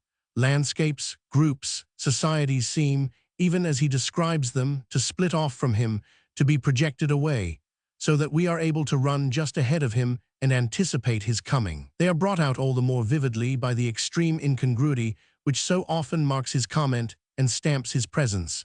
They live with a peculiar beauty, fantastic, solemn, mysterious, in contrast with Edgeworth, who is none of these things. In particular, he brings before us a garden in Cheshire, the garden of a parsonage, an ancient but commodious parsonage. One pushed through a white gate and found oneself in a grass court, small but well kept, with roses growing in the hedges and grapes hanging from the walls. But what, in the name of wonder, were those objects in the middle of the grass plot? Through the dusk of an autumn evening there shone out an enormous white globe. Round it at various distances were others of different sizes, the planets and their satellites it seemed. But who could have placed them there, and why? The house was silent, the windows shut, nobody was stirring. Then, furtively peeping from behind a curtain, appeared for a second the face of an elderly man, handsome, disheveled, distraught. It vanished. In some mysterious way, human beings inflict their own vagaries upon nature. Moths and birds must have flitted more silently through the little garden, over everything must have brooded the same fantastic peace. Then, red-faced, garrulous, inquisitive, in burst Richard Lovell Edgeworth. He looked at the globes. He satisfied himself that they were of accurate design and workmanlike construction. He knocked at the door. He knocked and knocked. No one came. At length, as his impatience was overcoming him, slowly the latch was undone. Gradually the door was opened. A clergyman, neglected, unkempt, but still a gentleman, stood before him. Edgeworth named himself, and they retired to a parlor littered with books and papers and valuable furniture now fallen to decay. At last, unable to control his curiosity any longer, Edgeworth asked what were the globes in the garden. Instantly, the clergyman displayed extreme agitation. It was his son who had made them, he exclaimed, a boy of genius, a boy of the greatest industry, and of virtue and acquirements far beyond his age. But he had died. His wife had died. Edgeworth tried to turn the conversation, but in vain. The poor man rushed on passionately, incoherently about his son, his genius, his death. Struck me that his grief had injured his understanding, said Edgeworth, and he was becoming more and more uncomfortable when the door opened, and a girl of 14 or 15, entering with a tea tray in her hand, suddenly changed the course of his host's conversation. Indeed, she was beautiful, dressed in white, her nose a shade too prominent perhaps, but no, her proportions were exquisitely right. She is a scholar and an artist, the clergyman exclaimed as she left the room. But why did she leave the room? If she was his daughter, why did she not preside at the tea table? Was she his mistress? Who was she? And why was the house in this state of litter and decay? Why was the front door locked? Why was the clergyman apparently a prisoner, and what was his secret story? Questions began to crowd into Edgeworth's head as he sat drinking his tea, but he could only shake his head and make one last reflection. I feared that something was not right, as he shut the white wicket gate behind him and left alone forever in the untidy house among the planets and their satellites, the mad clergyman and the lovely girl. Roman 2. Letitia Pilkington. Let us bother the librarian once again. Let us ask him to reach down, dust, and hand over to us that little brown book over there, the Memoirs of Mrs. Pilkington, 3 volumes bound in one, printed by Peter Hoey in Dublin, 1776. The deepest obscurity shades her retreat. The dust lies heavy on her tomb. One board is loose, that is to say, and nobody has read her since early in the last century, when a reader, presumably a lady, whether disgusted by her obscenity or stricken by the hand of death, left off in the middle and marked her place with a faded list of goods and groceries. If ever a woman wanted a champion, it is obviously Letitia Pilkington. Who then was she? Can you imagine a very extraordinary cross between Moll Flanders and Lady Ritchie, between a rolling and rollicking woman of the town and a lady of breeding and refinement? Letitia Pilkington, 1712–1759, was something of the sort, shady, shifty, adventurous, and yet, like Thackeray's daughter, like Miss Mitford, like Madame de Sévigné and Jane Austen and Maria Edgeworth, so imbued with the old traditions of her sex that she wrote, as ladies talk, to give pleasure. Throughout her memoirs, we can never forget that it is her wish to entertain, her unhappy fate to sob. Dabbing her eyes and controlling her anguish, she begs us to forgive an odious breach of manners which only the suffering of a lifetime, the intolerable persecutions of Mr. P. N., the malignant, she must say the H. Spite of Lady C. T. can excuse. For who should know better than the Earl of Kilmallock's great-granddaughter that it is the part of a lady to hide her sufferings? Thus Letitia is in the great tradition of English women of letters. It is her duty to entertain. It is her instinct to conceal. Still, though her room near the Royal Exchange is threadbare, and the table is spread with old playbills instead of a cloth, and the butter is served in a shoe, and Mr. Worsdale has used the teapot to fetch small beer that very morning, still she presides, still she entertains.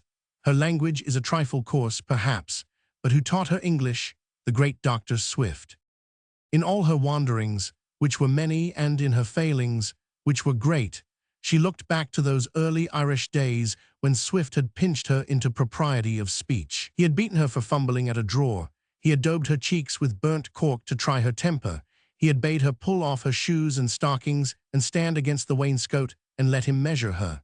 At first she had refused, then she had yielded. "Why," said the Dean, "I suspected you had either broken stockings or foul toes, and in either case should have delighted to expose you." 3 feet 2 inches was all she measured, he declared, though, as Letitia complained, the weight of Swift's hand on her head had made her shrink to half her size. But she was foolish to complain. Probably she owed her intimacy to that very fact. She was only 3 feet 2. Swift had lived a lifetime among the giants. Now there was a charm in dwarfs. He took the little creature into his library. "Well," said he, "I have brought you here to show you all the money I got when I was in the ministry, but don't steal any of it." "I won't indeed, sir," said I. So he opened a cabinet and showed me a whole parcel of empty drawers. "Bless me," says he, "the money is flown." There was a charm in her surprise. There was a charm in her humility. He could beat her and bully her, make her shout when he was deaf, force her husband to drink the lees of the wine, pay their cab fares, stuff guineas into a piece of gingerbread, and relent surprisingly, as if there were something grimly pleasing to him in the thought of so foolish a midget setting up to have a life and a mind of her own. For with Swift, she was herself. It was the effect of his genius.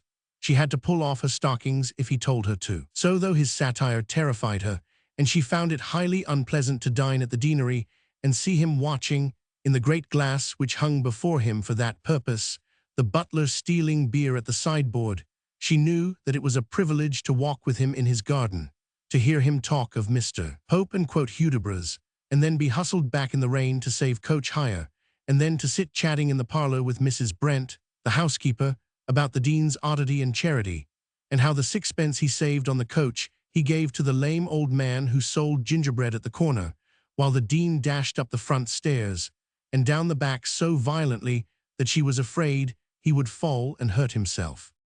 But memories of great men are no infallible specific. They fall upon the race of life like beams from a lighthouse. They flash, they shock, they reveal, they vanish. To remember Swift was of little avail to Letitia when the troubles of life came thick about her. Mr. Pilkington left her for widow W.R.R.N. Her father, her dear father, died. The sheriff's officers insulted her. She was deserted in an empty house with 2 children to provide for. The tea chest was secured, the garden gate locked, and the bills left unpaid. And still, she was young and attractive and gay, with an inordinate passion for scribbling verses and an incredible hunger for reading books. It was this that was her undoing. The book was fascinating and the hour late. The gentleman would not lend it, but would stay till she had finished. They sat in her bedroom. It was highly indiscreet, she owned. Suddenly 12 watchmen broke through the kitchen window, and Mr. Pilkington appeared with a cambric handkerchief tied about his neck. Swords were drawn and heads broken.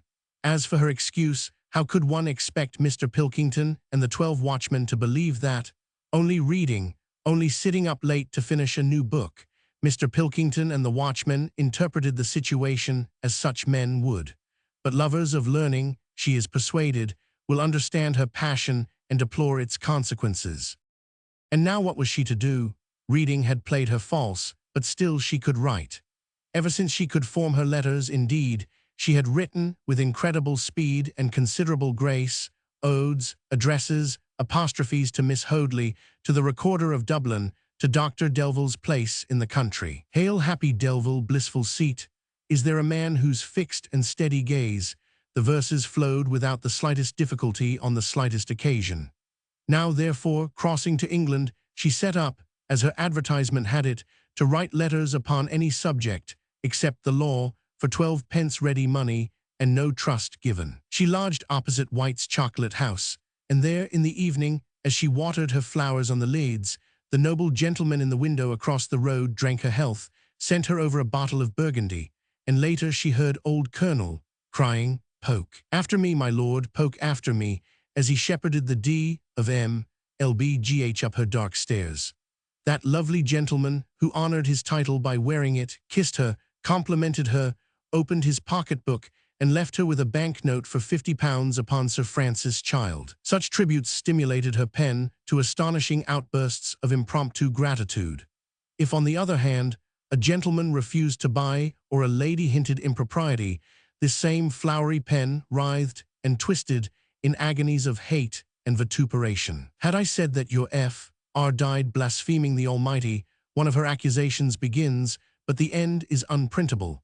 Great ladies were accused of every depravity, and the clergy, unless their taste in poetry was above reproach, suffered an incessant castigation. Mr. Pilkington, she never forgot, was a clergyman. Slowly but surely, the Earl of Kilmallock's great-granddaughter descended in the social scale.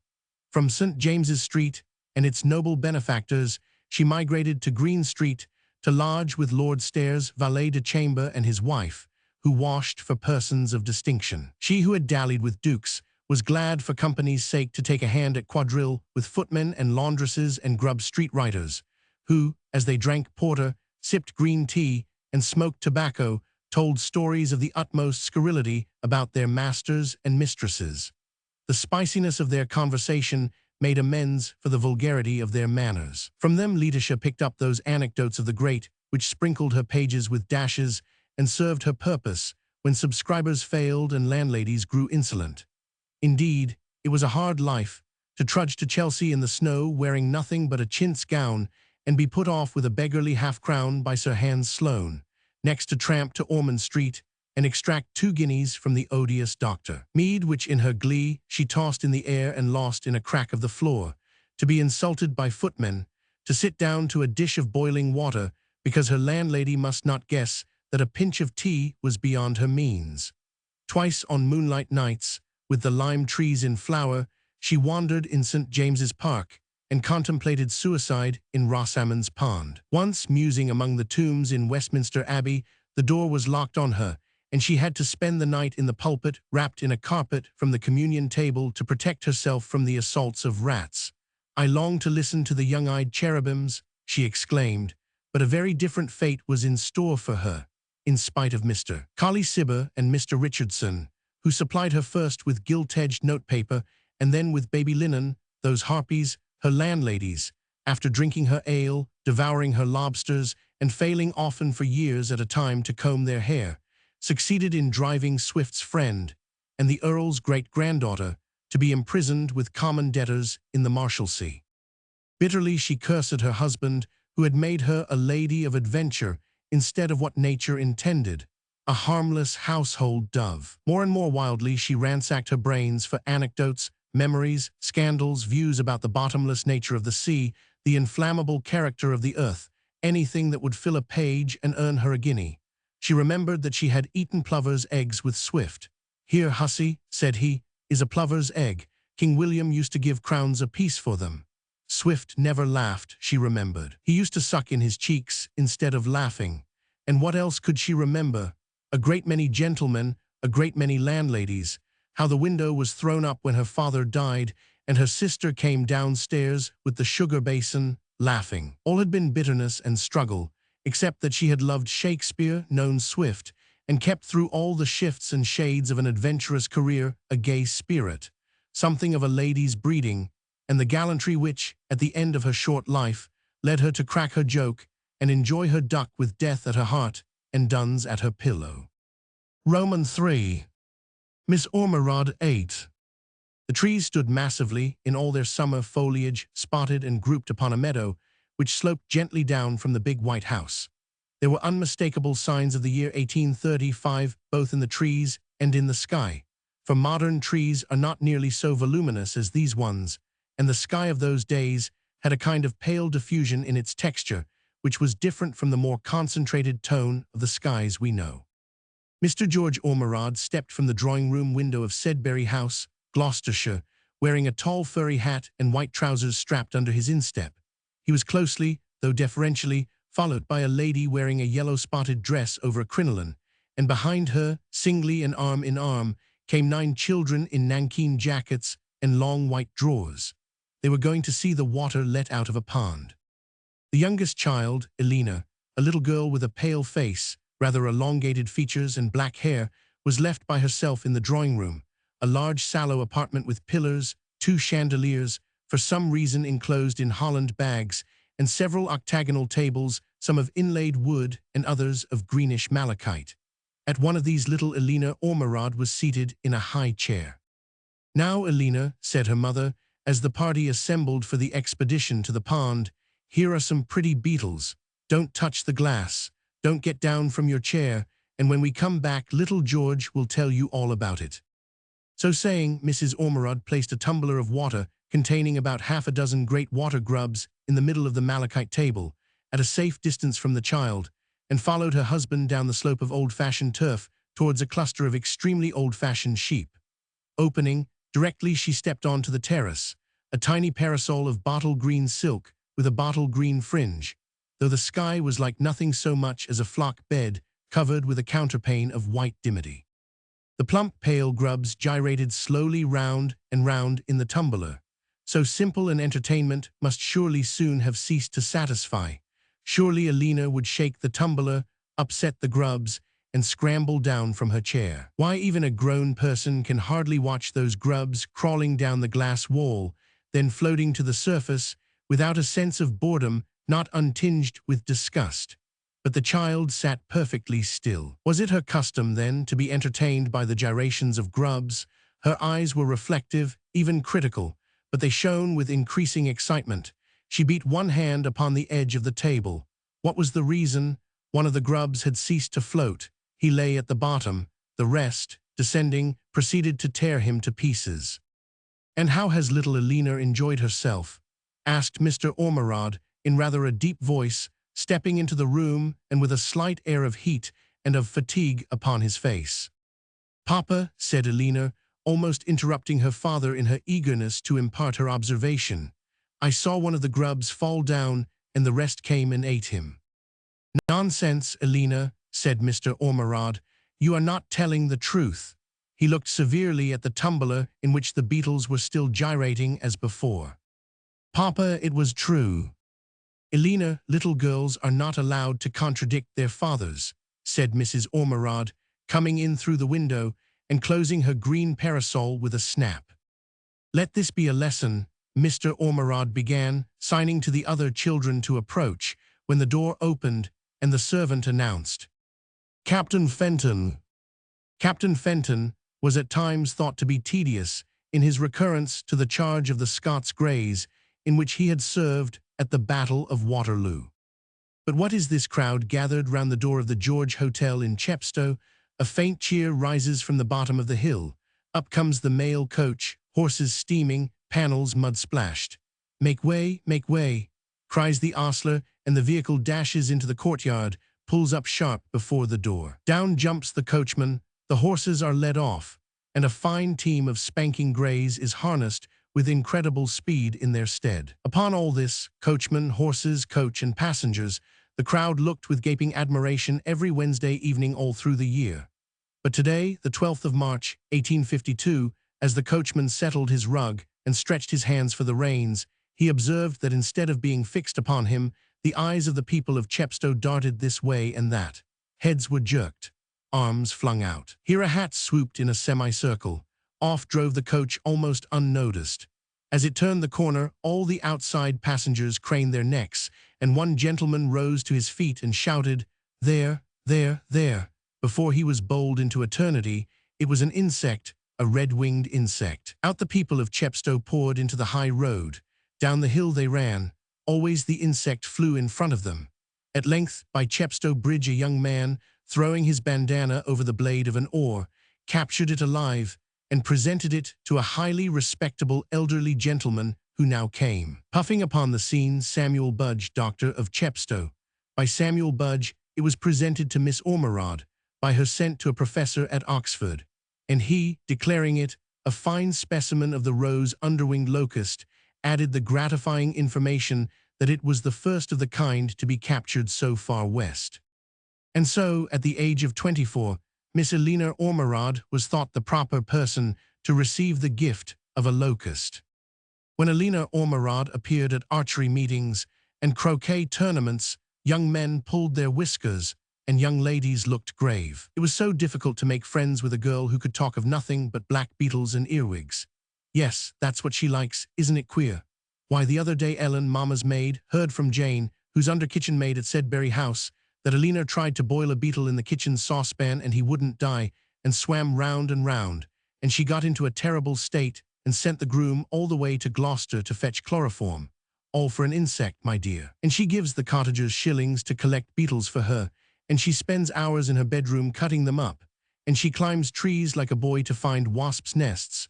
Oh, you can't think what they don't say about her in the village, for she does look so odd, dressed anyhow, with that great big nose and those bright little eyes, so like a caterpillar herself, I always think. But of course she's wonderfully clever and very good, too, both of them. Georgiana has a lending library for the cottagers, and Elena never misses a service. But there she is, that short pale girl in the large bonnet. Do go and talk to her, for I'm sure I'm too stupid, but you'd find plenty to say. But neither Fred nor Arthur, Henry nor William found anything to say. Probably the lecturer would have been equally well pleased had none of her own sex put in an appearance. This comment upon a lecture delivered in the year 1889 throws some light, perhaps, upon archery meetings in the 50s. It being 9 o'clock on a February night sometime About 1862, all the Ormerads were in the library. Mr. Ormerod making architectural designs at a table. Mrs. Ormerod lying on a sofa making pencil drawings upon grey paper. Elena making a model of a snake to serve as a paper weight. Georgiana making a copy of the font in Tydenham Church. Some of the others examining books with beautiful illustrations.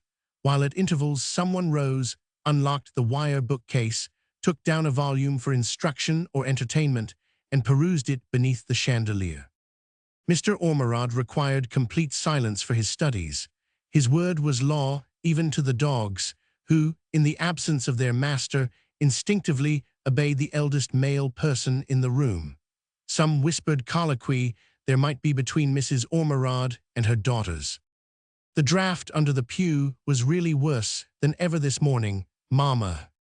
And we could only unfasten the latch in the chancel, because Elena happened to have her ruler with her. M1000, Dr. Armstrong, M. Anyhow, things aren't as bad with us as they are at Kinghampton.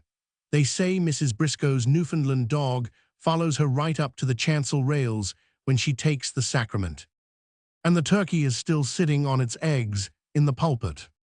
The period of incubation for a turkey is between 3 and 4 weeks, said Elena, thoughtfully looking up from her cast of the snake and forgetting, in the interest of her subject, to speak in a whisper.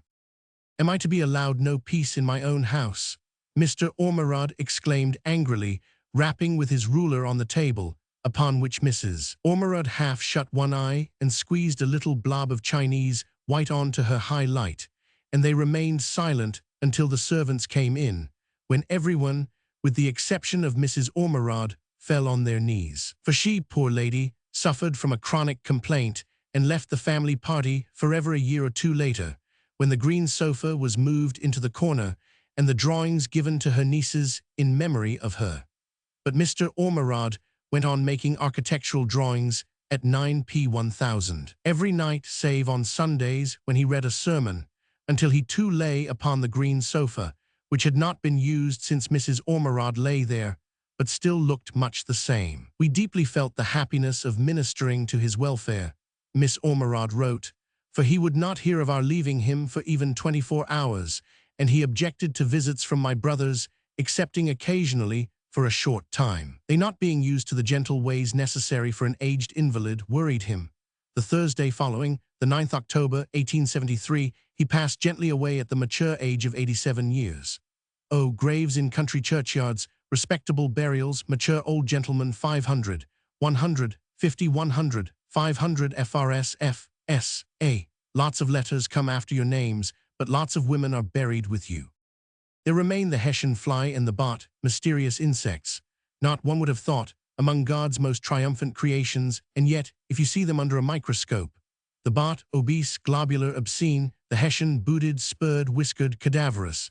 Next slip under the glass an innocent grain, behold it pockmarked and livid, or take this strip of hide and note those odious pullulating lumps. Well, what does the landscape look like then? The only palatable object for the eye to rest on in acres of England is a lump of Paris green. But English people won't use microscopes. You can't make them use Paris green either, or if they do, they let it drip. Dr. Ritzema Bowes is a great standby, for they won't take a woman's word. And indeed, though for the sake of the ox warble one must stretch a point, there are matters, questions of stock infestation, things one has to go into, things a lady doesn't even like to see, much less discuss, in print. These, I say, I intend to leave entirely to the veterinary surgeons.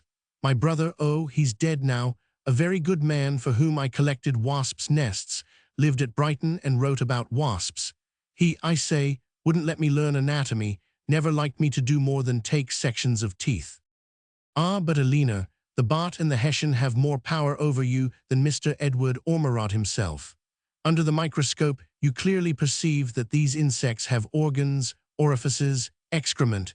They do, most emphatically, copulate. Escorted on the one side by the bowes or warble, on the other by the Hessian fly, Miss Ormerod advanced statelily, if slowly, into the open.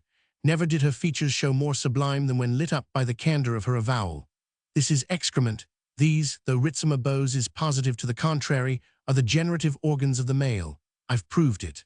Upon her head, the hood of Edinburgh most fitly descended, pioneer of purity even more than of Paris green. "If you're sure I'm not in your way," said Miss Lipscomb, unstrapping her paint box and planting her tripod firmly in the path, "I'll try to get a picture of those lovely hydrangeas against the sky. What flowers you have in Penzance."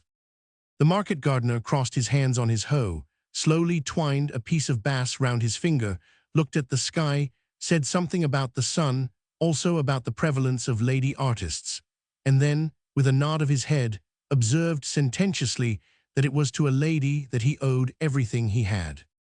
"Ah," said Miss Lipscomb, flattered, but already much occupied with her composition. "A lady with a queer-sounding name," said Mr. Pascoe, "but that's the lady I've called my little girl after. I don't think there's such another in Christendom." Of course it was Miss Ormerod. Equally of course Miss Lipscomb was the sister of Miss Ormerod's family doctor, and so she did no sketching that morning, but left with a handsome bunch of grapes instead. For every flower had drooped, ruin had stared him in the face. He had written, not believing one bit what they told him, to the lady with the queer name, back there came a book in Jurieu's insects, with the page turned down, perhaps by her very hand, also a letter which he kept at home under the clock. But he knew every word by heart, since it was due to what she said there that he wasn't a ruined man. And the tears ran down his face, and Miss Lipscomb, clearing a space on the lodging-house table, wrote the whole story to her brother. "The prejudice against Paris green certainly seems to be dying down," said Miss Ormerod when she read it. "But now," she sighed rather heavily, being no longer young and much afflicted with the gout, "now it's the sparrows." One might have thought that they would have left her alone, innocent dirt grey birds, taking more than their share of the breakfast crumbs, otherwise inoffensive. But once you look through a microscope, once you see the Hessian and the Bott as they really are, there's no peace for an elderly lady pacing her terrace on a fine May morning. For example, why when there are crumbs enough for all, do only the sparrows get them? Why not swallows or martins? Why, oh, here come the servants for prayers. "Forgive us our trespasses, as we forgive them that trespass against us. For thine is the kingdom and the power and the glory, for ever and ever. Amen." "The Times, ma'am." "Thank you, Dixon. The Queen's birthday. We must drink Her Majesty's health in the old white port, Dixon. Home rule, tut, tut, tut. All that madman Gladstone. My father would have thought the world was coming to an end, and I'm not at all sure that it isn't. I must talk to Dr. Lipscomb." Yet all the time in the tail of her eye she saw myriads of sparrows, and retiring to the study proclaimed, in a pamphlet, of which 36,000 copies were gratuitously distributed, that the sparrow is a pest. "When he eats an insect," she said to her sister Georgians, "which isn't often, it's one of the few insects that one wants to keep, one of the very few," she added, with a touch of acidity natural to one whose investigations have all tended to the discredit of the insect race. "But there'll be some very unpleasant consequences to face," she concluded, "very unpleasant indeed." Happily the port was now brought in, the servants assembled, and Miss Ormerod, rising to her feet, gave the toast, Her Blessed Majesty. She was extremely loyal, and moreover she liked nothing better than a glass of her father's old white port. She kept his pigtail, too, in a box.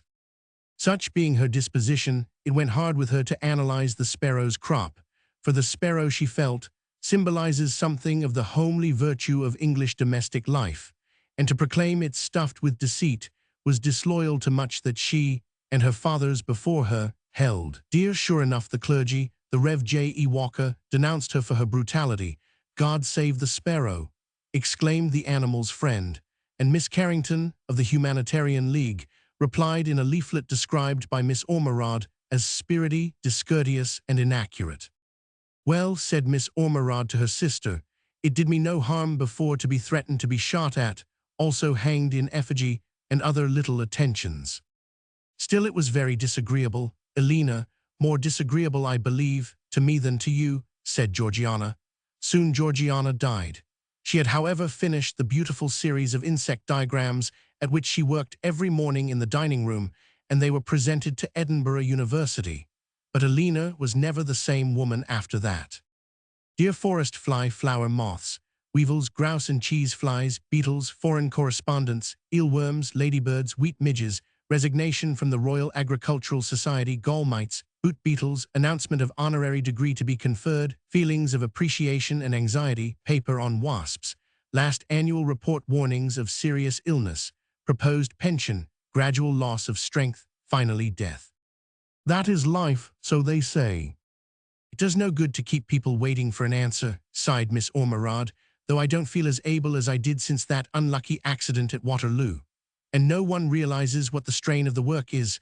Often I'm the only lady in the room, and the gentlemen so learned, though I've always found them most helpful, most generous in every way. But I'm growing old. Miss Hartwell, that's what it is. That's what led me to be thinking of this difficult matter of flower infestation in the middle of the road, so that I didn't see the horse until he had poked his nose into my ear. Then there's this nonsense about a pension. What could possess Mr. Baron to think of such a thing? I should feel inexpressibly lowered if I accepted a pension. Why, I don't altogether like writing 100, 500, after my name, though Georgie would have liked it. All I ask is to be let go on in my own quiet way. Now where is Messrs. Langridge's sample? We must take that first. Gentlemen, I have examined your sample and find. If anyone deserves a thorough good rest, it's you. Miss Ormerod, said Dr. Lipscomb, who had grown a little white over the ears. I should say the farmers of England ought to set up a statue to you, bring offerings of corn and wine, make you a kind of goddess. What was her name? Not a very shapely figure for a goddess, said Miss Ormerod with a little laugh. I should enjoy the wine, though. You're not going to cut me off my one glass of port, surely. You must remember, said Dr. Lipscomb, shaking his head, how much your life means to others. Well, I don't know about that, said Miss Ormerod, pondering a little. To be sure, I've chosen my epitaph. She introduced Paris green into England, and there might be a word or two about the Hessian fly that I do believe was a good piece of work. No need to think about epitaphs yet, said Dr. Lipscomb. Our lives are in the hands of the Lord, said Miss Ormerod simply. Dr. Lipscomb bent his head and looked out of the window. Miss Ormerod remained silent. English entomologists care little or nothing for objects of practical importance, she exclaimed suddenly. Take this question of flower infestation. I can't say how many gray hairs that hasn't grown me. Figuratively speaking, Miss Ormerod, said Dr. Lipscomb, for her hair was still raven black. Well, I do believe all good work is done in concert, Miss Ormerod continued. It is often a great comfort to me to think that. It's beginning to rain, said Dr. Lipscomb. How will your enemies like that, Miss Ormerod? Hot or cold, wet or dry, insects always flourish, cried Miss Ormerod, energetically sitting up in bed. Old Miss Ormerod is dead, said Mr. Drummond, opening the Times on Saturday, July 20th, 1901. Old Miss Ormerod, asked Mrs. Drummond. Jane Austen. It is probable that, if Miss Cassandra Austen had had her way, we should have had nothing of Jane Austen's except her novels. To her elder sister alone did she write freely. To her alone she confided her hopes, and if rumor is true, the one great disappointment of her life. But when Miss Cassandra Austen grew old, and the growth of her sister's fame made her suspect that a time might come when strangers would pry and scholars speculate, she burnt, at great cost to herself, every letter that could gratify their curiosity, and spared only what she judged too trivial to be of interest. Hence our knowledge of Jane Austen is derived from a little gossip, a few letters, and her books. As for the gossip which has survived its day is never despicable. With a little rearrangement, it suits our purpose admirably. For example, Jane is not at all pretty and very prim, unlike a girl of 12. Jane is whimsical and affected, says little Philadelphia Austen of her cousin. Then we have Mrs. Mitford, who knew the Austens as girls and thought Jane the prettiest, silliest, most affected, husband-hunting butterfly she ever remembers. Next, there is Miss Mitford's anonymous friend, who visits her now and says that she has stiffened into the most perpendicular, precise, taciturn piece of single blessedness that ever existed, and that, until Pride and Prejudice showed what a precious gem was hidden in that unbending case, she was no more regarded in society than a poker or fire screen. The case is very different now, the good lady goes on. She is still a poker, but a poker of whom everybody is afraid. A wit, a delineator of character, who does not talk is terrific indeed. On the other side, of course, there are the Austens, a race little given to panegyric of themselves, but nevertheless, they say, her brothers were very fond and very proud of her. They were attached to her by her talents, her virtues, and her engaging manners, and each loved afterwards to fancy a resemblance in some niece or daughter of his own to the dear sister Jane, whose perfect equal they yet never expected to see. Charming but perpendicular, loved at home but feared by strangers, biting of tongue but tender of heart. These contrasts are by no means incompatible, and when we turn to the novels, we shall find ourselves stumbling there too over the same complexities in the writer.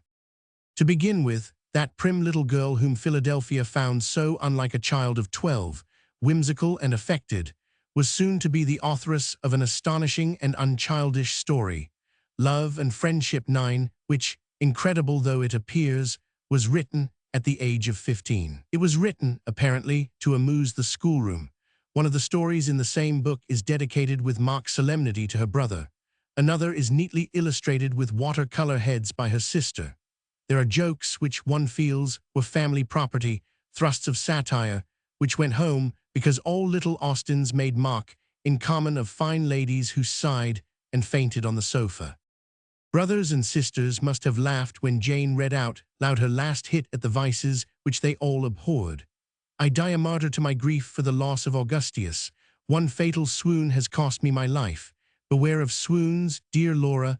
Run mad as often as you choose, but do not faint. And on she rushed, as fast as she could write and quicker than she could spell, to tell the incredible adventures of Laura and Sophia, of Philander and Gustavus, of the gentleman who drove a coach between Edinburgh and Stirling every other day, of the theft of the fortune that was kept in the table drawer, of the starving mothers and the sons who acted Macbeth. Undoubtedly, the story must have roused the schoolroom to uproarious laughter. And yet nothing is more obvious than that this girl of 15, sitting in her private corner of the common parlor, was writing not to draw a laugh from brother and sisters, and not for home consumption. She was writing for everybody, for nobody, for our age, for her own. In other words, even at that early age Jane Austen was writing. One hears it in the rhythm and shapeliness and severity of the sentences. She was nothing more than a mere good-tempered, civil, and obliging young woman. As such we could scarcely dislike her. She was only an object of contempt. Such a sentence is meant to outlast the Christmas holidays. Spirited, easy, full of fun, verging with freedom upon sheer nonsense, love and friendship is all that, but what is this note which never merges in the rest, which sounds distinctly and penetratingly all through the volume? It is the sound of laughter. The girl of 15 is laughing in her corner at the world. Girls of 15 are always laughing. They laugh when Mr. Binney helps himself to salt instead of sugar. They almost die of laughing when old Mrs. Tompkins sits down upon the cat, but they are crying the moment after. They have no fixed abode from which they see that there is something eternally laughable in human nature, some quality in men and women that forever excites our satire. They do not know that Lady Greville who snubs and poor Maria who is snubbed are permanent features of every ballroom. But Jane Austen knew it from her birth upwards. One of those fairies who perch upon cradles must have taken her a flight through the world directly she was born. When she was laid in the cradle again, she knew not only what the world looked like, but had already chosen her kingdom. She had agreed that if she might rule over that territory, she would covet no other. Thus at 15, she had few illusions about other people and none about herself. Whatever she writes is finished and turned and set in its relation, not to the parsonage, but to the universe. She is impersonal, she is inscrutable. When the writer, Jane Austen, wrote down in the most remarkable sketch in the book a little of Lady Greville's conversation, there is no trace of anger at the snub which the clergyman's daughter, Jane Austen, once received. Her gaze passes straight to the mark, and we know precisely where, upon the map of human nature, that mark is. We know because Jane Austen kept to her compact. She never trespassed beyond her boundaries. Never, even at the emotional age of 15, did she round upon herself in shame, obliterate a sarcasm in a spasm of compassion, or blur an outline in a mist of rhapsody. Spasms and rhapsodies, she seems to have said, pointing with her stick, end there, and the boundary line is perfectly distinct, but she does not deny that moons and mountains and castles exist on the other side. She has even one romance of her own. It is for the Queen of Scots. She really admired her very much. One of the first characters in the world, she called her, a bewitching princess whose only friend was then the Duke of Norfolk, and whose only ones now Mr. Whitaker, Mrs. Leffrey, Mrs. Knight, and myself. With these words, her passion is neatly circumscribed and rounded with a laugh. It is amusing to remember in what terms the young Brontes wrote, not very much later, in their northern parsonage, about the Duke of Wellington. The prim little girl grew up. She became the prettiest, silliest, most affected husband-hunting butterfly Mrs. Mitford ever remembered, and incidentally the authoress of a novel called Pride and Prejudice, which, written stealthily under cover of a creaking door, lay for many years unpublished. A little later, it is thought, she began another story, The Watsons, and being for some reason dissatisfied with it, left it unfinished. Unfinished and unsuccessful, it may throw more light upon its writer's genius than the polished masterpiece blazing in universal fame. Her difficulties are more apparent in it, and the method she took to overcome them less artfully concealed. To begin with, the stiffness and the bareness of the first chapters prove that she was one of those writers who lay their facts out rather baldly in the first version, and then go back and back and back, and cover them with flesh and atmosphere. How it would have been done we cannot say, by what suppressions and insertions and artful devices, but the miracle would have been accomplished. The dull history of 14 years of family life would have been converted into another of those exquisite and apparently effortless introductions, and we should never have guessed what pages of preliminary drudgery Jane Austen forced her pen to go through. Here we perceive that she was no conjurer after all. Like other writers, she had to create the atmosphere in which her own peculiar genius could bear fruit. Here she fumbles, here she keeps us waiting. Suddenly she has done it. Now things can happen as she likes things to happen. The Edwards are going to the ball. The Tomlinsons' carriage is passing. She can tell us that Charles is being provided with his gloves and told to keep them on. Tom Musgrove retreats to a remote corner with a barrel of oysters and is famously snug. Her genius is freed and active. At once our senses quicken, we are possessed with the peculiar intensity which she alone can impart. But of what is it all composed? Of a ball in a country town, a few couples meeting and taking hands in an assembly room, a little eating and drinking, and for catastrophe, a boy being snubbed by one young lady and kindly treated by another.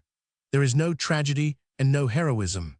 Yet for some reason, the little scene is moving out of all proportion to its surface solemnity. We have been made to see that if Emma acted so in the ballroom, how considerate, how tender, inspired by what sincerity of feeling she would have shown herself in those graver crises of life which, as we watch her, come inevitably before our eyes. Jane Austen is thus a mistress of much deeper emotion than appears upon the surface. She stimulates us to supply what is not there.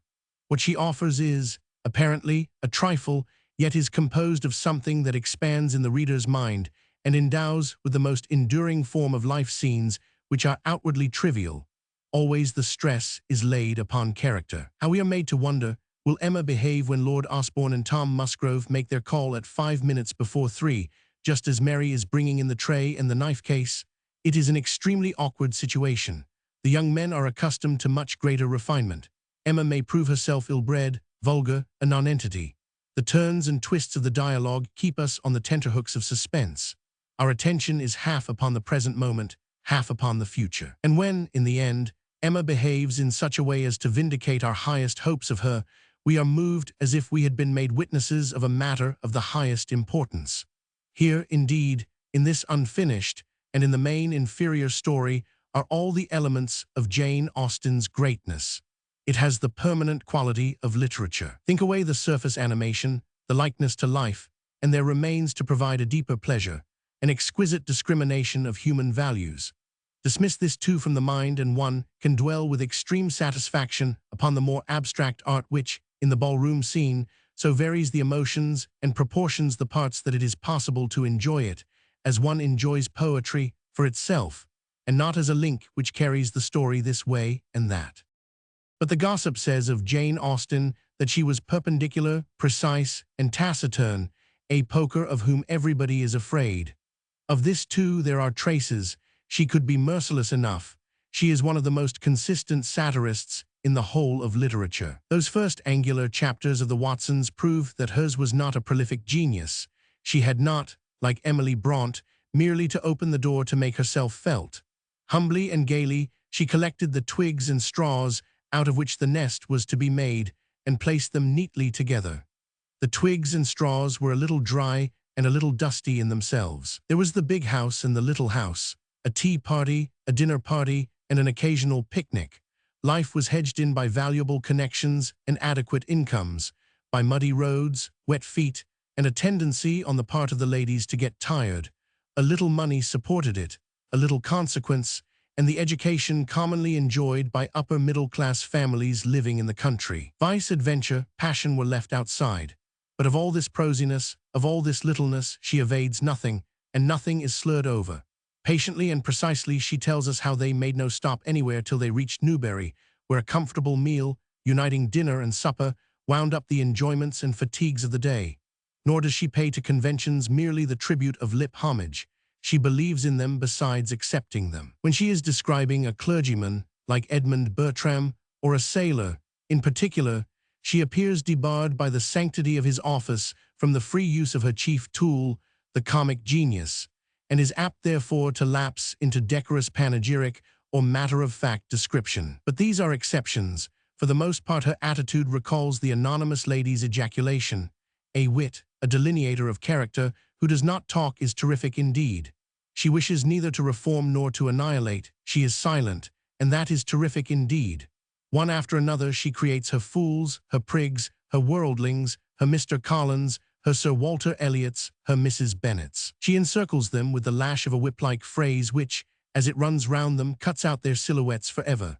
But there they remain, no excuse is found for them and no mercy shown them.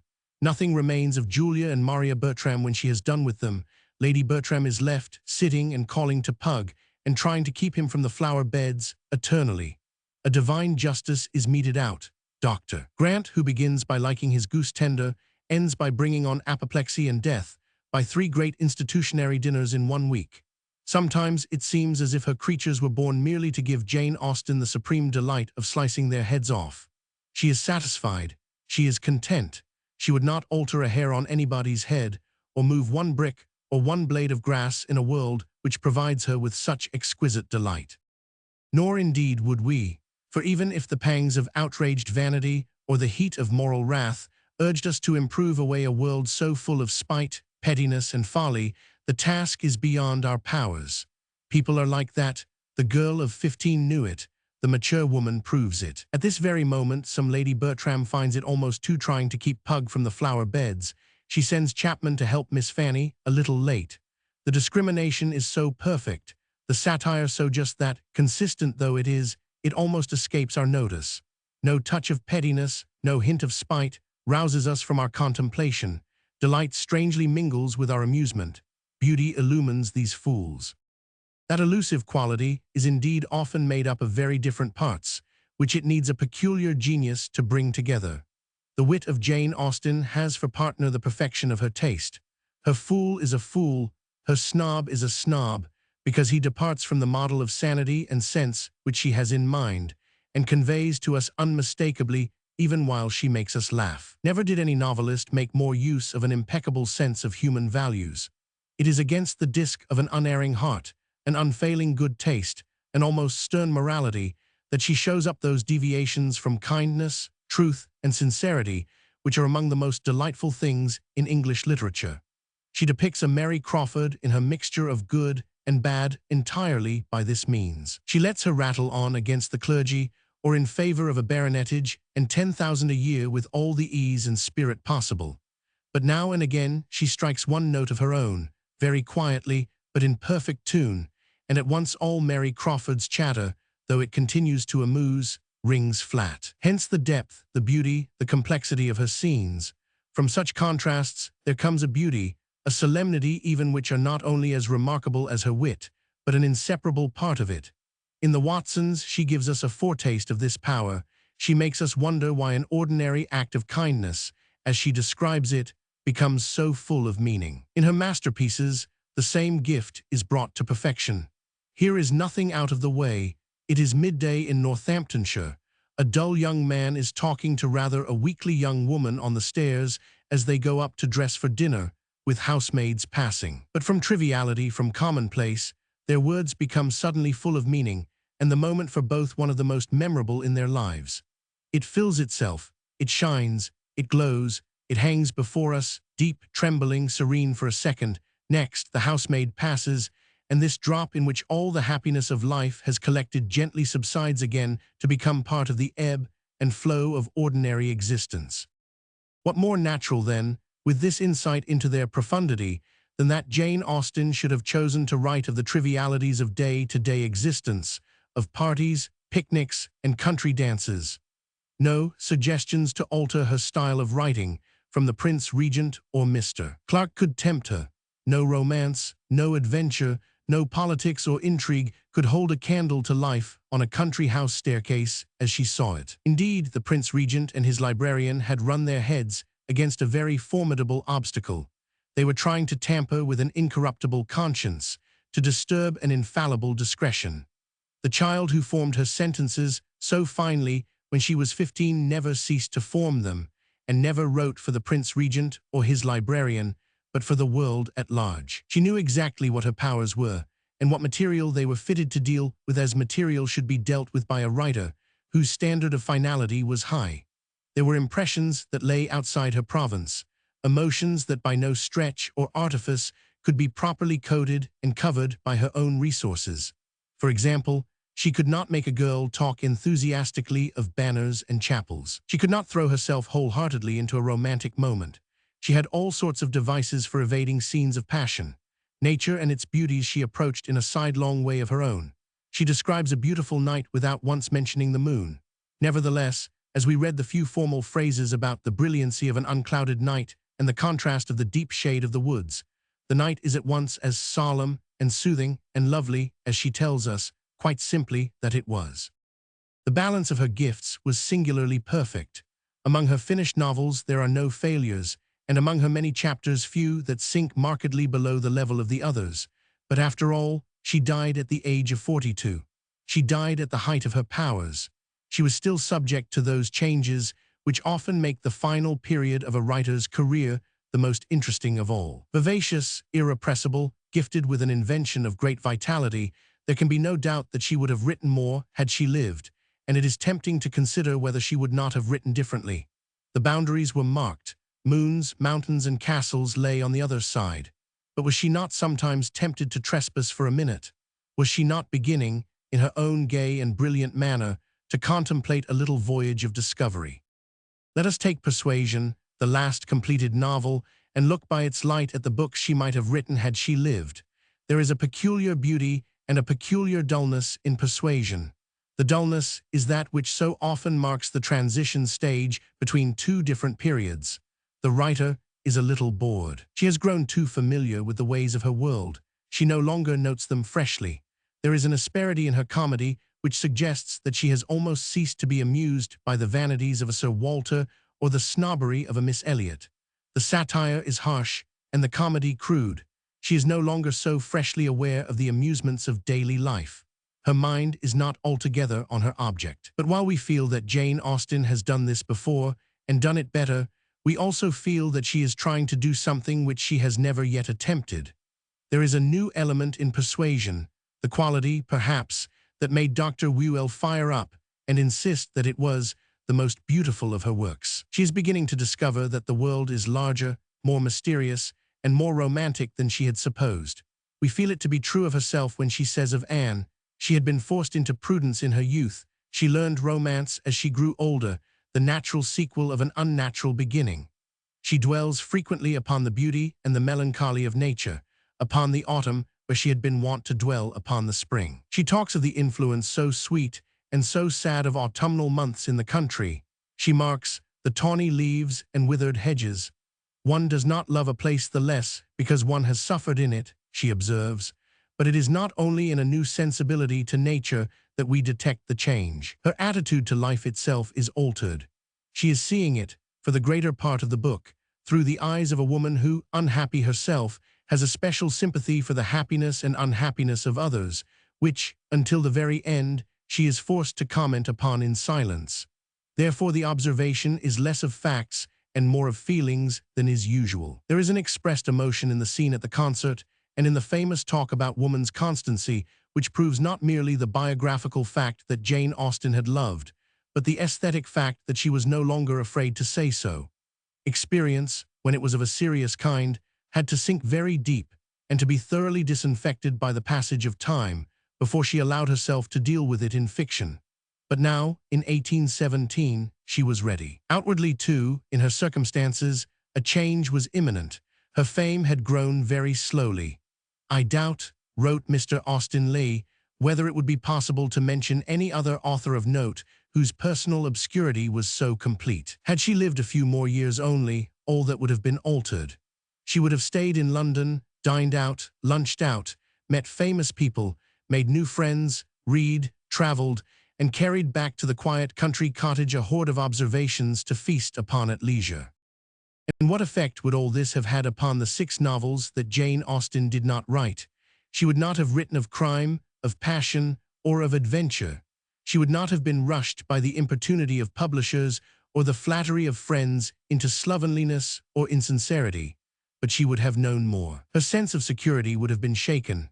Her comedy would have suffered. She would have trusted less. This is already perceptible in persuasion, to dialogue, and more to reflection, to give us a knowledge of her characters. Those marvelous little speeches which sum up, in a few minutes' chatter, all that we need in order to know an Admiral Croft or a Mrs. Musgrove forever, that shorthand hit-or-miss method, which contains chapters of analysis and psychology, would have become too crude to hold all that she now perceived of the complexity of human nature. She would have devised a method, clear and composed as ever, but deeper and more suggestive, for conveying not only what people say, but what they leave unsaid, not only what they are, but what life is. She would have stood farther away from her characters and seen them more as a group, less as individuals. Her satire, while it played less incessantly, would have been more stringent and severe. She would have been the forerunner of Henry James and of Proust, but enough. Vain are these speculations. The most perfect artist among women, the writer whose books are immortal, died just as she was beginning to feel confidence in her own success. Modern fiction. In making any survey, even the freest and loosest, of modern fiction, it is difficult not to take it for granted that the modern practice of the art is somehow an improvement upon the old. With their simple tools and primitive materials, it might be said, Fielding did well and Jane Austen even better, but compare their opportunities with ours. Their masterpieces certainly have a strange air of simplicity. And yet the analogy between literature and the process, to choose an example, of making motor cars scarcely holds good beyond the first glance. It is doubtful whether in the course of the centuries, though we have learnt much about making machines, we have learnt anything about making literature. We do not come to write better. All that we can be said to do is to keep moving, now a little in this direction, now in that, but with a circular tendency should the whole course of the track be viewed from a sufficiently lofty pinnacle.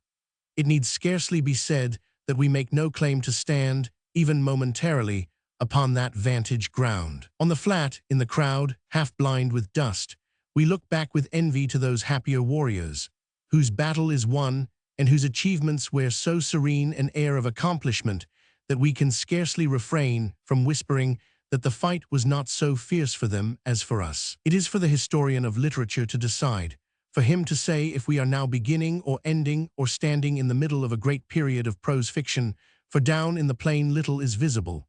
We only know that certain gratitudes and hostilities inspire us, that certain paths seem to lead to fertile land, others to the dust and the desert. And of this, perhaps, it may be worth while to attempt some account. Our quarrel, then, is not with the classics, and if we speak of quarreling with Mr. Wells, Mr. Bennet, and Mr. Galsworthy, it is partly that by the mere fact of their existence in the flesh their work has a living, breathing, everyday imperfection which bids us take what liberties with it we choose. But it is also true that, while we thank them for 1,000 gifts, we reserve our unconditional gratitude for Mr. Hardy, for Mr. Conrad, and in a much lesser degree for the Mr. Hudson, of the Purple Land, Green Mansions, and Far Away and Long Ago.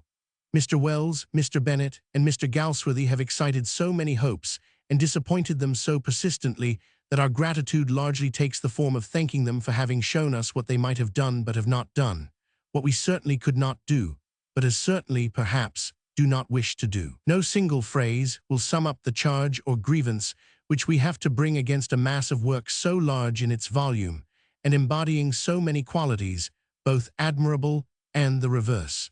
If we tried to formulate our meaning in one word, we should say that these three writers are materialists. It is because they are concerned not with the spirit, but with the body that they have disappointed us, and left us with the feeling that the sooner English fiction turns its back upon them, as politely as may be, and marches, if only into the desert, the better for its soul. Naturally, no single word reaches the center of three separate targets.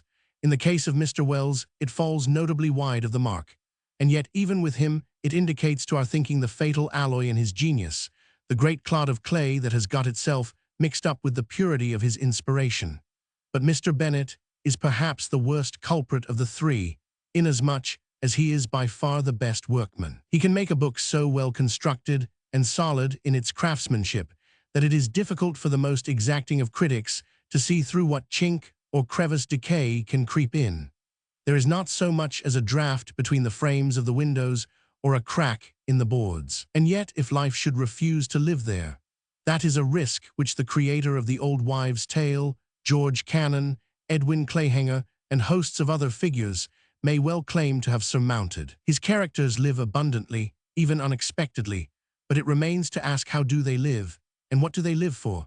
More and more they seem to us, deserting even the well-built villa in the Five Towns, to spend their time in some softly padded first-class railway carriage, pressing bells and buttons innumerable, and the destiny to which they travel so luxuriously becomes more and more unquestionably an eternity of bliss, spent in the very best hotel in Brighton. It can scarcely be said of Mr. Wells that he is a materialist in the sense that he takes too much delight in the solidity of his fabric. His mind is too generous in its sympathies to allow him to spend much time in making things shipshape and substantial. He is a materialist from sheer goodness of heart, taking upon his shoulders the work that ought to have been discharged by government officials, and in the plethora of his ideas and facts, scarcely having leisure to realize, or forgetting to think important, the crudity and coarseness of his human beings. Yet what more damaging criticism can there be both of his earth and of his heaven than that they are to be inhabited here and hereafter by his Jones and his Peters? Does not the inferiority of their natures tarnish whatever institutions and ideals may be provided for them by the generosity of their Creator? Nor, profoundly though we respect the integrity and humanity of Mr. Galsworthy, shall we find what we seek in his pages. If we fasten, then, one label on all these books, on which is one word materialists, we mean by it that they write of unimportant things, that they spend immense skill and immense industry making the trivial and the transitory appear the true and the enduring. We have to admit that we are exacting, and further, that we find it difficult to justify our discontent by explaining what it is that we exact. We frame our question differently at different times, but it reappears most persistently as we drop the finished novel on the crest of a sigh. Is it worthwhile? What is the point of it all? Can it be that, owing to one of those little deviations which the human spirit seems to make from time to time, Mr. Bennet has come down with his magnificent apparatus for catching life just an inch or two on the wrong side? Life escapes, and perhaps without life nothing else is worthwhile. It is a confession of vagueness to have to make use of such a figure as this, but we scarcely better the matter by speaking, as critics are prone to do, of reality. Admitting the vagueness which afflicts all criticism of novels, let us hazard the opinion that for us at this moment, the form of fiction most in vogue more often misses than secures the thing we seek. Whether we call it life or spirit, truth or reality, this, the essential thing, has moved off or on, and refuses to be contained any longer in such ill-fitting vestments as we provide. Nevertheless, we go on perseveringly, conscientiously, constructing our 32 chapters after a design which more and more ceases to resemble the vision in our minds. So much of the enormous labor of proving the solidity, the likeness to life, of the story is not merely labor thrown away, but labor misplaced to the extent of obscuring and blotting out the light of the conception. The writer seems constrained, not by his own free will, but by some powerful and unscrupulous tyrant who has him enthralled to provide a plot, to provide comedy, tragedy, love, interest, and an air of probability embalming the whole so impeccable that if all his figures were to come to life, they would find themselves dressed down to the last button of their coats in the fashion of the hour. The tyrant is obeyed, the novel is done to a turn, but sometimes, more and more often as time goes by, we suspect a momentary doubt, a spasm of rebellion, as the pages fill themselves in the customary way. Is life like this? Must novels be like this? Look within, and life, it seems, is very far from being like this. Examine for a moment an ordinary mind on an ordinary day. The mind receives a myriad impressions, trivial, fantastic, evanescent, or engraved with the sharpness of steel. From all sides they come, an incessant shower of innumerable atoms, and as they fall, as they shape themselves into the life of Monday or Tuesday, the accent falls differently from of old. The moment of importance came not here but there, so that if a writer were a free man and not a slave, if he could write what he chose, not what he must, if he could base his work upon his own feeling and not upon convention, there would be no plot, no comedy, no tragedy, no love interest or catastrophe in the accepted style, and perhaps not a single button sewn on as the Bond Street tailors would have it. Life is not a series of gig lamps symmetrically arranged, but a luminous halo, a semi-transparent envelope surrounding us from the beginning of consciousness to the end. Is it not the task of the novelist to convey this varying, this unknown and uncircumscribed spirit, whatever aberration or complexity it may display, with as little mixture of the alien and external as possible? We are not pleading merely for courage and sincerity. We are suggesting that the proper stuff of fiction is a little other than custom would have us believe it. It is, at any rate, in some such fashion as this, that we seek to define the quality which distinguishes the work of several young writers, among whom Mr. James Joyce is the most notable, from that of their predecessors. They attempt to come closer to life, and to preserve more sincerely and exactly what interests and moves them, even if to do so they must discard most of the conventions which are commonly observed by the novelist. Let us record the atoms as they fall upon the mind in the order in which they fall. Let us trace the pattern, however disconnected and incoherent in appearance, which each sight or incident scores upon the consciousness.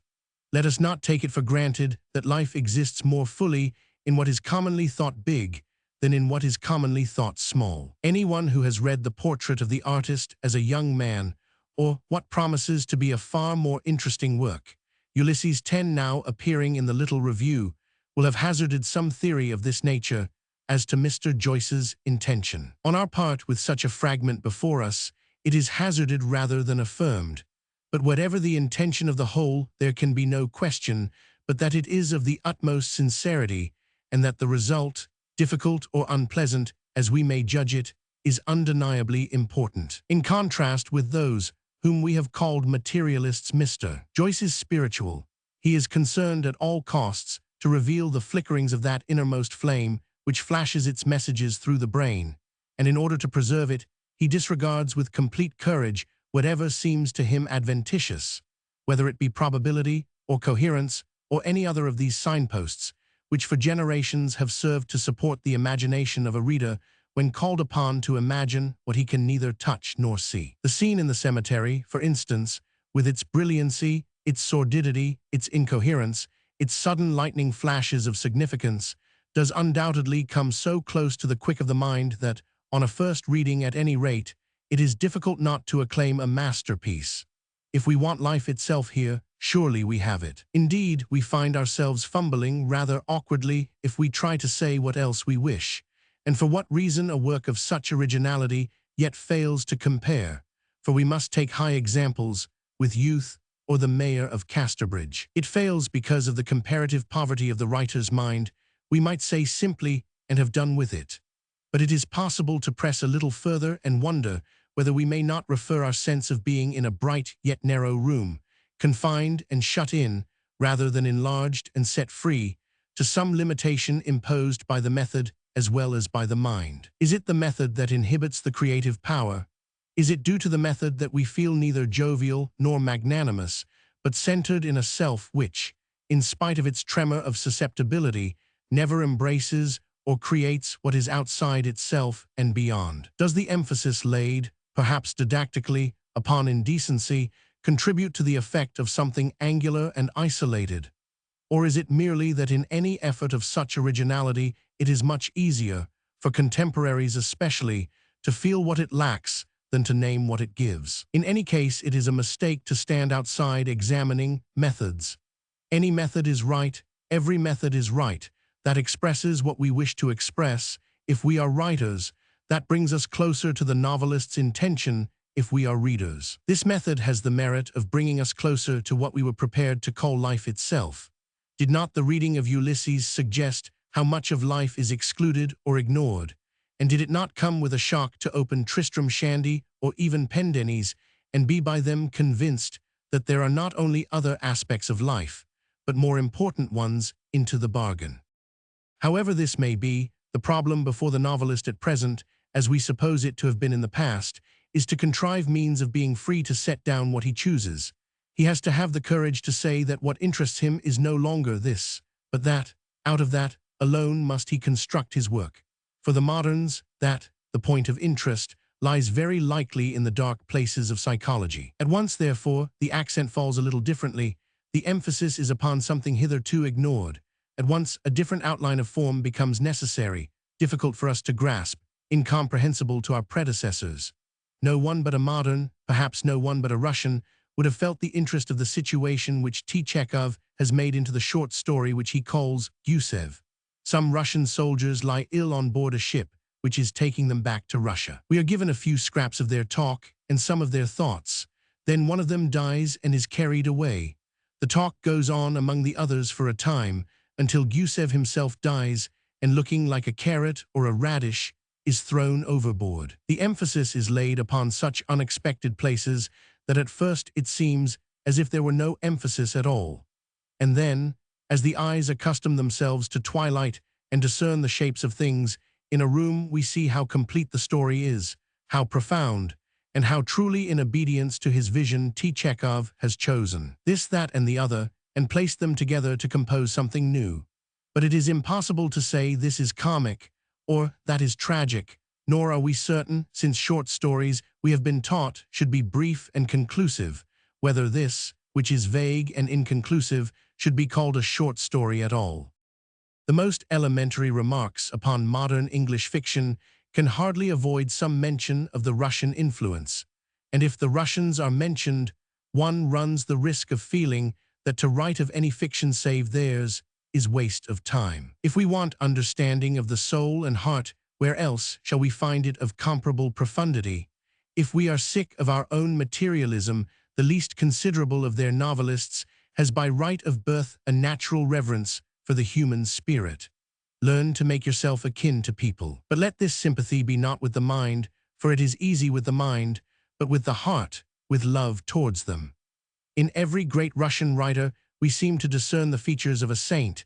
If sympathy for the sufferings of others, love towards them, endeavor to reach some goal worthy of the most exacting demands of the spirit constitutes saintliness. It is the saint in them which confounds us with a feeling of our own irreligious triviality and turns so many of our famous novels to tinsel and trickery. The conclusions of the Russian mind, thus comprehensive and compassionate, are inevitably, perhaps, of the utmost sadness. More accurately indeed, we might speak of the inconclusiveness of the Russian mind. It is the sense that there is no answer, that if honestly examined life presents question after question, which must be left to sound on and on after the story is over in hopeless interrogation that fills us with a deep, and finally it may be with a resentful, despair. They are right perhaps. Unquestionably they see further than we do and without our gross impediments of vision. But perhaps we see something that escapes them, or why should this voice of protest mix itself with our gloom? The voice of protest is the voice of another and an ancient civilization which seems to have bred in us the instinct to enjoy and fight rather than to suffer and understand. English fiction from Sterne to Meredith bears witness to our natural delight in humor and comedy, in the beauty of earth, in the activities of the intellect, and in the splendor of the body. But any deductions that we may draw from the comparison of two fictions so immeasurably far apart are futile save indeed, as they flood us with a view of the infinite possibilities of the art, and remind us that there is no limit to the horizon, and that nothing, no method, no experiment, even of the wildest, is forbidden, but only falsity and pretense. The proper stuff of fiction does not exist. Everything is the proper stuff of fiction. Every feeling, every thought, every quality of brain and spirit is drawn upon. No perception comes amiss. And if we can imagine the art of fiction come alive and standing in our midst, she would undoubtedly bid us break her and bully her, as well as honor and love her, for so her youth is renewed and her sovereignty assured. Jane Eyre and Wuthering Heights 11.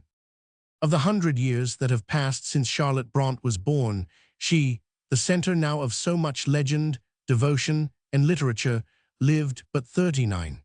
It is strange to reflect how different those legends might have been had her life reached the ordinary human span. She might have become, like some of her famous contemporaries, a figure familiarly met with in London and elsewhere, the subject of pictures and anecdotes innumerable, the writer of many novels, of memoirs possibly, removed from us well within the memory of the middle-aged, in all the splendor of established fame. She might have been wealthy, she might have been prosperous, but it is not so.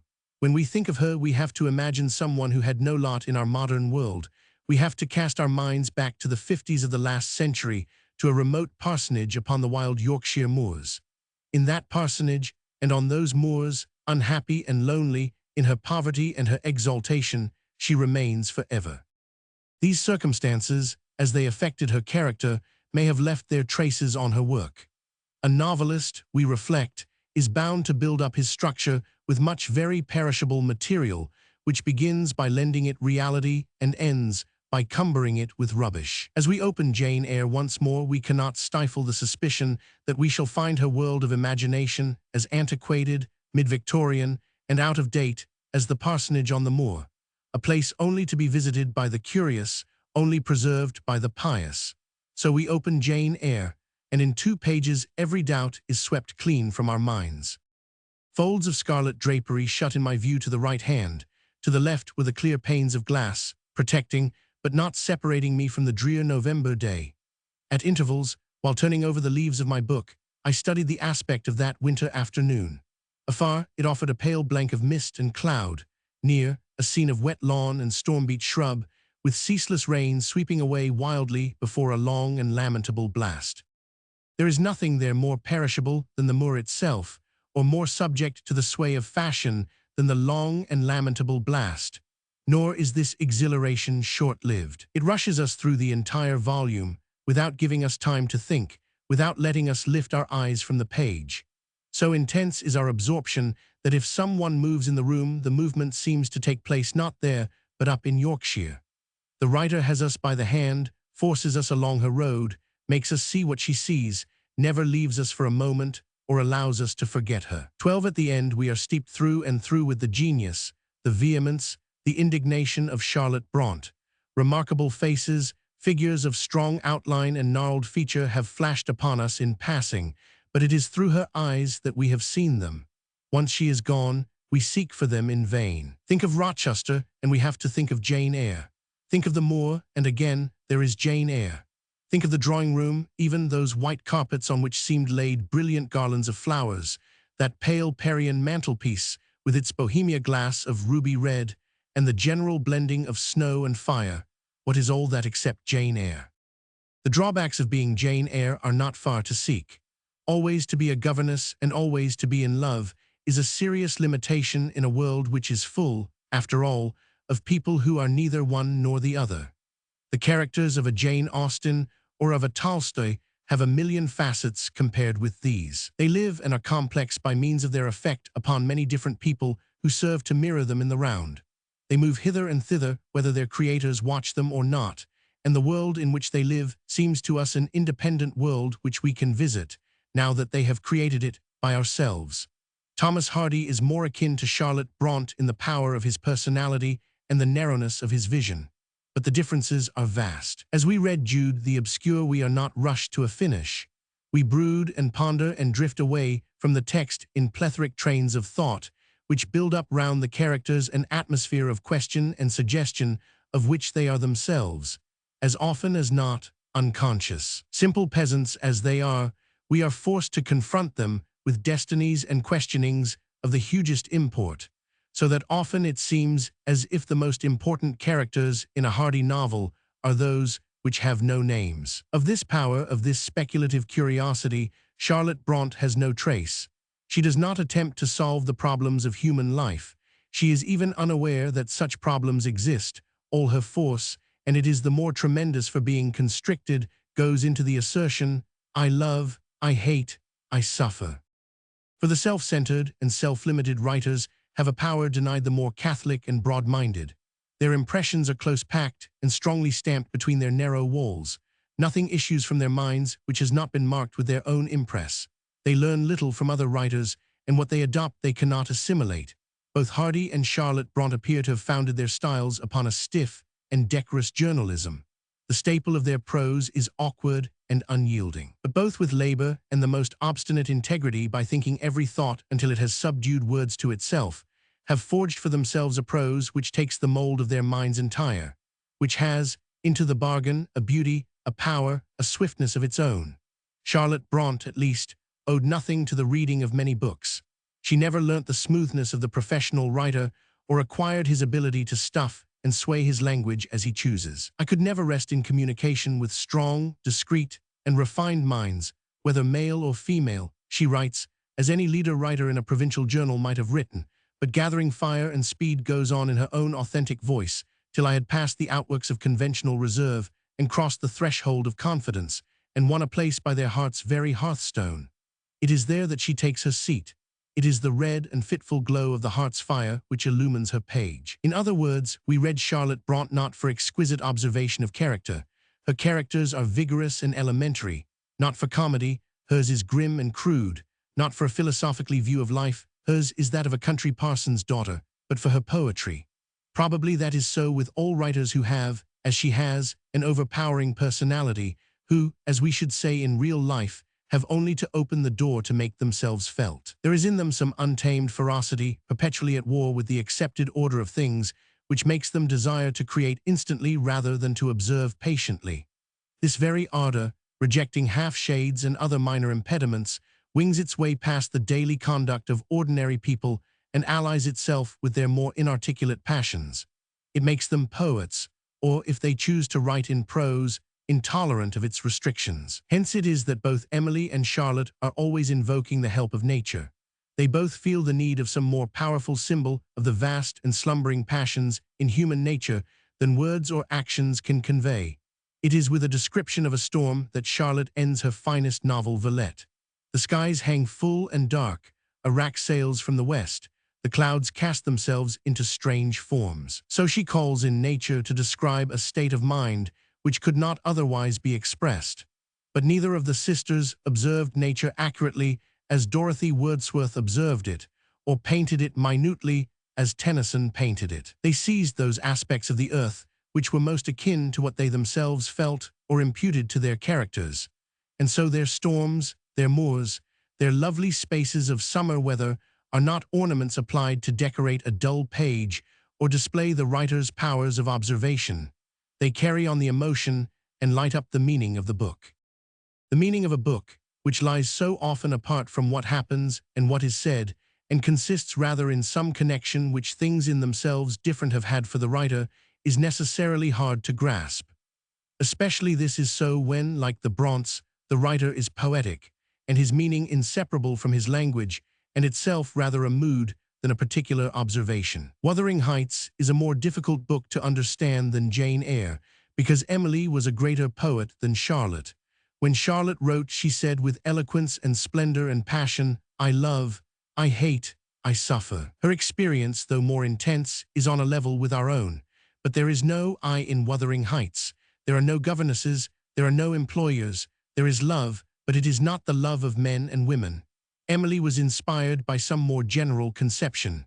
The impulse which urged her to create was not her own suffering or her own injuries. She looked out upon a world cleft into gigantic disorder and felt within her the power to unite it in a book. That gigantic ambition is to be felt throughout the novel, a struggle, half-thwarted but of superb conviction, to say something through the mouths of her characters which is not merely "I love" or "I hate," but "we the whole human race, and you, the eternal powers."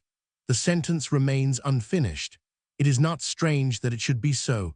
Rather, it is astonishing that she can make us feel what she had it in her to say at all. It surges up in the half-articulate words of Catherine Earnshaw: "If all else perished and he remained, I should still continue to be. And if all else remained and he were annihilated, the universe would turn to a mighty stranger. I should not seem part of it." It breaks out again in the presence of the dead. "I see a repose that neither earth nor hell can break, and I feel an assurance of the endless and shadowless hereafter, the eternity they have entered, where life is boundless in its duration, and love in its sympathy, and joy in its fullness." It is this suggestion of power underlying the apparitions of human nature and lifting them up into the presence of greatness that gives the book its huge stature among other novels. But it was not enough for Emily Bront to write a few lyrics, to utter a cry, to express a creed. In her poems, she did this once and for all, and her poems will perhaps outlast her novel. But she was novelist as well as poet. She must take upon herself a more laborious and a more ungrateful task. She must face the fact of other existences, grapple with the mechanism of external things, build up, in recognizable shape, farms and houses, and report the speeches of men and women who existed independently of herself. And so we reach these summits of emotion not by rant or rhapsody, but by hearing a girl sing old songs to herself as she rocks in the branches of a tree, by watching the moor sheep crop the turf, by listening to the soft wind breathing through the grass. The life at the farm, with all its absurdities and its improbability, is laid open to us. We are given every opportunity of comparing Wuthering Heights with a real farm and Heathcliff with a real man. How we are allowed to ask, can there be truth or insight or the finer shades of emotion in men and women who so little resemble what we have seen ourselves? But even as we ask it, we see in Heathcliff the brother that a sister of genius might have seen. He is impossible, we say, but nevertheless no boy in literature has so vivid an existence as his. So it is with the two Catherines. Never could women feel as they do or act in their manner, we say. All the same, they are the most lovable women in English fiction. It is as if she could tear up all that we know human beings by and fill these unrecognizable transparencies with such a gust of life that they transcend reality. Hers, then, is the rarest of all powers. She could free life from its dependence on facts, with a few touches indicate the spirit of a face so that it needs no body. By speaking of the moor make the wind blow and the thunder roar. George Eliot. To read George Eliot attentively is to become aware how little one knows about her. It is also to become aware of the credulity, not very creditable to one's insight, with which, half-consciously and partly maliciously, one had accepted the late Victorian version of a deluded woman who held phantom sway over subjects even more deluded than herself. At what moment, and by what means her spell was broken, it is difficult to ascertain. Some people attribute it to the publication of her life. Perhaps George Meredith, with his phrase about the mercurial little showman and the errant woman on the dais, gave point and poison to the arrows of thousands incapable of aiming them so accurately, but delighted to let fly. She became one of the butts for youth to laugh at, the convenient symbol of a group of serious people who were all guilty of the same idolatry and could be dismissed with the same scorn. Lord Acton had said that she was greater than Dante. Herbert Spencer exempted her novels as if they were not novels when he banned all fiction from the London Library. She was the pride and paragon of her sex. Moreover, her private record was not more alluring than her public. Asked to describe an afternoon at the Priory, the storyteller always intimated that the memory of those serious Sunday afternoons had come to tickle his sense of humor. He had been so much alarmed by the grave lady in her low chair. He had been so anxious to say the intelligent thing. Certainly, the talk had been very serious, as a note in the fine, clear hand of the great novelist bore witness. It was dated on the Monday morning, and she accused herself of having spoken without due forethought of Marivox when she meant another. But no doubt, she said, her listener had already supplied the correction. Still, the memory of talking about Marivox to George Eliot on a Sunday afternoon was not a romantic memory. It had faded with the passage of the years. It had not become picturesque. Indeed, one cannot escape the conviction that the long, heavy face, with its expression of serious and sullen and almost equine power, has stamped itself depressingly upon the minds of people who remember George Eliot, so that it looks out upon them from her pages. Mr. Gosse has lately described her as he saw her driving through London in a Victoria. A large, thick-set sibyl, dreamy and immobile, whose massive features, somewhat grim when seen in profile, were incongruously bordered by a hat, always in the height of Paris fashion, which in those days commonly included an immense ostrich feather. Lady Ritchie, with equal skill, has left a more intimate indoor portrait. She sat by the fire in a beautiful black satin gown, with a green-shaded lamp on the table beside her, where I saw German books lying and pamphlets and ivory paper cutters. She was very quiet and noble, with two steady little eyes and a sweet voice. As I looked, I felt her to be a friend, not exactly a personal friend, but a good and benevolent impulse. A scrap of her talk is preserved. "We ought to respect our influence," she said. "We know by our own experience how very much others affect our lives, and we must remember that we in turn must have the same effect upon others." Jealously treasured, committed to memory, one can imagine recalling the scene, repeating the words 30 years later and suddenly, for the first time, bursting into laughter. In all these records, one feels that the recorder, even when he was in the actual presence, kept his distance and kept his head, and never read the novels in later years with the light of a vivid or puzzling or beautiful personality dazzling in his eyes. In fiction, where so much of personality is revealed, the absence of charm is a great lack, and her critics, who have been, of course, mostly of the opposite sex, have resented, half-consciously perhaps, her deficiency in a quality which is held to be supremely desirable in women. George Eliot was not charming, she was not strongly feminine, she had none of those eccentricities and inequalities of temper which give to so many artists the endearing simplicity of children. One feels that to most people, as to Lady Ritchie, she was not exactly a personal friend, but a good and benevolent impulse. But if we consider these portraits more closely, we shall find that they are all the portraits of an elderly celebrated woman, dressed in black satin, driving in her Victoria, a woman who has been through her struggle and issued from it with a profound desire to be of use to others, but with no wish for intimacy save with the little circle who had known her in the days of her youth. We know very little about the days of her youth, but we do know that the culture, the philosophy, the fame, and the influence were all built upon a very humble foundation. She was the granddaughter of a carpenter. The first volume of her life is a singularly depressing record. In it we see her raising herself with groans and struggles from the intolerable boredom of petty provincial society. Her father had risen in the world and become more middle class, but less picturesque, to be the assistant editor of a highly intellectual London review and the esteemed companion of Herbert Spencer. The stages are painful, as she reveals them in the sad soliloquy in which Mr. Cross condemned her to tell the story of her life. Marked in early youth as one sure to get something up very soon in the way of a clothing club, she proceeded to raise funds for restoring a church by making a chart of ecclesiastical history, and that was followed by a loss of faith which so disturbed her father that he refused to live with her. Next came the struggle with the translation of Strauss, which, dismal and soul-stupefying in itself, can scarcely have been made less so by the usual feminine tasks of ordering a household and nursing a dying father, and the distressing conviction, to one so dependent upon affection, that by becoming a blue stocking she was forfeiting her brother's respect. "I used to go about like an owl," she said, "to the great disgust of my brother."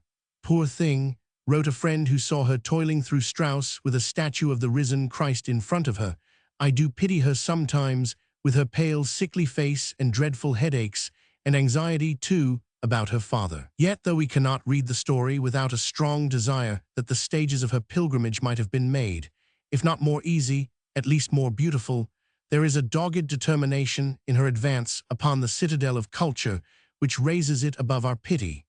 Her development was very slow and very awkward, but it had the irresistible impetus behind it of a deep-seated and noble ambition. Every obstacle at length was thrust from her path. She knew everyone, she read everything. Her astonishing intellectual vitality had triumphed. Youth was over, but youth had been full of suffering. Then, at the age of 35, at the height of her powers, and in the fullness of her freedom, she made the decision which was of such profound moment to her and still matters even to us, and went to Weimar, alone with George Henry Lewes. The books which followed so soon after her union testify in the fullest manner to the great liberation which had come to her with personal happiness. In themselves, they provide us with a plentiful feast. Yet at the threshold of her literary career, one may find in some of the circumstances of her life influences that turned her mind to the past, to the country village, to the quiet and beauty and simplicity of childish memories, and away from herself and the present.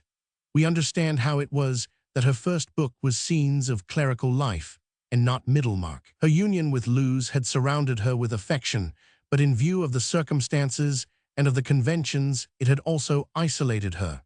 "I wish it to be understood," she wrote in 1857, "that I should never invite anyone to come and see me who did not ask for the invitation." She had been cut off from what is called the world, she said later, but she did not regret it.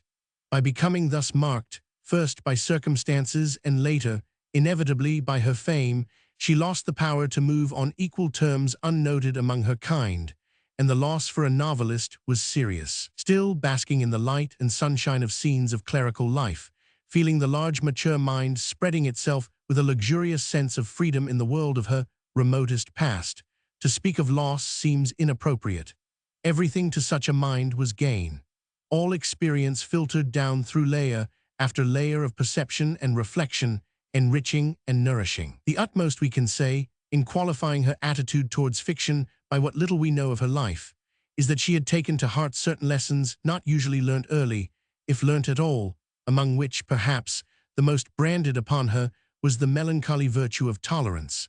Her sympathies are with the everyday lot, and play most happily in dwelling upon the homespun of ordinary joys and sorrows. She has none of that romantic intensity which is connected with a sense of one's own individuality, unsated and unsubdued, cutting its shape sharply upon the background of the world. What with the loves and sorrows of a snuffy old clergyman dreaming over his whiskey to the fiery egotism of Jane Eyre, the beauty of those first books, Scenes of Clerical Life, Adam Bede, The Mill on the Floss, is very great. It is impossible to estimate the merit of the Poycers, the Dodsons, the Gilfils, the Bartons, and the rest with all their surroundings and dependencies, because they have put on flesh and blood, and we move among them, now bored, now sympathetic, but always with that unquestioning acceptance of all that they say and do, which we accord to the great originals only. The flood of memory and humor which she pours so spontaneously into one figure, one scene after another, until the whole fabric of ancient rural England is revived, has so much in common with a natural process that it leaves us with little consciousness that there is anything to criticize. We accept, we feel the delicious warmth and release of spirit which the great creative writers alone procure for us. As one comes back to the books, after years of absence, they pour out, even against our expectation, the same store of energy and heat, so that we want more than anything to idle in the warmth, as in the sun beating down from the red orchard wall. If there is an element of unthinking abandonment in thus submitting to the humors of Midland farmers and their wives, that too is right in the circumstances.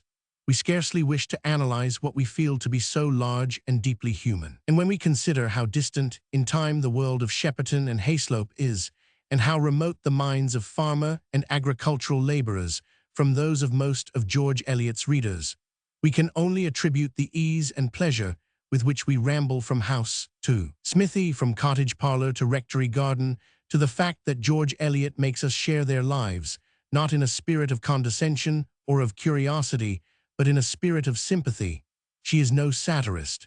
The movement of her mind was too slow and cumbersome to lend itself to comedy. But she gathers in her large grasp a great bunch of the main elements of human nature and groups them loosely together with a tolerant and wholesome understanding which, as one finds upon rereading, has not only kept her figures fresh and free, but has given them an unexpected hold upon our laughter and tears.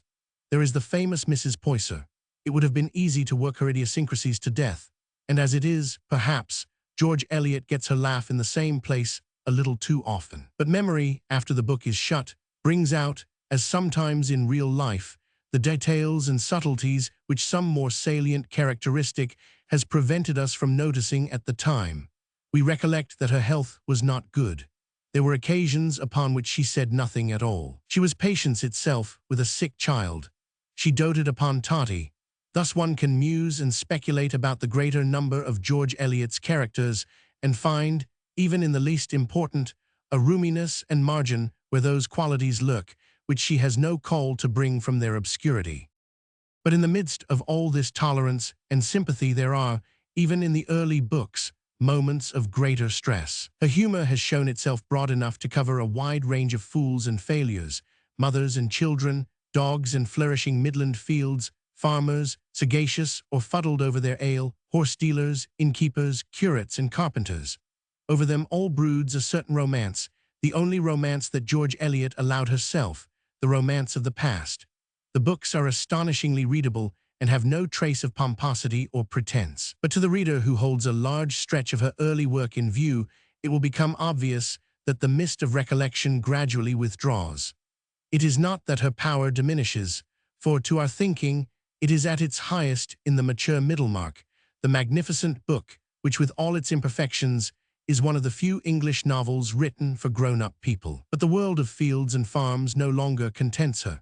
In real life she had sought her fortunes elsewhere, and though to look back into the past was calming and consoling, there are, even in the early works, traces of that troubled spirit, that exacting and questioning and baffled presence who was George Eliot herself. In Adam Bede, there is a hint of her in Dinah.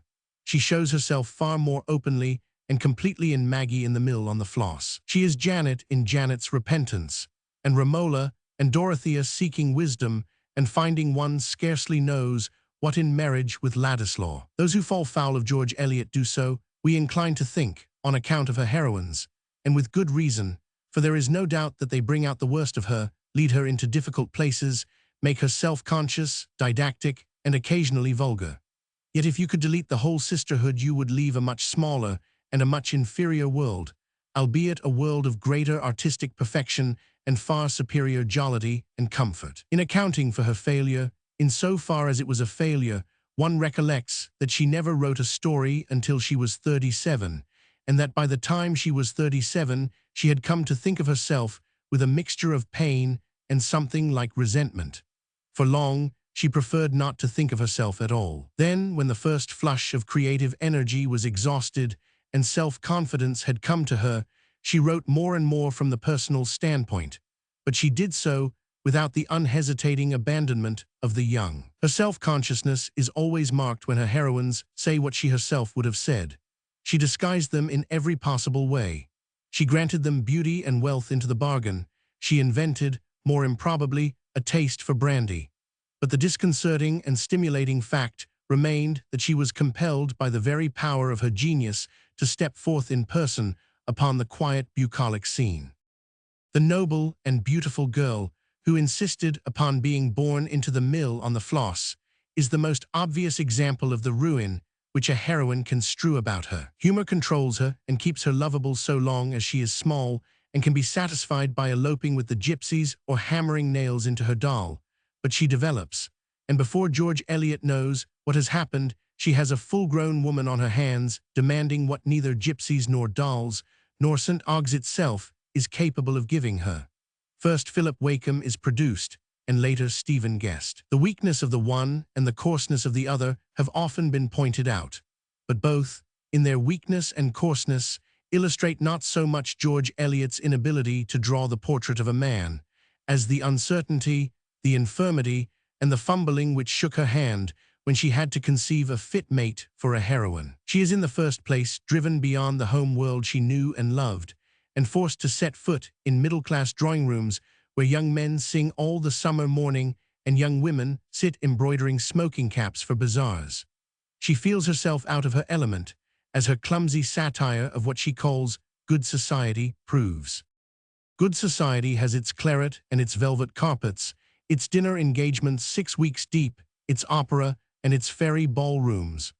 Gets its science done by Faraday and its religion by the superior clergy who are to be met in the best houses. How should it have need of belief and emphasis?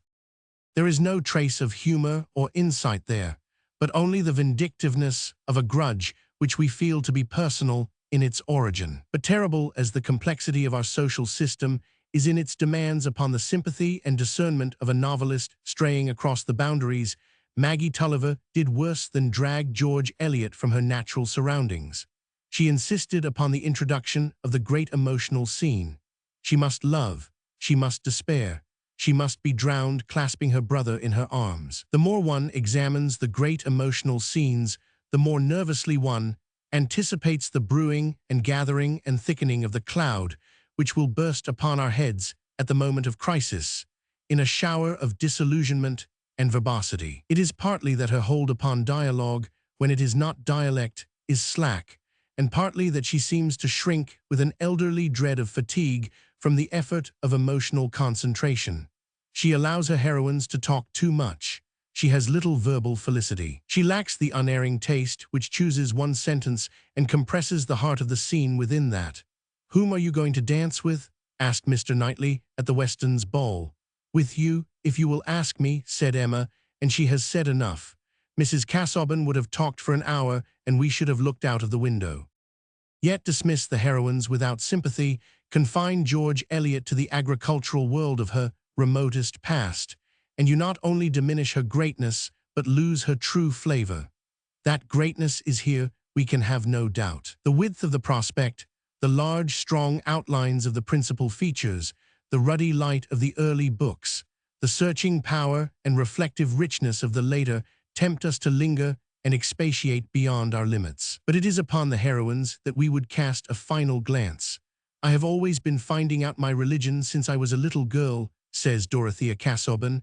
"I used to pray so much, now I hardly ever pray. I try not to have desires merely for myself."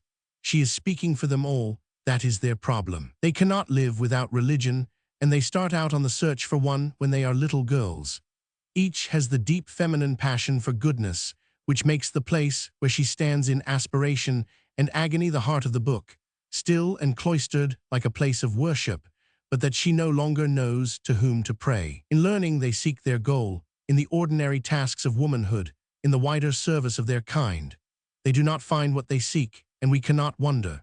The ancient consciousness of woman, charged with suffering and sensibility, and for so many ages dumb, seems in them to have brimmed and overflowed, and uttered a demand for something, they scarcely know what, for something that is perhaps incompatible with the facts of human existence. George Eliot had far too strong an intelligence to tamper with those facts, and too broad a humor to mitigate the truth, because it was a stern one.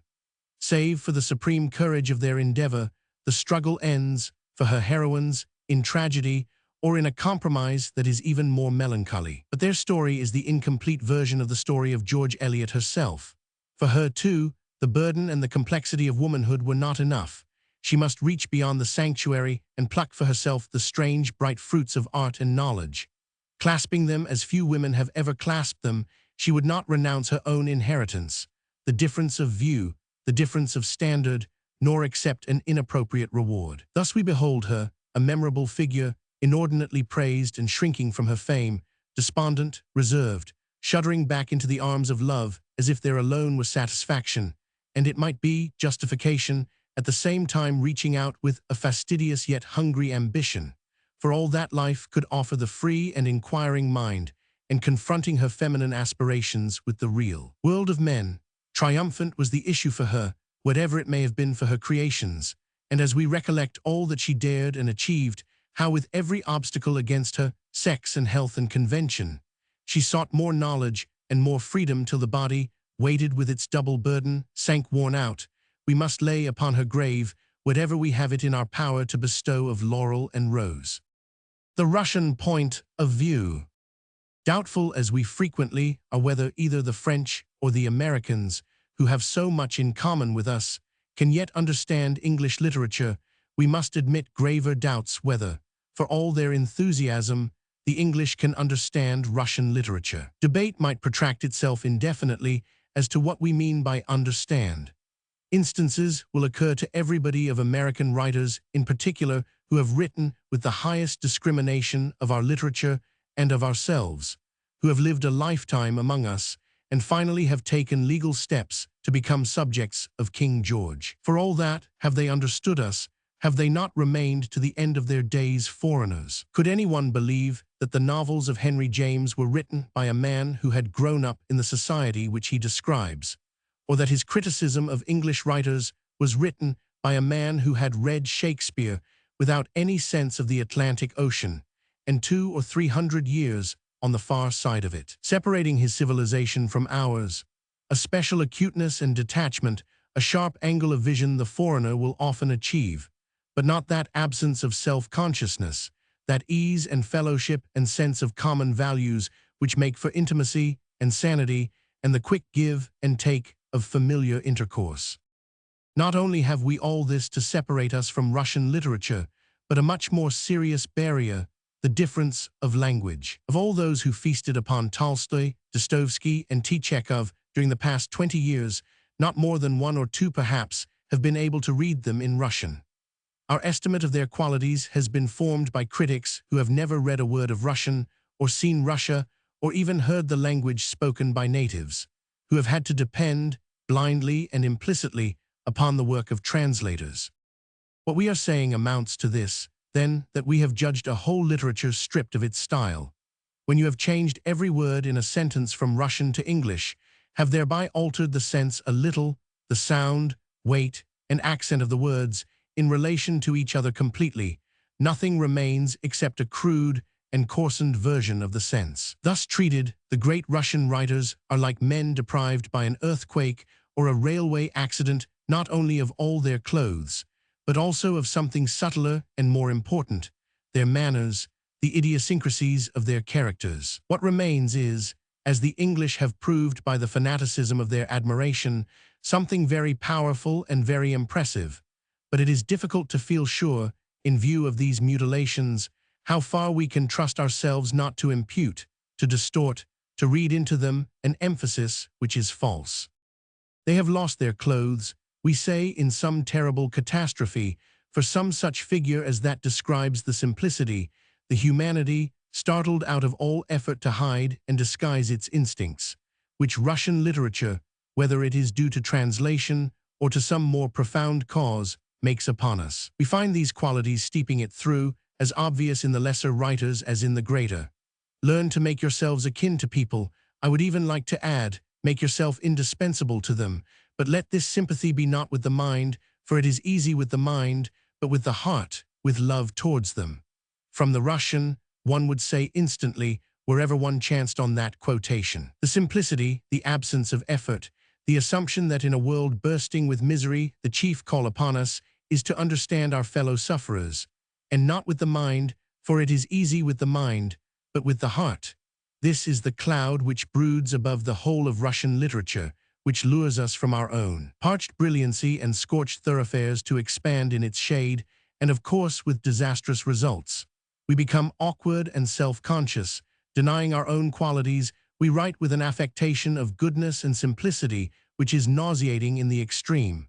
We cannot say brother with simple conviction. There is a story by Mr. Galsworthy in which one of the characters so addresses another. They are both in the depths of misfortune. Immediately everything becomes strained and affected. The English equivalent for brother is mate, a very different word, with something sardonic in it, an indefinable suggestion of humor. Met though they are in the depths of misfortune, the two Englishmen who thus accost each other will, we are sure, find a job, make their fortunes, spend the last years of their lives in luxury, and leave a sum of money to prevent poor devils from calling each other brother on the embankment. But it is common suffering, rather than common happiness, effort, or desire that produces the sense of brotherhood. It is the deep sadness, which Dr. Hagberg Wright finds typical of the Russian people, that creates their literature. A generalization of this kind will, of course, even if it has some degree of truth when applied to the body of literature, be changed profoundly when a writer of genius sets to work on it. At once other questions arise. It is seen that an attitude is not simple, it is highly complex. Men reft of their coats and their manners, stunned by a railway accident, say hard things, harsh things, unpleasant things, difficult things, even if they say them with the abandonment and simplicity which catastrophe has bred in them. Our first impressions of Chekhov are not of simplicity, but of bewilderment. What is the point of it, and why does he make a story out of this? We ask as we read story after story. A man falls in love with a married woman, and they part and meet, and in the end are left talking about their position and by what means they can be free from this intolerable bondage. How, he asked, clutching his head, and it seemed as though in a little while the solution would be found, and then a new and splendid life would begin. That is the end. A postman drives a student to the station, and all the way the student tries to make the postman talk, but he remains silent. Suddenly the postman says unexpectedly, "It's against the regulations to take anyone with the post." And he walks up and down the platform with a look of anger on his face. With whom was he angry? Was it with people, with poverty, with the autumn nights? Again, that story ends. But is it the end, we ask? We have rather the feeling that we have overrun our signals, or it is as if a tune had stopped short without the expected chords to close it. These stories are inconclusive, we say, and proceed to frame a criticism based upon the assumption that stories ought to conclude in a way that we recognize. In so doing, we raise the question of our own fitness as readers. Where the tune is familiar and the end emphatic, lovers united, villains discomfited, intrigues exposed, as it is in most Victorian fiction, we can scarcely go wrong. But where the tune is unfamiliar, and the end a note of interrogation or merely the information that they went on talking, as it is in Chekhov, we need a very daring and alert sense of literature to make us hear the tune, and in particular those last notes which complete the harmony. Probably we have to read a great many stories before we feel, and the feeling is essential to our satisfaction, that we hold the parts together, and that Chekhov was not merely rambling disconnectedly, but struck now this note, now that with intention, in order to complete his meaning. We have to cast about in order to discover where the emphasis in these strange stories rightly comes. Chekhov's own words give us a lead in the right direction. Such a conversation as this between us, he says, would have been unthinkable for our parents. At night they did not talk, but slept sound. We, our generation, sleep badly, are restless, but talk a great deal, and are always trying to settle whether we are right or not. Our literature of social satire and psychological finesse both sprang from that restless sleep, that incessant talking. But after all, there is an enormous difference between Chekhov and Henry James, between Chekhov and Bernard Shaw. Obviously, but where does it arise? Chekhov, too, is aware of the evils and injustices of the social state. The condition of the peasants appalls him, but the reformer's zeal is not his. That is not the signal for us to stop. The mind interests him enormously. He is a most subtle and delicate analyst of human relations. But again, no, the end is not there. Is it that he is primarily interested not in the soul's relation with other souls, but with the soul's relation to health, with the soul's relation to goodness? These stories are always showing us some affectation, pose, insincerity. Some woman has got into a false relation. Some man has been perverted by the inhumanity of his circumstances. The soul is ill. The soul is cured.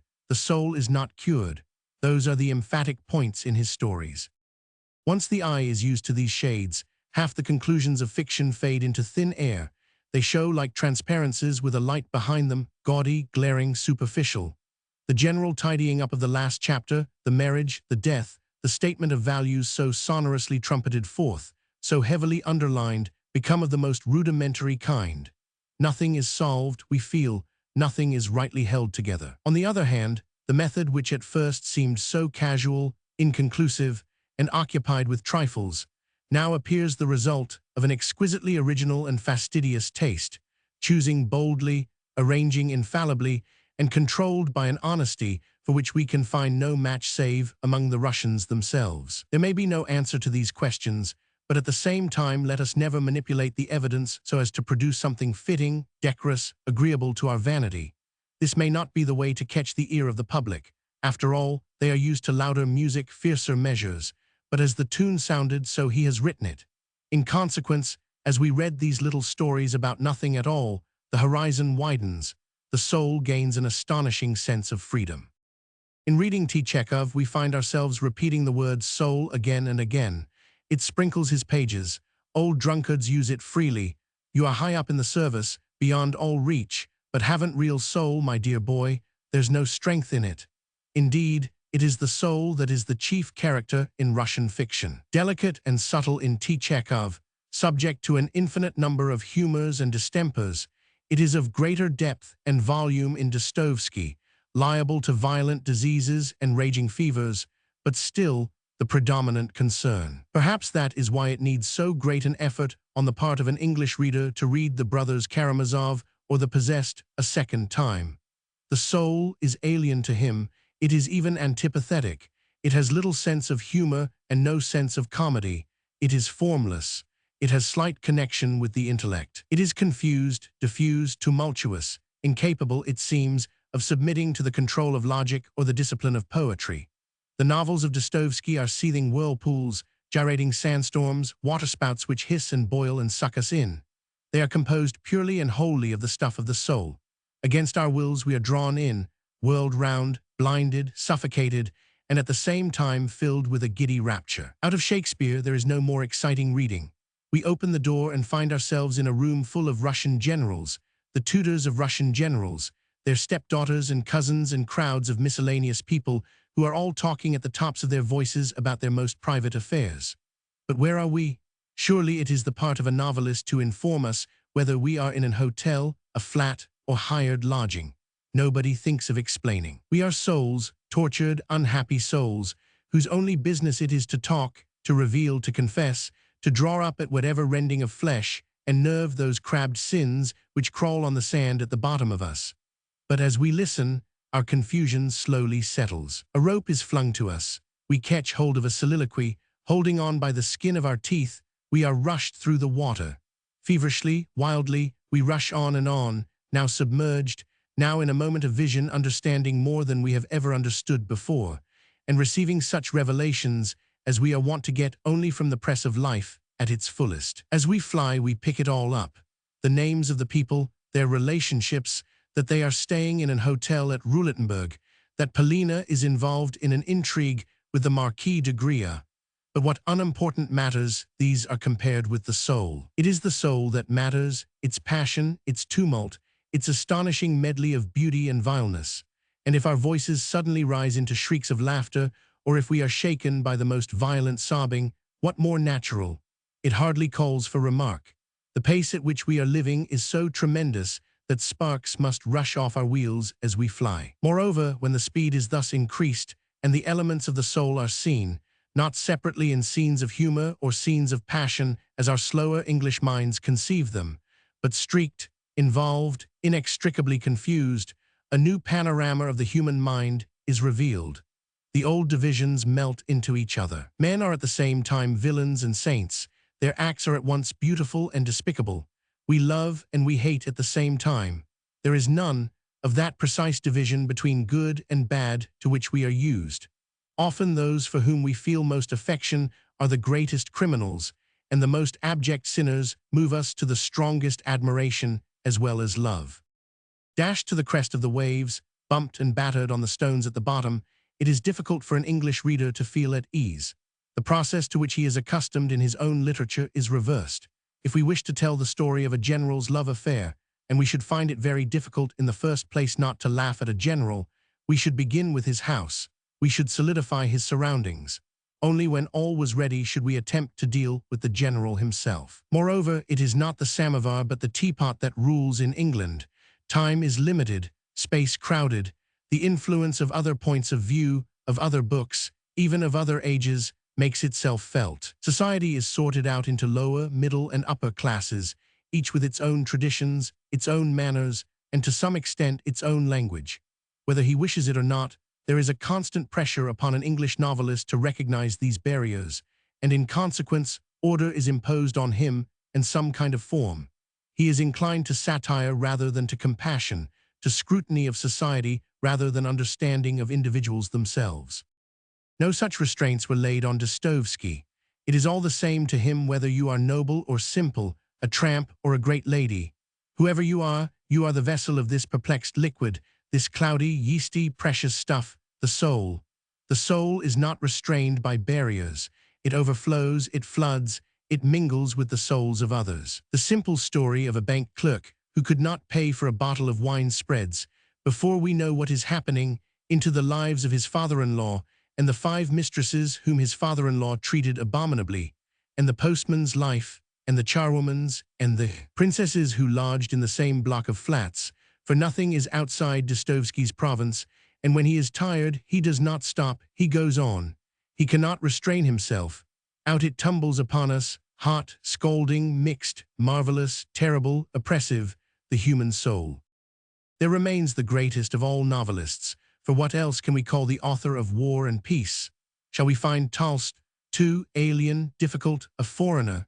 Is there some oddity in his angle of vision which, at any rate until we have become disciples and so lost our bearings, keeps us at arm's length in suspicion and bewilderment? From his first words, we can be sure of one thing at any rate.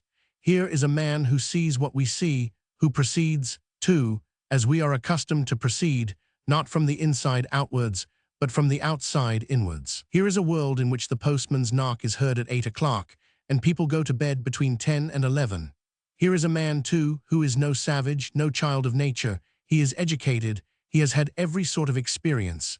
He is one of those born aristocrats who have used their privileges to the full.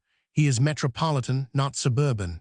His senses, his intellect, are acute, powerful, and well-nourished. There is something proud and superb in the attack of such a mind and such a body upon life. Nothing seems to escape him. Nothing glances off him unrecorded.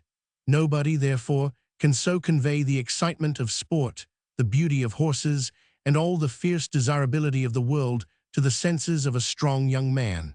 Every twig, every feather sticks to his magnet. He notices the blue or red of a child's frock, the way a horse shifts its tail, the sound of a cough, the action of a man trying to put his hands into pockets that have been sewn up. And what his infallible eye reports of a cough or a trick of the hands, his infallible brain refers to something hidden in the character, so that we know his people, not only by the way they love and their views on politics and the immortality of the soul, but also by the way they sneeze and choke. Even in a translation, we feel that we have been set on a mountaintop and had a telescope put into our hands.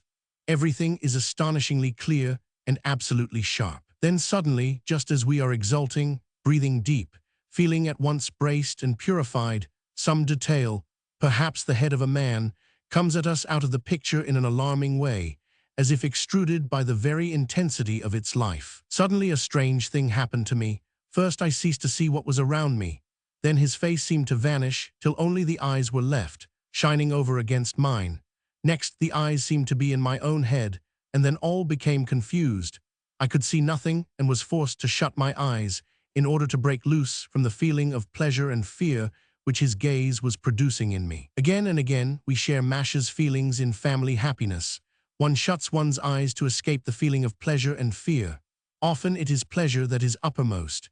In this very story there are 2 descriptions, one of a girl walking in a garden at night with her lover, one of a newly married couple prancing down their drawing room, which so convey the feeling of intense happiness that we shut the book to feel it better. But always there is an element of fear which makes us, like Masha, wish to escape from the gaze which Tolstoy fixes on us.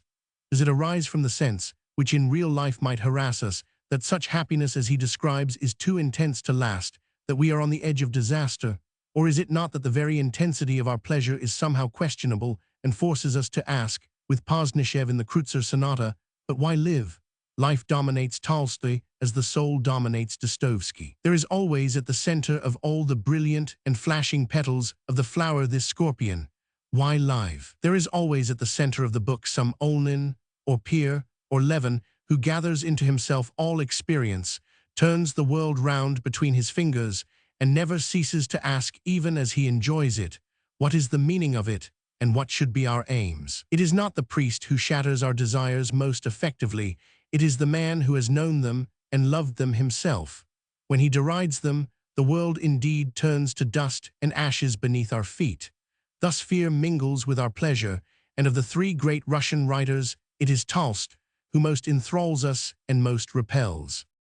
But the mind takes its bias from the place of its birth, and no doubt, when it strikes upon a literature so alien as the Russian, flies off at a tangent far from the truth.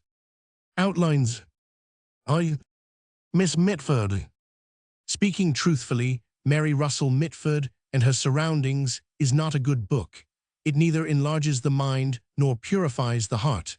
There is nothing in it about prime ministers and not very much about Miss Mitford. Yet, as one is setting out to speak the truth, one must own that there are certain books which can be read without the mind and without the heart, but still with considerable enjoyment. To come to the point, the great merit of these scrapbooks, for they can scarcely be called biographies, is that they license mendacity.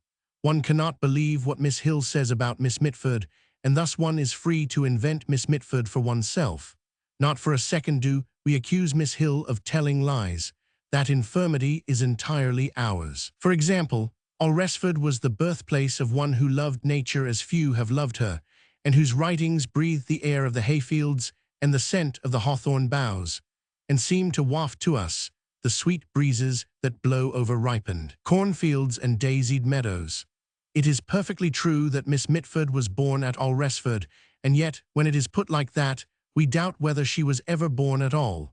Indeed she was, says Miss Hill, she was born on the 16th December, 1787. A pleasant house in truth it was, Miss Mitford writes.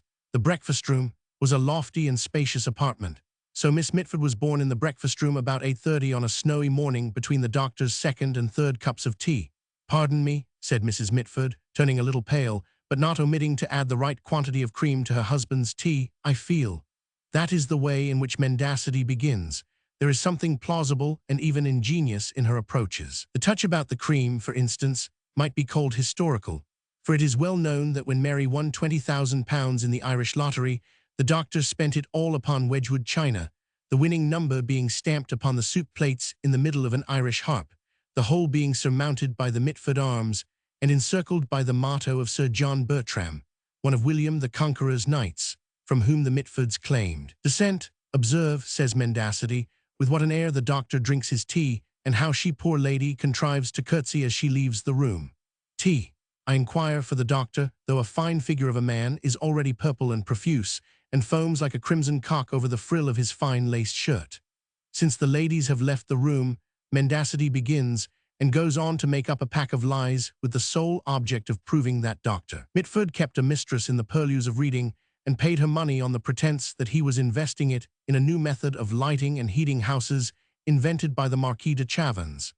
It came to the same thing in the end, to the King's Bench prison, that is to say, but instead of allowing us to recall the literary and historical associations of the place, mendacity wanders off to the window and distracts us again by the platitudinous remark that it is still snowing. There is something very charming in an ancient snowstorm. The weather has varied almost as much in the course of generations as mankind. The snow of those days was more formally shaped and a good deal softer than the snow of ours, just as an 18th-century cow was no more like our cows than she was like the florid and fiery cows of Elizabethan pastures. Sufficient attention has scarcely been paid to this aspect of literature, which, it cannot be denied, has its importance. Our brilliant young men might do worse, when in search of a subject, than devote a year or two to cows in literature, snow in literature, the daisy in Chaucer, and in Coventry Patmore. At any rate, the snow falls heavily. The Portsmouth mail coach has already lost its way, several ships have foundered, and Margate Pier has been totally destroyed. At Hatfield, Peveril 20 sheep have been buried, and though one supports itself by gnawing wurzels which it has found near it, there is grave reason to fear that the French king's coach has been blocked on the road to Colchester. It is now the 16th of February, 1808. Poor Mrs. Mitford. 21 years ago she left the breakfast-room, and no news has yet been received of her child. Even mendacity is a little ashamed of itself, and picking up Mary Russell Mitford and Her Surroundings assures us that everything will come right if we possess ourselves in patience. The French king's coach was on its way to Barking. At Barking lived Lord and Lady Charles Murray-Ainslie, and Lord Charles was shy. Lord Charles had always been shy. Once when Mary Mitford was 5 years old, 16 years, that is, before the sheep were lost, and the French king went to Barking, Mary threw him into an agony of blushing by running up to his chair in mistake for that of my papa. He had indeed to leave the room. Miss Hill, who somewhat strangely finds the society of Lord and Lady Charles pleasant, does not wish to quit it without introducing an incident in connection with them which took place in the month of February 1808. But is Miss Mitford concerned in it, we ask, for there must be an end of trifling. To some extent, that is to say, Lady Charles was a cousin of the Mitfords, and Lord Charles was shy. Mendacity is quite ready to deal with the incident, even on these terms, but we repeat, we have had enough of trifling. Miss Mitford may not be a great woman, for all we know she was not even a good one, but we have certain responsibilities as a reviewer which we are not going to evade. There is, to begin with, English literature. A sense of the beauty of nature has never been altogether absent, however much the cow may change from age to age, from English poetry. Nevertheless, the difference between Pope and Wordsworth in this respect is very considerable. Lyrical Ballads was published in 1798, Our Village in 1824. One being in verse and the other in prose, it is not necessary to labor a comparison which contains, however, not only the elements of justice, but the seeds of many volumes. Like her great predecessor, Miss Mitford much preferred the country to the town, and thus, perhaps, it may not be inopportune to dwell for a moment upon the King of Saxony, Mary Anning, and the ichthyosaurus. Let alone the fact that Mary Anning and Mary Mitford had a Christian name in common, they are further connected by what can scarcely be called a fact, but may, without hazard, be called a probability. Miss Mitford was looking for fossils at Lyme Regis only 15 years before Mary Anning found one. The King of Saxony visited Lyme in 1844, and seeing the head of an ichthyosaurus in Mary Anning's window, asked her to drive to Piney and explore the rocks. While they were looking for fossils, an old woman seated herself in the king's coach.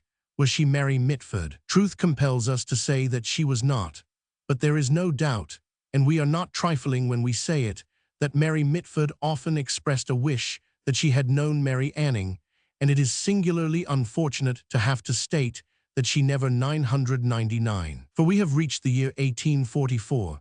Mary Mitford is 57 years of age, and so far, thanks to mendacity and its trifling ways, all we know of her is that she did not know Mary Anning, had not found an ichthyosaurus, had not been out in a snowstorm, and had not seen the King of France. It is time to wring the creature's neck and begin again at the very beginning. What considerations, then, had weight with Miss Hill when she decided to write Mary Russell Mitford and her surroundings? 3 emerge from the rest and may be held of paramount importance. In the first place, Miss Mitford was a lady. In the second, she was born in the year 1787, and in the third, the stock of female characters who lend themselves to biographic treatment by their own sex is, for one reason or another, running short. For instance, little is known of Sappho, and that little is not wholly to her credit. Lady Jane Grey has merit, but is undeniably obscure. Of George Sand, the more we know the less we approve. George Eliot was led into evil ways which not all her philosophy can excuse. The Brontes, however highly we rate their genius, lacked that indefinable something which marks the lady. Harriet Martineau was an atheist. Mrs. Browning was a married woman. Jane Austen, Fanny Burney, and Maria Edgeworth have been done already, so that, what with one thing and another, Mary Russell Mitford is the only woman left. There is no need to labor the extreme importance of the date when we see the word surroundings on the back of a book. Surroundings, as they are called, are invariably 18th century surroundings. When we come, as of course we do, to that phrase which relates how, as we looked upon the steps leading down from the upper room, we fancied we saw the tiny figure jumping from step to step. It would be the grossest outrage upon our sensibilities to be told that those steps were Athenian, Elizabethan, or Parisian. They were, of course, 18th century steps, leading down from the old panelled room into the shady garden, where, tradition has it, William Pitt played marbles, or, if we like to be bold, where on still summer days we can almost fancy that we hear the drums of Bonaparte on the coast of France. Bonaparte is the limit of the imagination on one side, as Monmouth is on the other. It would be fatal if the imagination took to toying with Prince Albert or sporting with King John. But fancy knows her place, and there is no need to labor the point that her place is the 18th century. The other point is more obscure. One must be a lady. Yet what that means, and whether we like what it means, may both be doubtful. If we say that Jane Austen was a lady and that Charlotte Brontë was not one, we do as much as need be done in the way of definition and commit ourselves to neither side. It is undoubtedly because of their reticence that Miss Hill is on the side of the ladies. They sigh things off and they smile things off, but they never seize the silver table by the legs or dash the teacups on the floor. It is in many ways a great convenience to have a subject who can be trusted to live a long life without once raising her voice.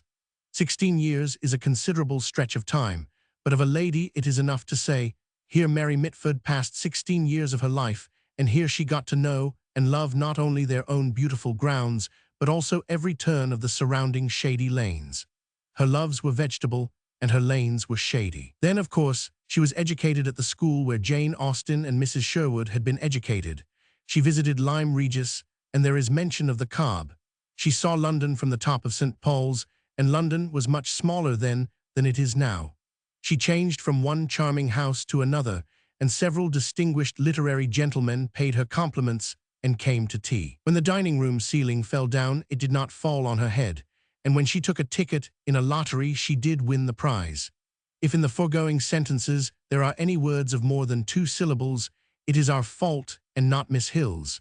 And to do that writer justice, there are not many whole sentences in the book which are neither quoted from Miss Mitford nor supported by the authority of Mr. Crissy. But how dangerous a thing is life! Can one be sure that anything not wholly made of mahogany will to the very end stand empty in the sun? Even cupboards have their secret springs, and when, inadvertently we are sure, Miss Hill touches this one out, terrible to relate, topples a stout old gentleman. In plain English, Miss Mitford had a father. There is nothing actually improper in that. Many women have had fathers. But Miss Mitford's father was kept in a cupboard. That is to say, he was not a nice father. Miss Hill even goes so far as to conjecture that when an imposing procession of neighbors and friends followed him to the grave, we cannot help thinking that this was more to show sympathy and respect for Miss Mitford than from special respect for him. Severe as the judgment is, the gluttonous, bibulous, amorous old man did something to deserve it. The less said about him, the better. Only if from your earliest childhood your father has gambled and speculated, first with your mother's fortune, then with your own, spent your earnings, driven you to earn more, and spent that too. If in old age he has lain upon a sofa and insisted that fresh air is bad for daughters, if dying at length he has left debts that can only be paid by selling everything you have or sponging upon the charity of friends, then even a lady sometimes raises her voice. Miss Mitford herself spoke out once. It was grief to go. There I had toiled and striven and tasted as deeply of bitter anxiety, of fear, and of hope as often falls to the lot of woman. What language for a lady to use, for a lady, too, who owns a teapot. There is a drawing of the teapot at the bottom of the page, but it is now of no avail. Miss Mitford has smashed it to smithereens. That is the worst of writing about ladies. They have fathers as well as teapots. On the other hand, some pieces of Dr. Mitford's Wedgwood dinner service are still in existence, and a copy of Adam's Geography, which Mary won as a prize at school, is in our temporary possession. If there is nothing improper in the suggestion, might not the next book be devoted entirely to them? Roman II. Dr. Bentley. As we saunter through those famous courts where Dr. Bentley once reigned supreme, we sometimes catch sight of a figure hurrying on its way to chapel or hall which, as it disappears, draws our thoughts enthusiastically after it. For that man, we are told, has the whole of Sophocles at his finger ends, knows Homer by heart, reads Pindar as we read the Times, and spends his life, save for these short excursions to eat and pray, wholly in the company of the Greeks. It is true that the infirmities of our education prevent us from appreciating his emendations as they deserve. His life's work is a sealed book to us.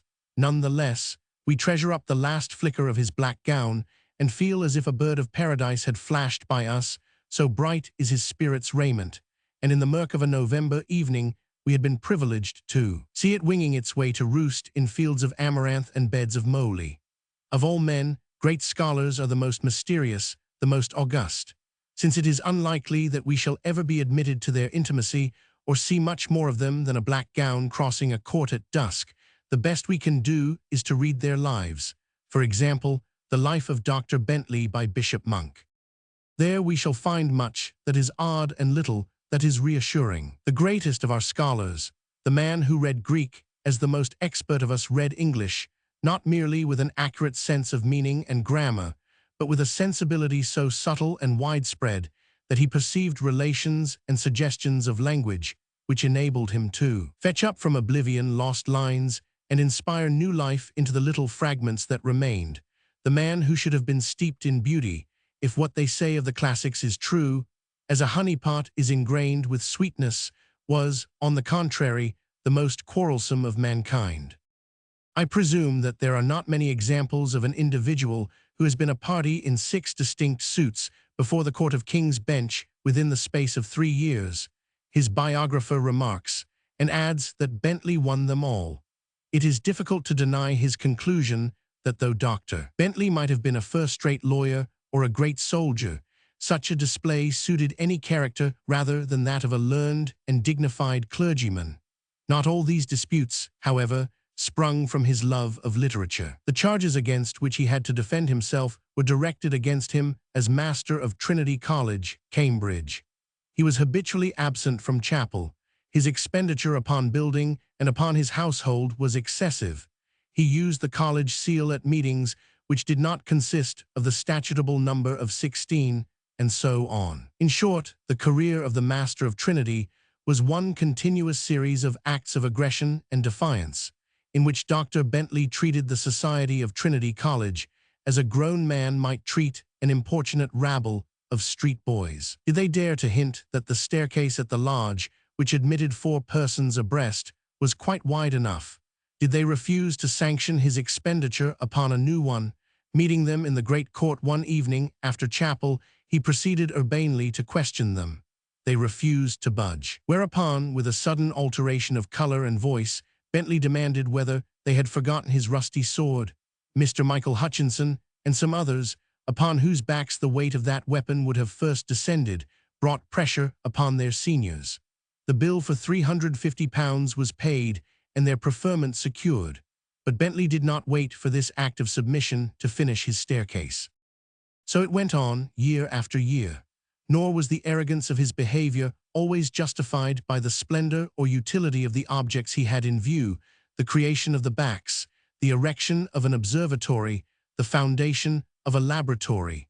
More trivial desires were gratified with the same tyranny. Sometimes he wanted coal, sometimes bread and ale, and then Madame Bentley, sending her servant with a snuff-box in token of authority, got from the butteries at the expense of the college a great deal more of these commodities than the college thought that Dr. Bentley ought to require. Again, when he had 4 pupils to lodge with him who paid him handsomely for their board, it was drawn from the college, at the command of the snuff-box, for nothing. The principles of delicacy and good feeling, which the master might have been expected to observe, great scholar as he was, steeped in the wine of the classics, went for nothing. His argument that the few college loaves, upon which the 4 young patricians were nourished, were amply repaid by the 3 sash windows which he had put into their rooms at his own expense, failed to convince the fellows. And when, on Trinity Sunday 1719, the fellows found the famous college ale not to their liking, they were scarcely satisfied when the butler told them that it had been brewed by the master's orders, from the master's malt, which was stored in the master's granary, and though damaged by an insect called the weevil, had been paid for at the very high rates which the master demanded. Still, these battles over bread and beer are trifles, and domestic trifles at that. His conduct in his profession will throw more light upon our inquiry. For released from brick and building, bread and beer, patricians and their windows, it may be found that he expanded in the atmosphere of Homer, Horace, and Manilius, and proved in his study the benign nature of those influences which have been wafted down to us through the ages. But there the evidence is even less to the credit of the dead languages. He acquitted himself magnificently, all agree, in the great controversy about the letters of Phalaris. His temper was excellent, and his learning prodigious. But that triumph was succeeded by a series of disputes which force upon us the extraordinary spectacle of men of learning and genius, of authority and divinity, brawling about Greek and Latin texts, and calling each other names for all the world like bookies on a racecourse or washerwomen in a back street. For this vehemence of temper and virulence of language were not confined to Bentley alone. They appear unhappily characteristic of the profession as a whole. Early in life, in the year 1691, a quarrel was fastened upon him by his brother Chaplain Hodie for writing Maeolas, not as Hodie preferred, Maeola. A controversy in which Bentley displayed learning and wit, and Hodie accumulated endless pages of bitter argument against the letter S ensued. Hodie was worsted, and there is too much reason to believe that the offence given by this trivial cause was never afterwards healed. Indeed, to mend a line was to break a friendship. James Gronovius of Leyden, homunculus erudition mediocre, ingenio nullo, as Bentley called him, attacked Bentley for 10 years because Bentley had succeeded in correcting a fragment of Callimachus where he had failed.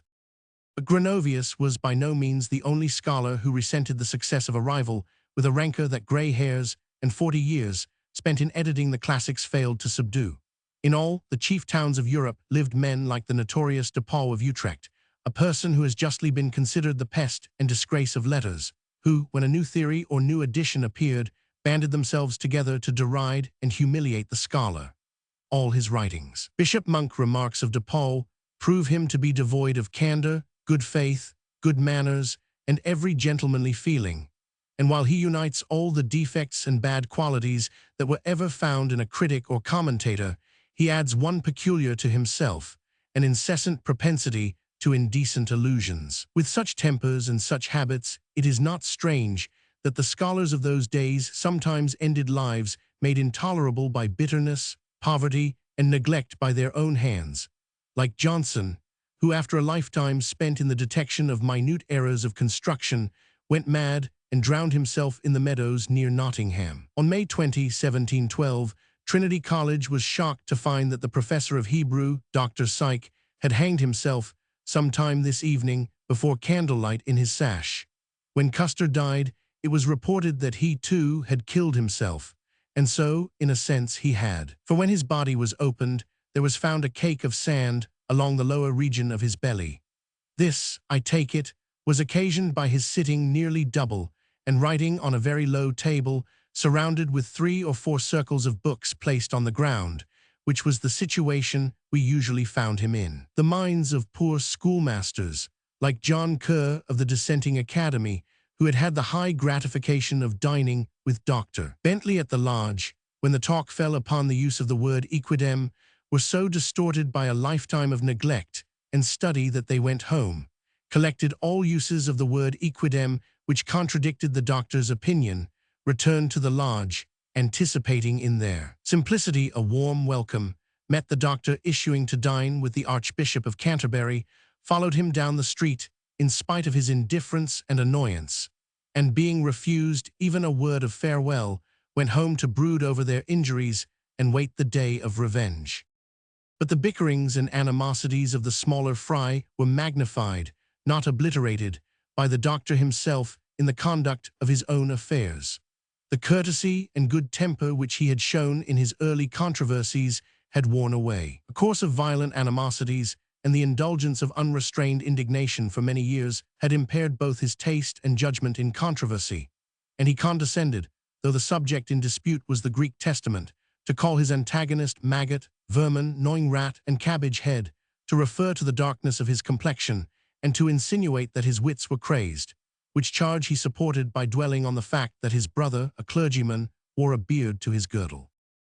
Violent, pugnacious, and unscrupulous, Dr. Bentley survived these storms and agitations, and remained, though suspended from his degrees and deprived of his mastership, seated at the lodge imperturbably, wearing a broad-brimmed hat indoors to protect his eyes, smoking his pipe, enjoying his port, and expounding to his friends his doctrine of the digamma. Bentley lived those 80 years which, he said, were long enough to read everything which was worth reading. Et tunc, he added, in his peculiar manner. Et tunc magna me sub terris ibit imago. A small square stone marked his grave in Trinity College, but the fellows refused to record upon it the fact that he had been their master. But the strangest sentence in this strange story has yet to be written, and Bishop Monk writes it as if it were a commonplace requiring no comment. For a person who was neither a poet nor possessed of poetical taste to venture upon such a task was no common presumption. The task was to detect every slip of language in Paradise Lost and all instances of bad taste and incorrect imagery. The result was notoriously lamentable. Yet in what, we may ask, did it differ from those in which Bentley was held to have acquitted himself magnificently? And if Bentley was incapable of appreciating the poetry of Milton, how can we accept his verdict upon Horace and Homer? And if we cannot trust implicitly to scholars, and if the study of Greek is supposed to refine the manners and purify the soul, but enough. Our scholar has returned from Hall, his lamp is lit, his studies are resumed, and it is time that our profane speculations should have an end. Besides, all this happened many, many years ago. Roman 3. Lady Dorothy Neville. She had stayed in a humble capacity for a week in the ducal household.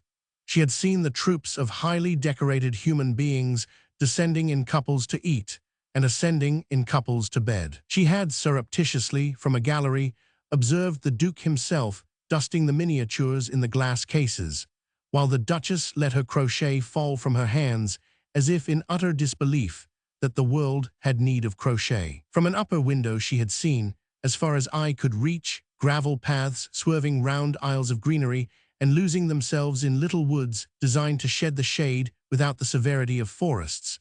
She had watched the ducal carriage bowling in and out of the prospect, and returning a different way from the way it went. And what was her verdict? A lunatic asylum. It is true that she was a lady's maid, and that Lady Dorothy Neville, had she encountered her on the stairs, would have made an opportunity to point out that that is a very different thing from being a lady. My mother never failed to point out the folly of workwomen, shop girls, and the like calling each other ladies. All this sort of thing seemed to her to be mere vulgar humbug, and she did not fail to say so. What can we point out to Lady Dorothy Neville?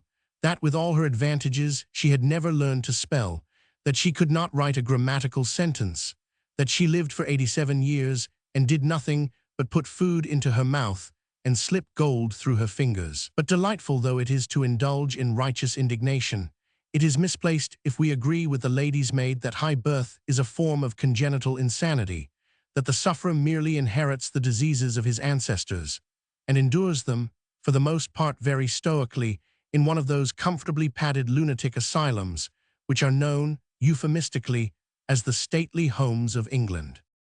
Moreover, the Walpoles are not ducal. Horace Walpole's mother was a Miss Shorter. There is no mention of Lady Dorothy's mother in the present volume, but her great-grandmother was Mrs. Oldfield the actress, and to her credit, Lady Dorothy was exceedingly proud of the fact. Thus she was not an extreme case of aristocracy. She was confined rather to a birdcage than to an asylum. Through the bars she saw people walking at large, and once or twice she made a surprising little flight into the open air.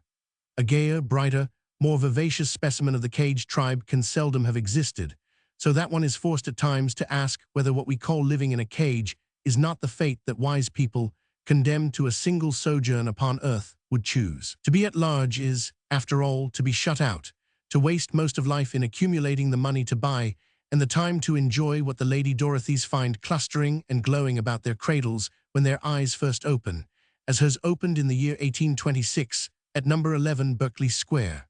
Horace Walpole had lived there. Her father, Lord Orford, gambled it away in one night's play the year after she was born. But Wolterton Hall, in Norfolk, was full of carving and mantelpieces, and there were rare trees in the garden and a large and famous lawn. No novelist could wish a more charming and even romantic environment in which to set the story of two little girls, growing up, wild yet secluded, reading Bossuet with their governess, and riding out on their ponies at the head of the tenantry on polling day. Nor can one deny that to have had the author of the following letter among one's ancestors would have been a source of inordinate pride. It is addressed to the Norwich Bible Society, which had invited Lord Orford to become its president. I have long been addicted to the gaming table. I have lately taken to the turf. I fear I frequently blaspheme, but I have never distributed religious tracts. All this was known to you and your society, notwithstanding which you think me a fit person to be your president. God forgive your hypocrisy. It was not Lord Orford who was in the cage on that occasion. But alas, Lord Orford owned another country house, Ilsington Hall, in Dorsetshire, and their Lady Dorothy came in contact first with the mulberry tree and later with Mr. Thomas Hardy, and we get our first glimpse of the bars. We do not pretend to the ghost of an enthusiasm for sailors' homes in general. No doubt mulberry trees are much nicer to look at. But when it comes to calling people vandals, who cut them down to build houses, and to having footstools made from the wood, and to carving upon those footstools inscriptions which testify that often and often has King George III taken his tea under this very footstool, then we want to protest, surely you must mean Shakespeare. But as her subsequent remarks upon Mr. Hardy tend to prove, Lady Dorothy does not mean Shakespeare.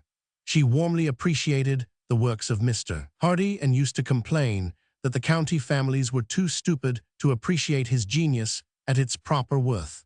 George III drinking his tea, the county families failing to appreciate Mr. Hardy, Lady Dorothy is undoubtedly behind the bars. Yet no story more aptly illustrates the barrier which we perceive hereafter between Lady Dorothy and the outer world than the story of Charles Darwin and the blankets. Among her recreations, Lady Dorothy made a hobby of growing orchids, and thus got into touch with the great naturalist. Mrs. Darwin, inviting her to stay with them, remarked with apparent simplicity that she had heard that people who moved much in London society were fond of being tossed in blankets. I am afraid, her letter ended, we should hardly be able to offer you anything of that sort. Whether in fact the necessity of tossing Lady Dorothy in a blanket had been seriously debated at Down, or whether Mrs. Darwin obscurely hinted her sense of some incongruity between her husband and the Lady of the Orchids, we do not know. But we have a sense of two worlds in collision, and it is not the Darwin world that emerges in fragments. More and more do we see Lady Dorothy hopping from perch to perch, picking at groundsel here and at hempseed there, indulging in exquisite trills and roulades, and sharpening her beak against a lump of sugar in a large, airy, magnificently equipped bird cage. The cage was full of charming diversions. Now she illuminated leaves which had been macerated to skeletons. Now she interested herself in improving the breed of donkeys. Next she took up the cause of silkworms, almost threatened Australia with a plague of them, and actually succeeded in obtaining enough silk to make a dress. Again, she was the first to discover that wood, gone green with decay, can be made, at some expense, into little boxes. She went into the question of funguses and established the virtues of the neglected English truffle. She imported rare fish, spent a great deal of energy in vainly trying to induce storks and Cornish choughs to breed in Sussex, painted on china, emblazoned heraldic arms, and attaching whistles to the tails of pigeons, produced wonderful effects as of an aerial orchestra when they flew through the air. To the Duchess of Somerset belongs the credit of investigating the proper way of cooking guinea pigs, but Lady Dorothy was one of the first to serve up a dish of these little creatures at luncheon in Charles Street. But all the time the door of the cage was ajar. Raids were made into what Mr. Neville calls Upper Bohemia, from which Lady Dorothy returned with authors, journalists, actors, actresses, or other agreeable and amusing people. Lady Dorothy's judgment is proved by the fact that they seldom misbehaved, and some indeed became quite domesticated and wrote her very gracefully turned letters. But once or twice she made a flight beyond the cage herself. These horrors, she said, alluding to the middle class, are so clever and we are so stupid, but then look how well they are educated, while our children learn nothing but how to spend their parents' money. She brooded over the fact something was going wrong. She was too shrewd and too honest not to lay the blame partly at least upon her own class. I suppose she can just about read, she said of one lady calling herself cultured, and of another, she is indeed curious and well adapted to open bazaars. But to our thinking, her most remarkable flight took place a year or two before her death in the Victoria and Albert Museum. I do so agree with you, she wrote, though I ought not to say so, that the upper class are very, I don't know what to say, but they seem to take no interest in anything but golfing, etc. One day I was at the Victoria and Albert Museum, just a few sprinkles of legs, for I am sure they look too frivolous to have bodies and souls attached to them, but what softened the sight to my eyes were two little Japs poring over each article with a handbook.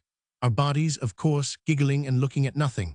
Still worse, not one soul of the higher class visible. In fact, I never heard of any one of them knowing of the place, and for this we are spending millions. It is all too painful. It was all too painful, and the guillotine, she felt, loomed ahead. That catastrophe she was spared, for who could wish to cut off the head of a pigeon with a whistle attached to its tail? But if the whole bird cage had been overturned and the aerial orchestra sent screaming and fluttering through the air, we can be sure, as Mr. Joseph Chamberlain told her, that her conduct would have been a credit to the British aristocracy. Roman IV. Archbishop Thomson. The origin of Archbishop Thomson was obscure. His great-uncle may reasonably be supposed to have been an ornament to the middle classes. His aunt married a gentleman who was present at the murder of Gustavus III of Sweden, and his father met his death at the age of 87 by treading on a cat in the early hours of the morning. The physical vigor which this anecdote implies was combined in the archbishop with powers of intellect which promised success in whatever profession he adopted. At Oxford, it seemed likely that he would devote himself to philosophy or science. While reading for his degree, he found time to write the outlines of the Laws of Thought, which immediately became a recognized textbook for Oxford classes. But though poetry, philosophy, medicine, and the law held out their temptations, he put such thoughts aside, or never entertained them, having made up his mind from the first to dedicate himself to divine service. The measure of his success in the more exalted sphere is attested by the following facts. Ordained deacon in 1842, at the age of 23, he became Dean and Bursar of Queen's College, Oxford, in 1845, Provost in 1855, Bishop of Gloucester and Bristol in 1861, and Archbishop of York in 1862. Thus, at the early age of 43, he stood next in rank to the Archbishop of Canterbury himself, and it was commonly, though erroneously expected, that he would in the end attain to that dignity also.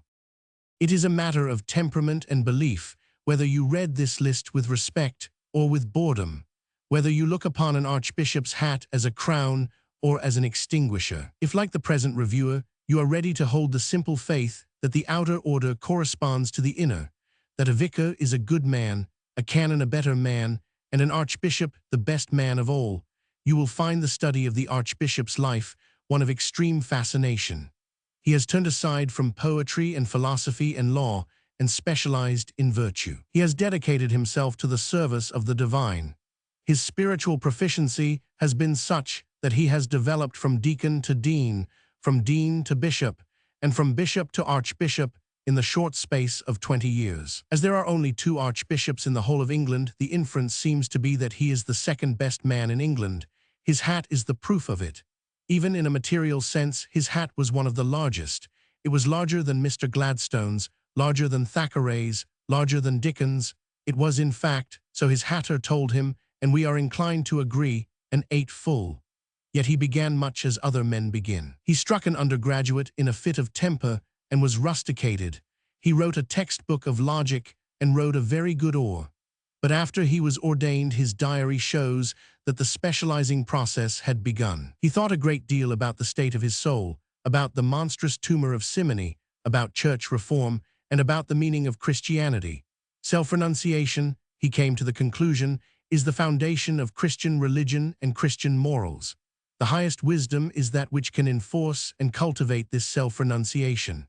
Hence, against cousin, I hold that religion is higher far than philosophy. There is one mention of chemists and capillarity, but science and philosophy were, even at this early stage, in danger of being crowded out. Soon the diary takes a different tone. He seems, says his biographer, to have had no time for committing his thoughts to paper. He records his engagements only, and he dines out almost every night. Sir Henry Taylor, whom he met at one of these parties, described him as simple, solid, good, capable, and pleasing. Perhaps it was his solidity combined with his eminently scientific turn of mind, his blandness as well as his bulk, that impressed some of these great people with the confidence that in him the church had found a very necessary champion. His brawny logic and massive frame seemed to fit him to grapple with a task that taxed the strongest. How, that is, to reconcile the scientific discoveries of the age with religion, and even prove them some of its strongest witnesses for the truth. If anyone could do this, Thomson could.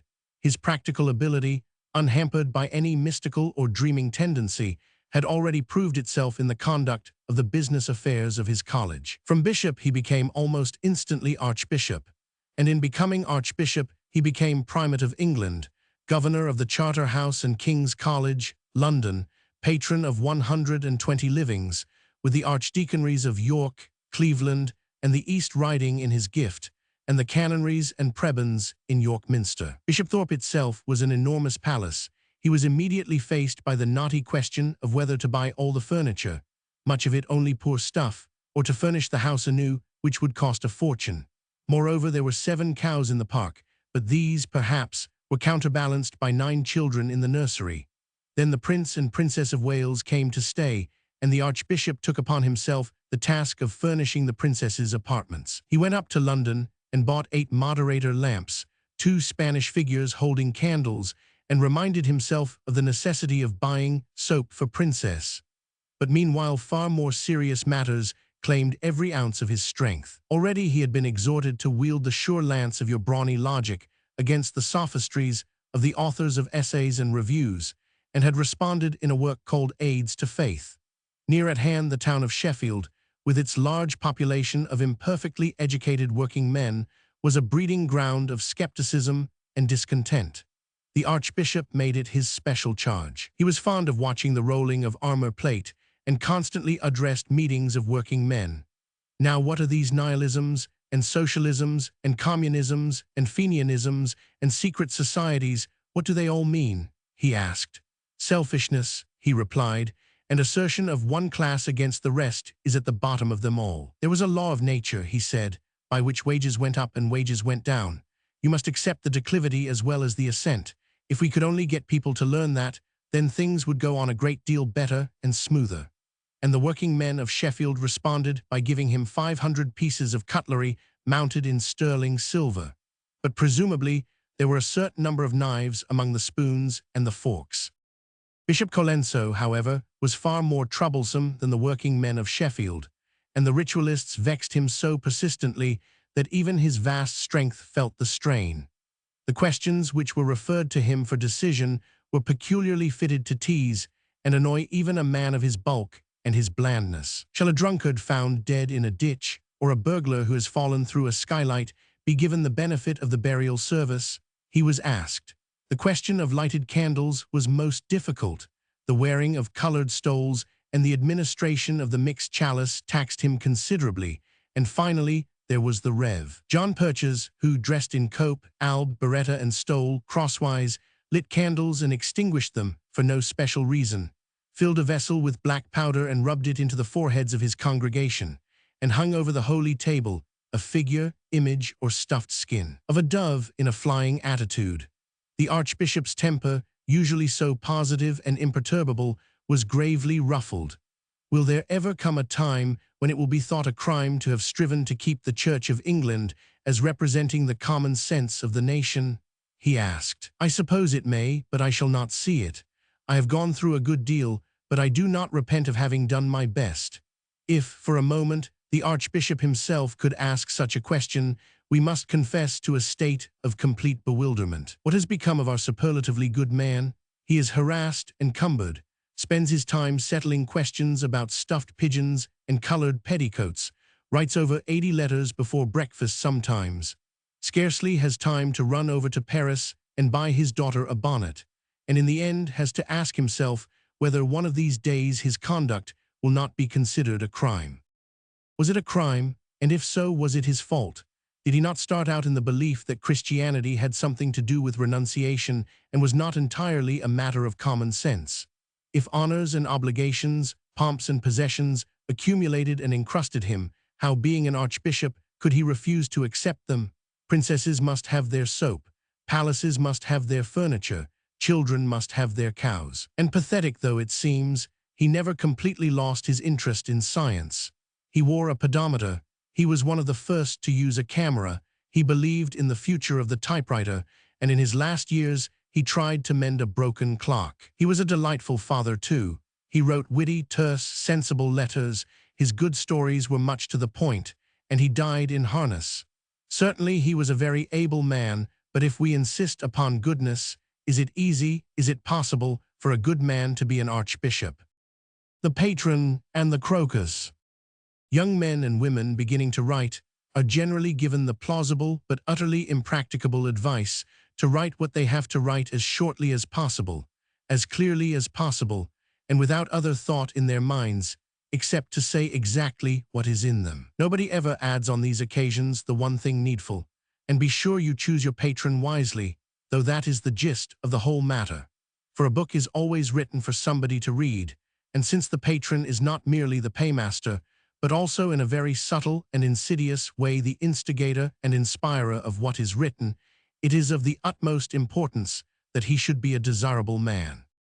But who, then, is the desirable man, the patron who will cajole the best out of the writer's brain and bring to birth the most varied and vigorous progeny of which he is capable? Different ages have answered the question differently. The Elizabethans, to speak roughly, chose the aristocracy to write for, and the playhouse public. The 18th century patron was a combination of coffee-house wit and Grub Street bookseller. In the 19th century, the great writers wrote for the half-crown magazines and the leisured classes. And looking back and applauding the splendid results of these different alliances, it all seems enviably simple and plain as a pikestaff compared with our own predicament. For whom should we write? For the present supply of patrons is of unexampled and bewildering variety. There is the daily press, the weekly press, the monthly press, the English public and the American public, the bestseller public and the worst-seller public, the highbrow public and the red-blood public, all now organized self-conscious entities capable through their various mouthpieces of making their needs known and their approval or displeasure felt. Thus, the writer who has been moved by the sight of the first crocus in Kensington Gardens has, before he sets pen to paper, to choose from a crowd of competitors the particular patron who suits him best. It is futile to say, dismiss them all, think only of your crocus, because writing is a method of communication, and the crocus is an imperfect crocus until it has been shared. The first man or the last may write for himself alone, but he is an exception and an unenviable one at that, and the gulls are welcome to his works if the gulls can read them. Granted then that every writer has some public or other at the end of his pen, the high-minded will say that it should be a submissive public, accepting obediently whatever he likes to give it. Plausible as the theory sounds, great risks are attached to it, for in that case the writer remains conscious of his public, yet is superior to it, an uncomfortable and unfortunate combination, as the works of Samuel Butler, George Meredith, and Henry James may be taken to prove. Each despised the public, each desired a public, each failed to attain a public, and each wreaked his failure upon the public by a succession, gradually increasing in intensity, of angularities, obscurities, and affectations, which no writer whose patron was his equal and friend would have thought it necessary to inflict. Their crocuses, in consequence, are tortured plants, beautiful and bright, but with something wry-necked about them, malformed, shriveled on the one side, overblown on the other. A touch of the sun would have done them a world of good. Shall we then rush to the opposite extreme and accept, if in fancy alone, the flattering proposals which the editors of the Times and the Daily News may be supposed to make us? £20 down for your crocus in precisely 1,500 words, which shall blossom upon every breakfast table from John O. Groat's to the Land's End before 9 o'clock tomorrow morning with the writer's name attached. But will one crocus be enough, and must it not be a very brilliant yellow to shine so far, to cost so much, and to have one's name attached to it? The press is undoubtedly a great multiplier of crocuses. But if we look at some of these plants, we shall find that they are only very distantly related to the original little yellow or purple flower which pokes up through the grass in Kensington Gardens about this time of year. The newspaper crocus is amazing, but still a very different plant. It fills precisely the space allotted to it. It radiates a golden glow. It is genial, affable, warm-hearted. It is beautifully finished, too, for let nobody think that the art of our dramatic critic of the Times or of Mr. Lind of the Daily News is an easy one. It is no despicable feat to start 1,000,000 brains running at 9 o'clock in the morning, to give 2,000,000 eyes something bright and brisk and amusing to look at. But the night comes, and these flowers fade. So little bits of glass lose their luster if you take them out of the sea. Great prima donnas howl like hyenas if you shut them up in telephone boxes. And the most brilliant of articles when removed from its element is dust and sand and the husks of straw. Journalism embalmed in a book is unreadable. The patron we want, then, is one who will help us to preserve our flowers from decay. But as his qualities change from age to age, and it needs considerable integrity and conviction not to be dazzled by the pretensions or bamboozled by the persuasions of the competing crowd. This business of patron finding is one of the tests and trials of authorship. To know whom to write for is to know how to write. Some of the modern patron's qualities are, however, fairly plain. The writer will require at this moment, it is obvious, a patron with the book-reading habit rather than the playgoing habit. Nowadays, too, he must be instructed in the literature of other times and races. But there are other qualities which our special weaknesses and tendencies demand in him. There is the question of indecency, for instance, which plagues us and puzzles us much more than it did the Elizabethans. The 20th century patron must be immune from shock. He must distinguish infallibly between the little clod of manure which sticks to the crocus of necessity and that which is plastered to it out of bravado. He must be a judge, too, of those social influences which inevitably play so large a part in modern literature, and able to say which matures and fortifies, which inhibits and makes sterile. Further, there is a motion for him to pronounce on, and in no department can he do more useful work than in bracing a writer against sentimentality on the one hand and a craven fear of expressing his feeling on the other. It is worse, he will say, and perhaps more common, to be afraid of failing than to feel too much. He will add, perhaps, something about language, and point out how many words Shakespeare used and how much grammar Shakespeare violated, while we, though we keep our fingers so demurely to the black notes on the piano, have not appreciably improved upon Antony and Cleopatra. And if you can forget your sex altogether, he will say, so much the better, a writer has none. But all this is, by the way, elementary and disputable. The patron's prime quality is something different, only to be expressed perhaps by the use of that convenient word which cloaks so much atmosphere. It is necessary that the patron should shed and envelop the crocus in an atmosphere which makes it appear a plant of the very highest importance, so that to misrepresent it is the one outrage not to be forgiven this side of the grave. He must make us feel that a single crocus, if it be a real crocus, is enough for him, that he does not want to be lectured, elevated, instructed, or improved, that he is sorry that he bullied Carlyle into vociferation, Tennyson into idyllics, and Ruskin into insanity, that he is now ready to efface himself or assert himself as his writers require, that he is bound to them by a more than maternal tie, that they are twins indeed, one dying if the other dies, one flourishing if the other flourishes, that the fate of literature depends upon their happy alliance, all of which proves, as we began by saying, that the choice of a patron is of the highest importance. But how to choose rightly, how to write well, those are the questions. The modern essay.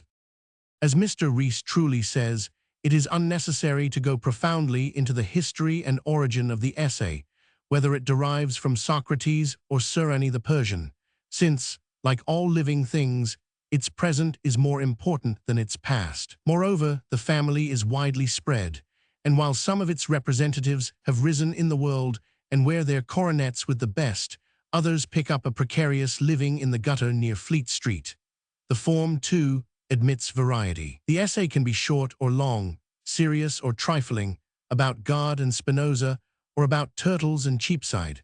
But as we turn over the pages of these 5 little volumes, 13, containing essays written between 1870 and 1920, certain principles appear to control the chaos, and we detect in the short period under review something like the progress of history. Of all forms of literature, however, the essay is the one which least calls for the use of long words. The principle which controls it is simply that it should give pleasure. The desire which impels us when we take it from the shelf is simply to receive pleasure. Everything in an essay must be subdued to that end. It should lay us under a spell with its first word, and we should only wake, refreshed, with its last. In the interval we may pass through the most various experiences of amusement, surprise, interest, indignation. We may soar to the heights of fantasy with Lamb or plunge to the depths of wisdom with Bacon, but we must never be roused. The essay must lap us about and draw its curtain across the world. So great a feat is seldom accomplished, though the fault may well be as much on the reader's side as on the writer's. Habit and lethargy have dulled his palate. A novel has a story, a poem rhyme, but what art can the essayist use in these short lengths of prose to sting us wide awake and fix us in a trance which is not sleep, but rather an intensification of life, a basking, with every faculty alert, in the sun of pleasure. He must know, that is the first essential, how to write. His learning may be as profound as Mark Patterson's, but in an essay it must be so fused by the magic of writing that not a fact juts out, not a dogma tears the surface of the texture. Macaulay in one way, Froude in another, did this superbly over and over again. They have blown more knowledge into us in the course of one essay than the innumerable chapters of 100 textbooks. But when Mark Patterson has to tell us, in the space of 35 little pages, about Montaigne, we feel that he had not previously assimilated 1,000. Grun, 1,000. Grun was a gentleman who once wrote a bad book. 1,000. Grun and his book should have been embalmed for our perpetual delight in amber. But the process is fatiguing. It requires more time and perhaps more temper than Patterson had at his command. He served 1,000.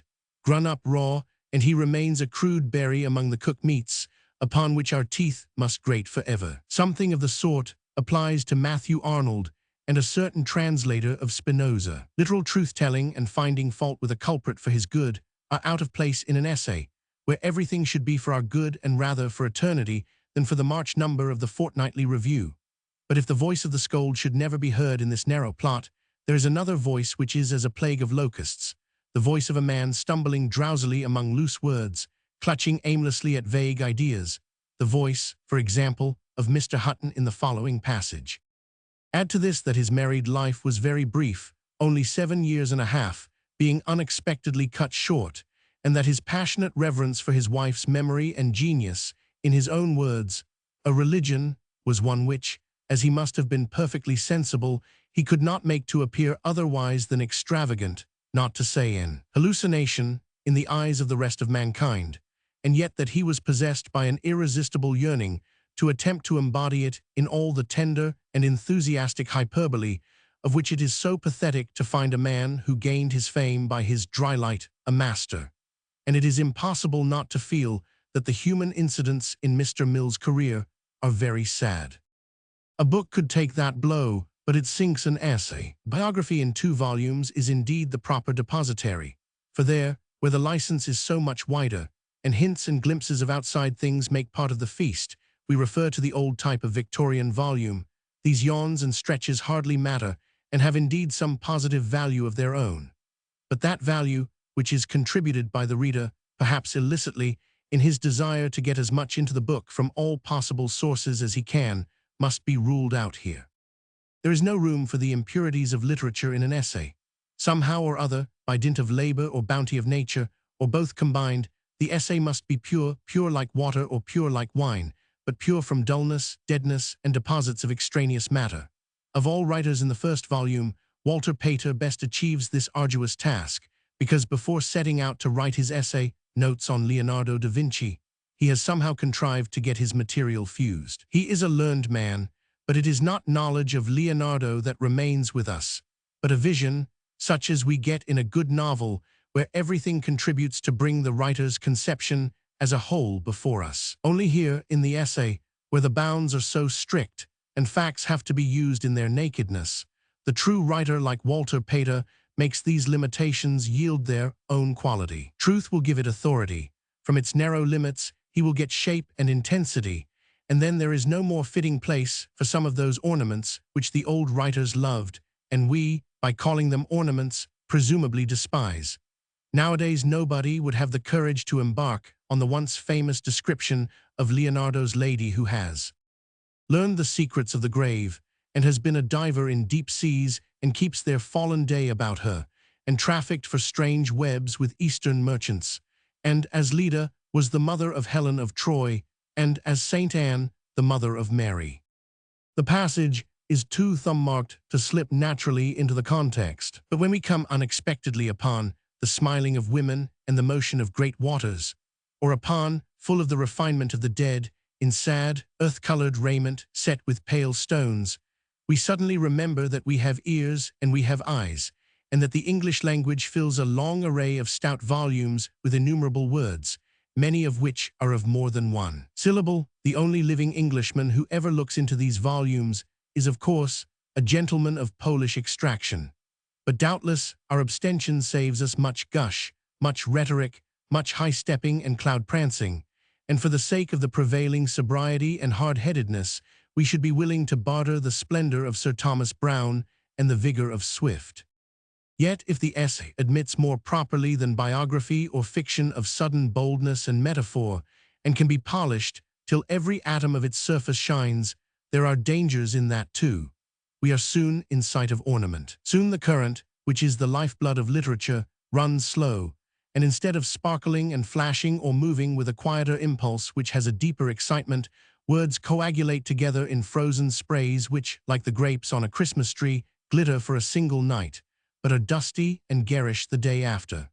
The temptation to decorate is great, where the theme may be of the slightest. What is there to interest another in the fact that one has enjoyed a walking tour, or has amused oneself by rambling down Cheapside and looking at the turtles in Mr. Sweeting's shop window? Stevenson and Samuel Butler chose very different methods of exciting our interest in these domestic themes. Stevenson, of course, trimmed and polished and set out his matter in the traditional 18th century form. It is admirably done, but we cannot help feeling anxious, as the essay proceeds, lest the material may give out under the craftsman's fingers. The ingot is so small, the manipulations so incessant, and perhaps that is why the peroration. To sit still and contemplate, to remember the faces of women without desire, to be pleased by the great deeds of men without envy, to be everything and everywhere in sympathy, and yet content to remain where and what you are, has the sort of insubstantiality which suggests that by the time he got to the end, he had left himself nothing solid to work with. Butler adopted the very opposite method. Think your own thoughts, he seems to say, and speak them as plainly as you can. These turtles in the shop window, which appear to leak out of their shells through heads and feet, suggest a fatal faithfulness to a fixed idea. And so, striding unconcernedly from one idea to the next, we traverse a large stretch of ground. Observe that a wound in the solicitor is a very serious thing, that Mary Queen of Scots wears surgical boots and is subject to fits near the horseshoe in Tottenham Court Road. Take it for granted that no one really cares about Shyless, and so, with many amusing anecdotes and some profound reflections, reach the peroration, which is that, as he had been told not to see more in Cheapside than he could get into 12 pages of the Universal Review, he had better stop. And yet obviously Butler is at least as careful of our pleasure as Stevenson, and to write like oneself and call it not writing is a much harder exercise in style than to write like Addison and call it writing well. But however much they differ individually, the Victorian essayists yet had something in common. They wrote at greater length than is now usual, and they wrote for a public which had not only time to sit down to its magazine seriously, but a high, if peculiarly Victorian, standard of culture by which to judge it. It was worthwhile to speak out upon serious matters in an essay, and there was nothing absurd in writing as well as one possibly could when, in a month or two, the same public which had welcomed the essay in a magazine would carefully read it once more in a book. But a change came from a small audience of cultivated people to a larger audience of people who were not quite so cultivated. The change was not altogether for the worse. In Volume 3, we find Mr. Brittle and Mr. Beerbohm. It might even be said that there was a reversion to the classic type, and that the essay, by losing its size and something of its sonority, was approaching more nearly the essay of Addison and Lamb. At any rate, there is a great gulf between Mr. Brittle on Carlyle and the essay which one may suppose that Carlyle would have written upon Mr. Brittle. There is little similarity between A Cloud of Pinafores by Max Beerbohm and A Cynic's Apology by Leslie Stephen. But the essay is alive. There is no reason to despair. As the conditions change, so the essayist, most sensitive of all plants to public opinion, adapts himself, and if he is good, makes the best of the change, and if he is bad, the worst. Mr. Brittle is certainly good, and so we find that, though he has dropped a considerable amount of weight, his attack is much more direct, and his movement more supple. But what did Mr. Beerbohm give to the essay, and what did he take from it? That is a much more complicated question, for here we have an essayist who has concentrated on the work, and is without doubt the prince of his profession. What Mr. Beerbohm gave was, of course, himself. This presence, which has haunted the essay fitfully from the time of Montaigne, had been in exile since the death of Charles Lamb. Matthew Arnold was never to his readers Matt, nor Walter Pater affectionately abbreviated in 1,000 homes to Watt. They gave us much, but that they did not give. Thus, sometime in the 90s, it must have surprised readers accustomed to exhortation, information, and denunciation, to find themselves familiarly addressed by a voice which seemed to belong to a man no larger than themselves. He was affected by private joys and sorrows, and had no gospel to preach and no learning to impart. He was himself, simply and directly, and himself he has remained. Once again, we have an essayist capable of using the essayist's most proper but most dangerous and delicate tool. He has brought personality into literature, not unconsciously and impurely, but so consciously and purely that we do not know whether there is any relation between Max, the essayist, and Mr. Beerbohm, the man. We only know that the spirit of personality permeates every word that he writes. The triumph is the triumph of style, for it is only by knowing how to write that you can make use in literature of yourself, that self which, while it is essential to literature, is also its most dangerous antagonist. Never to be yourself, and yet always, that is the problem. Some of the essayists in Mr. Rees' collection, to be frank, have not altogether succeeded in solving it. We are nauseated by the sight of trivial personalities decomposing in the eternity of print. As talk, no doubt, it was charming, and certainly the writer is a good fellow to meet over a bottle of beer. But literature is stern. It is no use being charming, virtuous, or even learned and brilliant into the bargain, unless, she seems to reiterate, you fulfill her first condition, to know how to write. This art is possessed to perfection by Mr. Beerbohm, but he has not searched the dictionary for polysyllables. He has not molded firm periods or seduced our ears with intricate cadences and strange melodies. Some of his companions, Henley and Stevenson, for example, are momentarily more impressive, but A Cloud of Pinafores had in it that indescribable inequality, stir, and final expressiveness which belong to life and to life alone. You have not finished with it because you have read it, any more than friendship is ended because it is time to part. Life wells up and alters and adds. Even things in a bookcase change if they are alive. We find ourselves wanting to meet them again. We find them altered. So we look back upon essay after essay by Mr. Beerbohm, knowing that, come September or May, we shall sit down with them and talk. Yet it is true that the essayist is the most sensitive of all writers to public opinion. The drawing room is the place where a great deal of reading is done nowadays, and the essays of Mr. Beerbohm lie, with an exquisite appreciation of all that the position exacts, upon the drawing-room table. There is no gin about, no strong tobacco, no puns, drunkenness, or insanity. Ladies and gentlemen talk together, and some things, of course, are not said.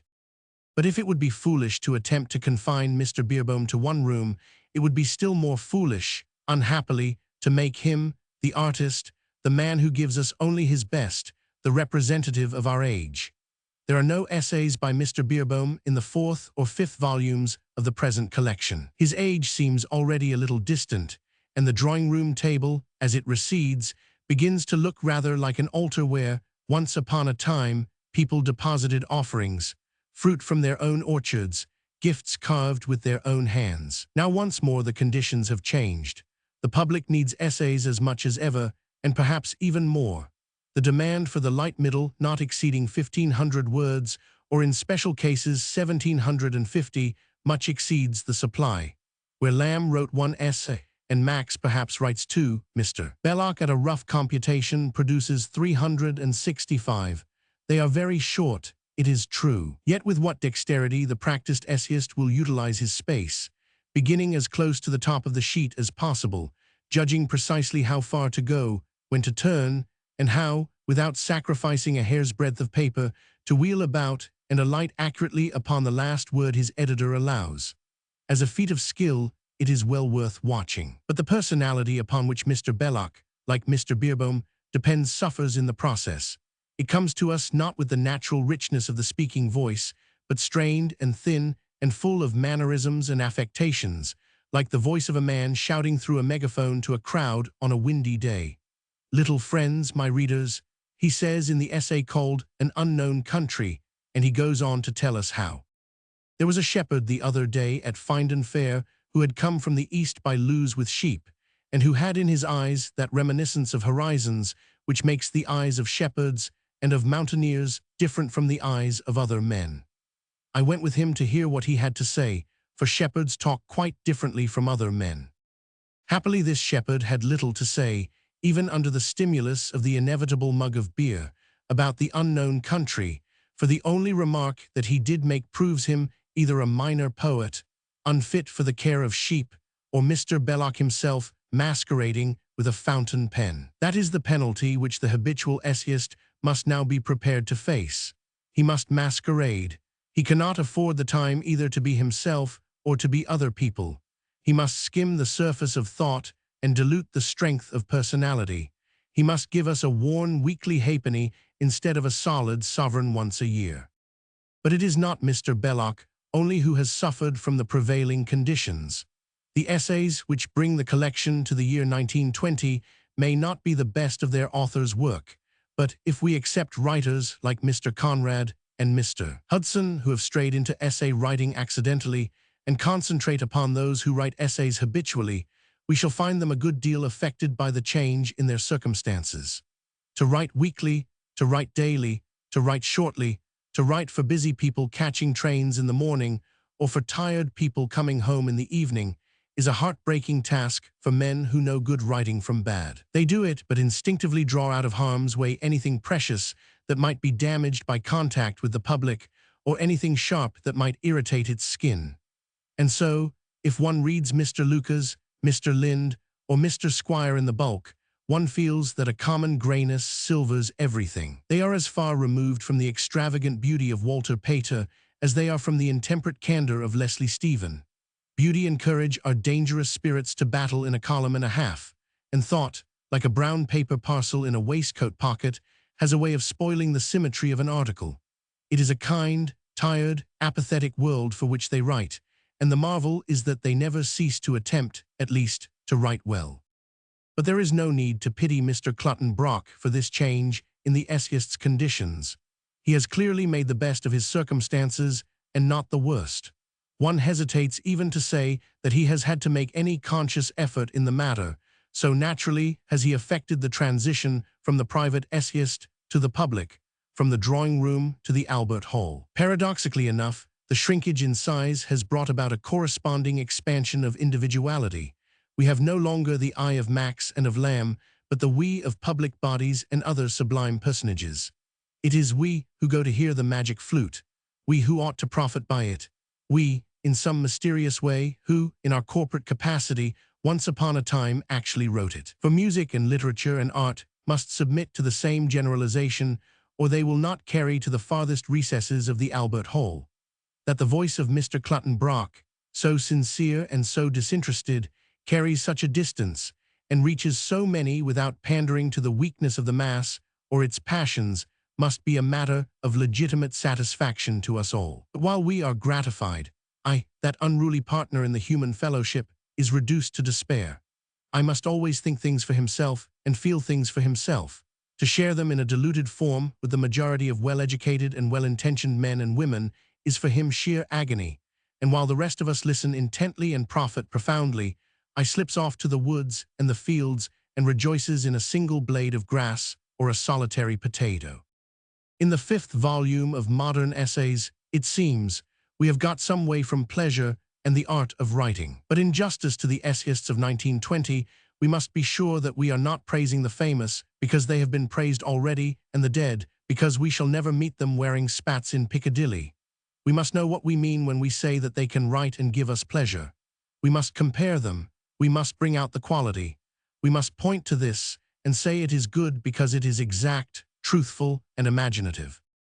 Nay, retire men cannot when they would, neither will they when it were reason, but are impatient of privateness, even in age and sickness, which require the shadow, like old townsmen, that will still be sitting at their street door, though thereby they offer age to scorn. And to this, and say it is bad because it is loose, plausible, and commonplace. With courteous and precise cynicism on his lips, he thought of quiet virginal chambers, of waters singing under the moon, of terraces where taintless music sobbed into the open night, of pure maternal mistresses with protecting arms and vigilant eyes, of fields slumbering in the sunlight, of leagues of ocean heaving under warm, tremulous heavens, of hot ports, gorgeous and perfumed. It goes on, but already we are bemused with sound and neither feel nor hear. The comparison makes us suspect that the art of writing has, for backbone, some fierce attachment to an idea. It is on the back of an idea, something believed in with conviction or seen with precision, and thus compelling words to its shape, that the diverse company which included Lamb and Bacon, and Mr. Beerbohm and Hudson, and Vernon Leigh and Mr. Conrad, and Leslie Stephen and Butler, and Walter Pater, reaches the farther shore. Very various talents have helped or hindered the passage of the idea into words. Some scrape through painfully, others fly with every wind favoring. But Mr. Belloc and Mr. Lucas and Mr. Lind and Mr. Squire are not fiercely attached to anything in itself. They share the contemporary dilemma, that lack of an obstinate conviction which lifts ephemeral sounds through the misty sphere of anybody's language to the land where there is a perpetual marriage, a perpetual union. Vague as all definitions are, a good essay must have this permanent quality about it. It must draw its curtain round us, but it must be a curtain that shuts us in, not out. Joseph Conrad, 14. Suddenly, without giving us time to arrange our thoughts or prepare our phrases, our guest has left us, and his withdrawal without farewell or ceremony is in keeping with his mysterious arrival, long years ago, to take up his lodging in this country. For there was always an air of mystery about him. It was partly his Polish birth, partly his memorable appearance, partly his preference for living in the depths of the country, out of earshot of gossips, beyond reach of hostesses, so that for news of him one had to depend upon the evidence of simple visitors with a habit of ringing doorbells who reported of their unknown host that he had the most perfect manners, the brightest eyes, and spoke English with a strong foreign accent. Still, though it is the habit of death to quicken and focus our memories, there clings to the genius of Conrad something essentially, and not accidentally, difficult of approach. His reputation of later years was, with one obvious exception, undoubtedly the highest in England, yet he was not popular. He was read with passionate delight by some, others he left cold and lustreless. Among his readers were people of the most opposite ages and sympathies. Schoolboys of 14, driving their way through Marryat, Scott, Henty, and Dickens, swallowed him down with the rest, while the seasoned and the fastidious, who in process of time have eaten their way to the heart of literature, and their turn over and over a few precious crumbs, set Conrad scrupulously upon their banqueting table.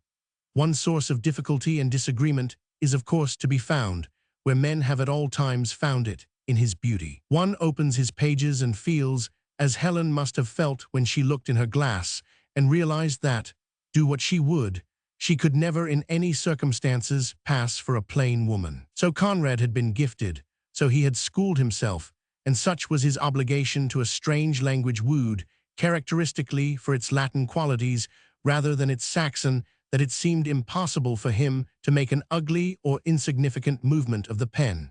His mistress, his style, is a little somnolent sometimes in repose. But let somebody speak to her, and then how magnificently she bears down upon us, with what color, triumph, and majesty. Yet it is arguable that Conrad would have gained both in credit and in popularity if he had written what he had to write, without this incessant care for appearances. They block and impede and distract, his critics say, pointing to those famous passages which it is becoming the habit to lift from their context and exhibit among other cut flowers of English prose. He was self-conscious and stiff and ornate, they complain, and the sound of his own voice was dearer to him than the voice of humanity in its anguish. The criticism is familiar, and as difficult to refute as the remarks of deaf people when Figaro is played. They see the orchestra. Far off they hear a dismal scrape of sound. Their own remarks are interrupted, and very naturally they conclude that the ends of life would be better served if instead of scraping Mozart, those 50 fiddlers broke stones upon the road. That beauty teaches, that beauty is a disciplinarian. How are we to convince them, since her teaching is inseparable from the sound of her voice, and to that they are deaf? But read Conrad, not in birthday books but in the bulk, and he must be lost indeed to the meaning of words who does not hear in that rather stiff and somber music, with its reserve, its pride, its vast and implacable integrity, how it is better to be good than bad, how loyalty is good and honesty and courage though. Ostensibly, Conrad is concerned merely to show us the beauty of a night at sea. But it is ill work dragging such intimations from their element. Dried in our little saucers, without the magic and mystery of language, they lose their power to excite and goad. They lose the drastic power which is a constant quality of Conrad's prose. For it was by virtue of something drastic in him, the qualities of a leader and captain, that Conrad kept his hold over boys and young people.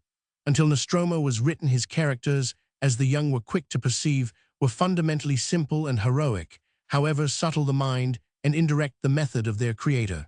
They were seafarers, used to solitude and silence. They were in conflict with nature, but at peace with man. Nature was their antagonist. She it was who drew forth honor, magnanimity, loyalty, the qualities proper to man. She who in sheltered bays reared to womanhood beautiful girls unfathomable and austere. Above all, it was nature who turned out such gnarled and tested characters as Captain Whalley and old Singleton, obscure but glorious in their obscurity, who were to Conrad the pick of our race, the men whose praises he was never tired of celebrating. They had been strong as those are strong who know neither doubts nor hopes. They had been impatient and enduring, turbulent and devoted, unruly and faithful. Well-meaning people had tried to represent these men as whining over every mouthful of their food, as going about their work in fear of their lives. But in truth, they had been men who knew toil, privation, violence, debauchery, but knew not fear, and had no desire of spite in their hearts. Men hard to manage, but easy to inspire, voiceless men, but men enough to scorn in their hearts the sentimental voices that bewailed the hardness of their fate. It was a fate unique in their own. The capacity to bear it appeared to them the privilege of the chosen. Their generation lived inarticulate and indispensable, without knowing the sweetness of affections or the refuge of a home, and died free from the dark menace of a narrow grave. They were the everlasting children of the mysterious sea. Such were the characters of the early books, Lord Jim, Typhoon, the nigger of the Narcissus, Youth, and these books, in spite of the changes and fashions, are surely secure of their place among our classics. But they reach this height by means of qualities which the simple story of adventure, as Marryat told it, or Fenimore Cooper, has no claim to possess. For it is clear that to admire and celebrate such men and such deeds, romantically, wholeheartedly, and with the fervor of a lover, one must be possessed of the double vision. One must be at once inside and out. To praise their silence, one must possess a voice. To appreciate their endurance, one must be sensitive to fatigue. One must be able to live on equal terms with the Whalleys and the Singletons, and yet hide from their suspicious eyes the very qualities which enable one to understand them. Conrad alone was able to live that double life, for Conrad was compound of two men. Together with the sea captain dwelt that subtle, refined, and fastidious analyst whom he called Marlowe.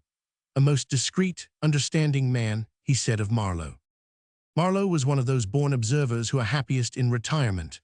Marlowe liked nothing better than to sit on deck, in some obscure creek of the Thames, smoking and recollecting, smoking and speculating, sending after his smoke beautiful rings of words until all the summer's night became a little clouded with tobacco smoke. Marlowe, too, had a profound respect for the men with whom he had sailed, but he saw the humor of them. He nosed out and described in masterly fashion those livid creatures who prey successfully upon the clumsy veterans. He had a flair for human deformity. His humor was sardonic. Nor did Marlowe live entirely wreathed in the smoke of his own cigars. He had a habit of opening his eyes suddenly and looking at a rubbish heap, at a port, at a shop counter, and then complete in its burning ring of light, that thing is flashed bright upon the mysterious background. Introspective and analytical, Marlowe was aware of this peculiarity. He said the power came to him suddenly. He might, for instance, overhear a French officer murmur, "Mon Dieu, how the time passes." Nothing, he comments, could have been more commonplace than this remark, but its utterance coincided for me with a moment of vision.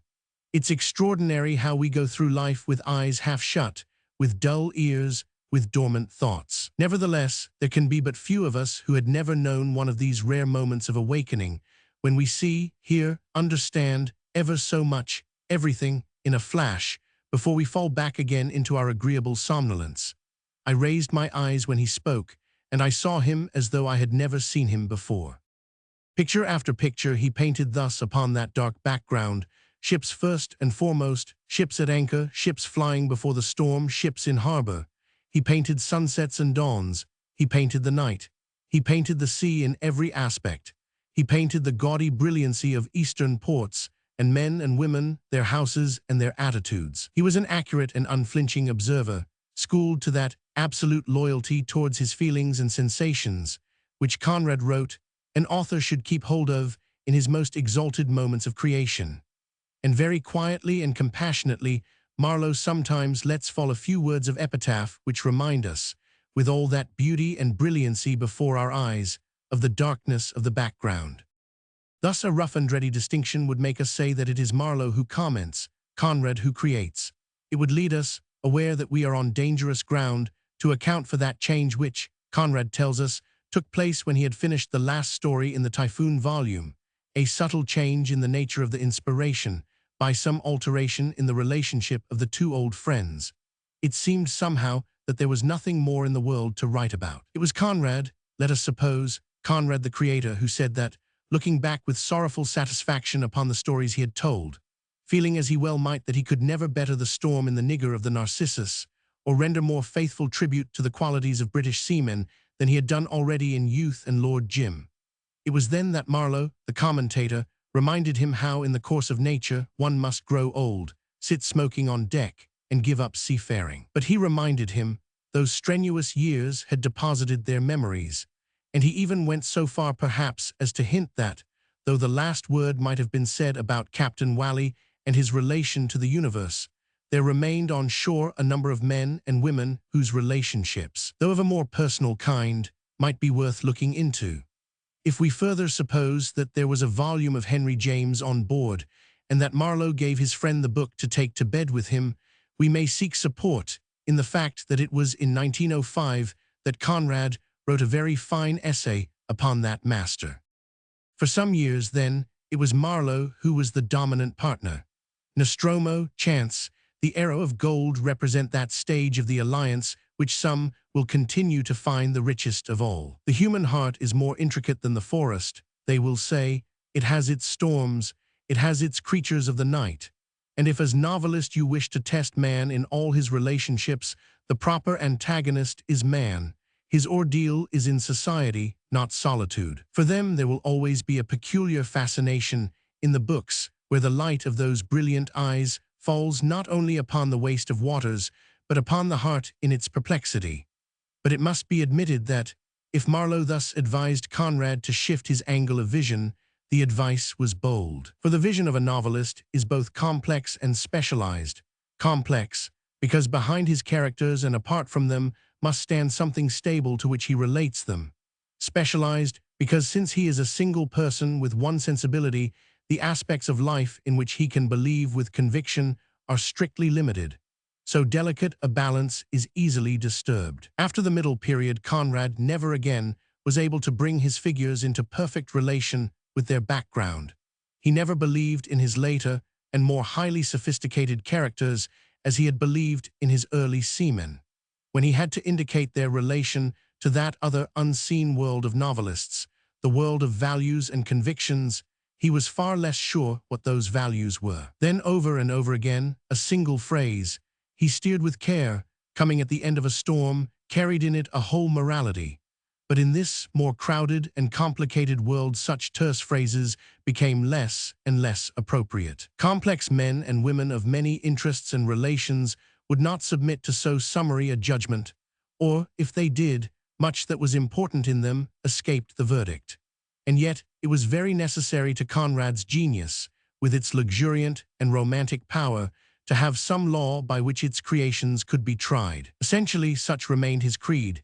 This world of civilized and self-conscious people is based upon a few very simple ideas. But where, in the world of thoughts and personal relations, are we to find them? There are no masts in drawing rooms. The Typhoon does not test the worth of politicians and businessmen. Seeking and not finding such supports, the world of Conrad's later period has about it an involuntary obscurity, an inconclusiveness, almost a disillusionment which baffles and fatigues. We lay hold in the dusk only of the old nobilities and sonorities, fidelity, compassion, honor, service, beautiful always, but now a little wearily reiterated, as if times had changed. Perhaps it was Marlowe who was at fault. His habit of mind was a trifle sedentary. He had sat upon deck too long. Splendid in soliloquy, he was less apt in the give and take of conversation, and those moments of vision flashing and fading do not serve as well as steady lamplight to illumine the ripple of life and its long, gradual years. Above all, perhaps, he did not take into account how, if Conrad was to create, it was essential first that he should believe. Therefore, though we shall make expeditions into the later books and bring back wonderful trophies, large tracts of them will remain by most of us untrodden. It is the earlier books, Youth, Lord Jim, Typhoon, The Nigger of the Narcissus, that we shall read in their entirety. For when the question is asked, what of Conrad will survive, and where in the ranks of novelists we are to place him, these books, with their air of telling us something very old and perfectly true, which had lain hidden but is now revealed, will come to mind and make such questions and comparisons seem a little futile. Complete and still, very chaste and very beautiful, they rise in the memory as, on these hot summer nights, in their slow and stately way first one star comes out, and then another. How it strikes a contemporary. In the first place, a contemporary can scarcely fail to be struck by the fact that two critics at the same table at the same moment will pronounce completely different opinions about the same book. Here, on the right, it is declared a masterpiece of English prose. On the left, simultaneously, a mere mass of waste paper which, if the fire could survive it, should be thrown upon the flames. Yet both critics are in agreement about Milton and about Keats. They display an exquisite sensibility and have undoubtedly a genuine enthusiasm. It is only when they discuss the work of contemporary writers that they inevitably come to blows. The book in question, which is at once a lasting contribution to English literature and a mere farrago of pretentious mediocrity, was published about 2 months ago. That is the explanation. That is why they differ.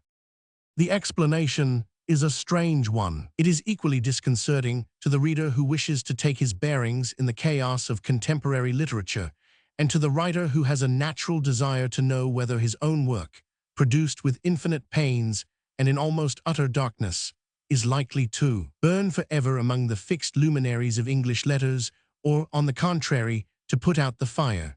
But if we identify ourselves with the reader and explore his dilemma first, our bewilderment is short-lived enough.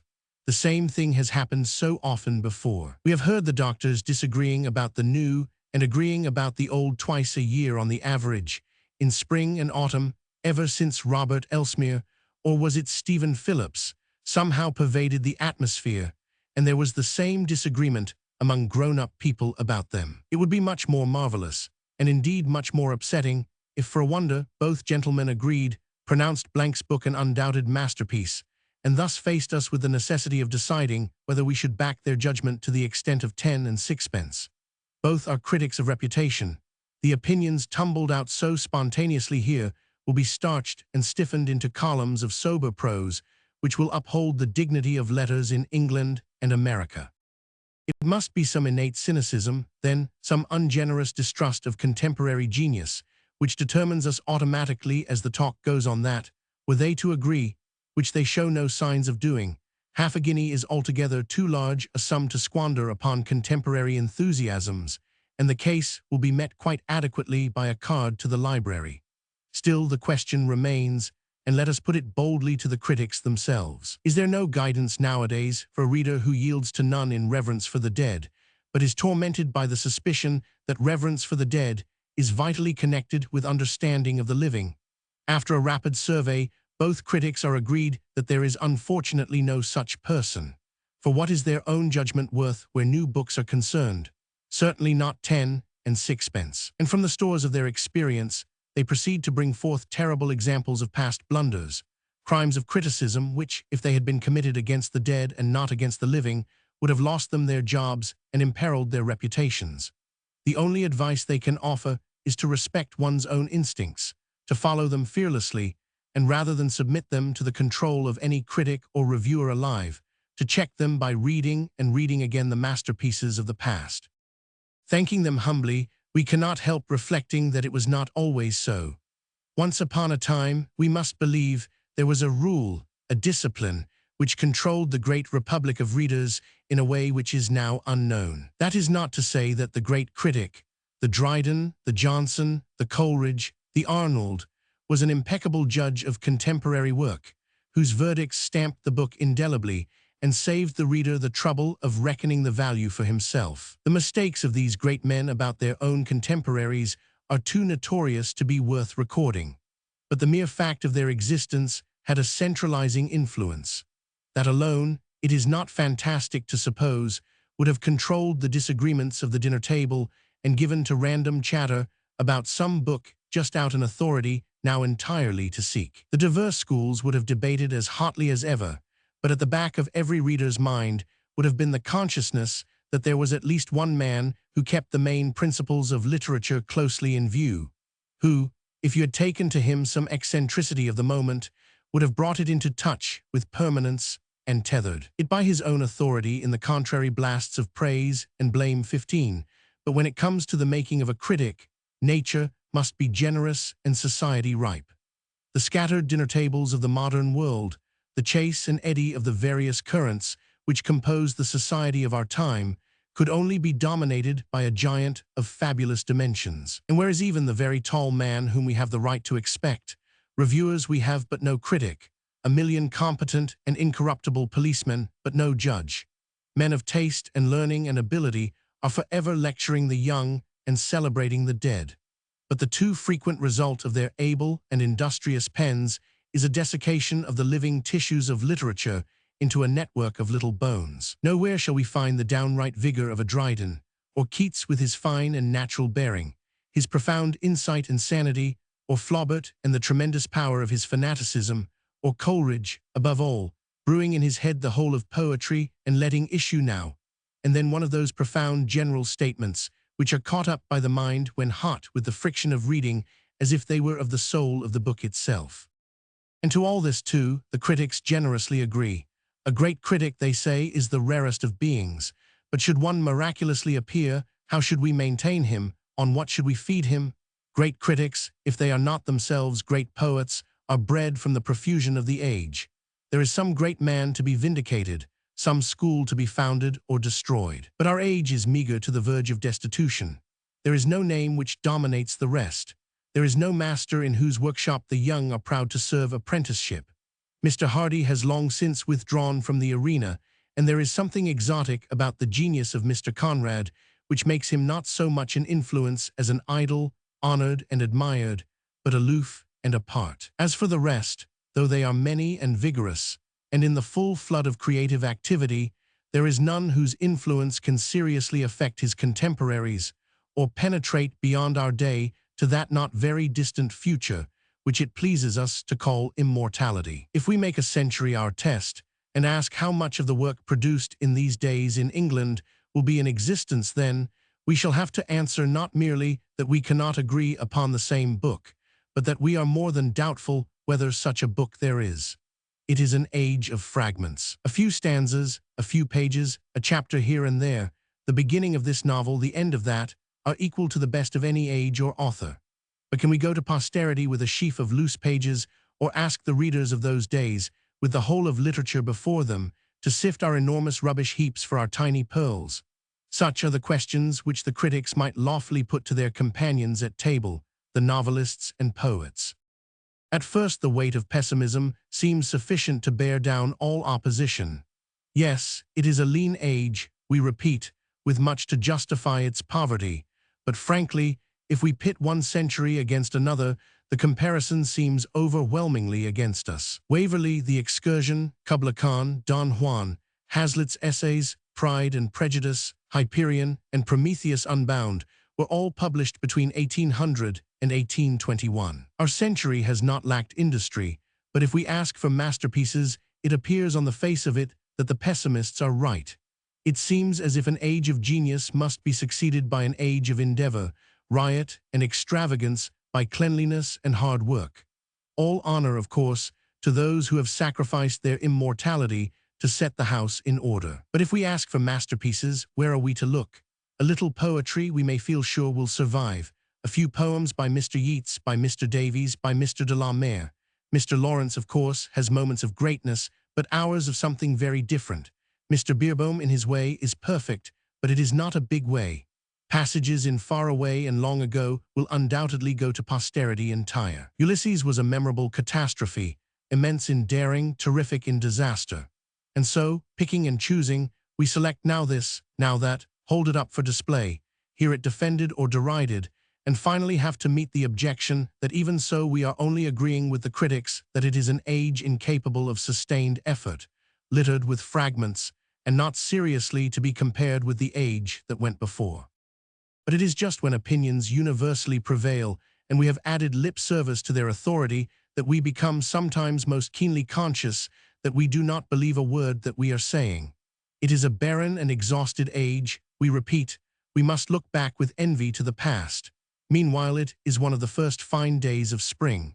Life is not altogether lacking in color. The telephone, which interrupts the most serious conversations and cuts short the most weighty observations, has a romance of its own. And the random talk of people who have no chance of immortality and thus can speak their minds out has a setting, often, of lights, streets, houses, human beings, beautiful or grotesque, which will weave itself into the moment forever.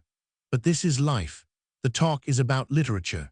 We must try to disentangle the two and justify the rash revolt of optimism against the superior plausibility, the finer distinction of pessimism.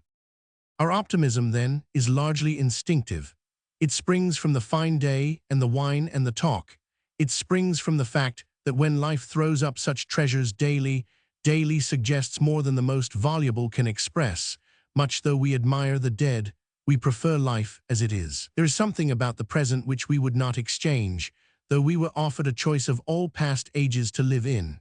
And modern literature, with all its imperfections, has the same hold on us and the same fascination. It is like a relation whom we snub and scarify daily, but after all, cannot do without. It has the same endearing quality of being that which we are, that which we have made, that in which we live, instead of being something, however august, alien to ourselves and beheld from the outside. Nor has any generation more need than ours to cherish its contemporaries.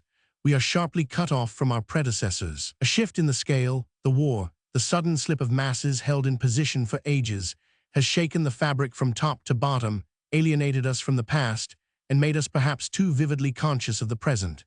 Every day we find ourselves doing, saying, or thinking things that would have been impossible to our fathers. And we feel the differences which have not been noted far more keenly than the resemblances which have been very perfectly expressed. New books lure us to read them partly in the hope that they will reflect this rearrangement of our attitude. These scenes, thoughts, and apparently fortuitous groupings of incongruous things, which impinge upon us with so keen a sense of novelty, and, as literature does, give it back into our keeping, whole and comprehended. Here indeed there is every reason for optimism. No age can have been more rich than ours in writers determined to give expression to the differences which separate them from the past and not to the resemblances which connect them with it. It would be invidious to mention names, but the most casual reader dipping into poetry, into fiction, into biography can hardly fail to be impressed by the courage, the sincerity, in a word, by the widespread originality of our time. But our exhilaration is strangely curtailed. Book after book leaves us with the same sense of promise unachieved, of intellectual poverty, of brilliance which has been snatched from life, but not transmuted into literature. Much of what is best in contemporary work has the appearance of being noted under pressure, taken down in a bleak shorthand which preserves with astonishing brilliance the movements and expressions of the figures as they pass across the screen. But the flash is soon over, and there remains with us a profound dissatisfaction. The irritation is as acute as the pleasure was intense. After all, then, we are back at the beginning, vacillating from extreme to extreme, at one moment enthusiastic, at the next pessimistic, unable to come to any conclusion about our contemporaries. We have asked the critics to help us, but they have deprecated the task. Now then is the time to accept their advice and correct these extremes by consulting the masterpieces of the past. We feel ourselves indeed driven to them, impelled not by calm judgment, but by some imperious need to anchor our instability upon their security. But honestly, The shock of the comparison between past and present is at first disconcerting. Undoubtedly, there is a dullness in great books. There is an unabashed tranquility in page after page of Wordsworth and Scott and Miss Austen, which is sedative to the verge of somnolence. Opportunities occur, and they neglect them. Shades and subtleties accumulate, and they ignore them. They seem deliberately to refuse to gratify those senses which are stimulated so briskly by the moderns. The senses of sight, of sound, of touch, above all, the sense of the human being, his depth and the variety of his perceptions, his complexity, his confusion, his self, in short. There is little of all this in the works of Wordsworth and Scott and Jane Austen. From what, then, arises that sense of security which gradually, delightfully, and completely overcomes us? It is the power of their belief, their conviction, that imposes itself upon us. In Wordsworth, the philosophically poet, this is obvious enough. But it is equally true of the careless Scott, who scribbled masterpieces to build castles before breakfast, and of the modest maiden lady who wrote furtively and quietly simply to give pleasure. In both, there is the same natural conviction that life is of a certain quality. They have their judgment of conduct. They know the relations of human beings towards each other and towards the universe. Neither of them probably has a word to say about the matter outright, but everything depends on it. Only believe, we find ourselves saying, and all the rest will come of itself. Only believe, to take a very simple instance, which the recent publication of the Watsons brings to mind, that a nice girl will instinctively try to soothe the feelings of a boy who has been snubbed at a dance. And then, if you believe it implicitly and unquestioningly, you will not only make people 100 years later feel the same thing, but you will make them feel it as literature. For certainty of that kind is the condition which makes it possible to write. To believe that your impressions hold good for others is to be released from the cramp and confinement of personality. It is to be free, as Scott was free, to explore with a vigor which still holds us spellbound the whole world of adventure and romance. It is also the first step in that mysterious process in which Jane Austen was so great an adept. The little grain of experience once selected, believed in, and set outside herself could be put precisely in its place, and she was then free to make of it, by a process which never yields its secrets to the analyst, into that complete statement which is literature.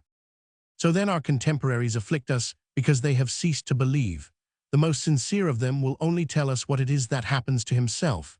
They cannot make a world because they are not free of other human beings.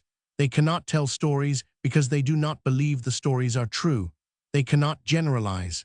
They depend on their senses and emotions, whose testimony is trustworthy, rather than on their intellects whose message is obscure. And they have perforce to deny themselves the use of some of the most powerful and some of the most exquisite of the weapons of their craft.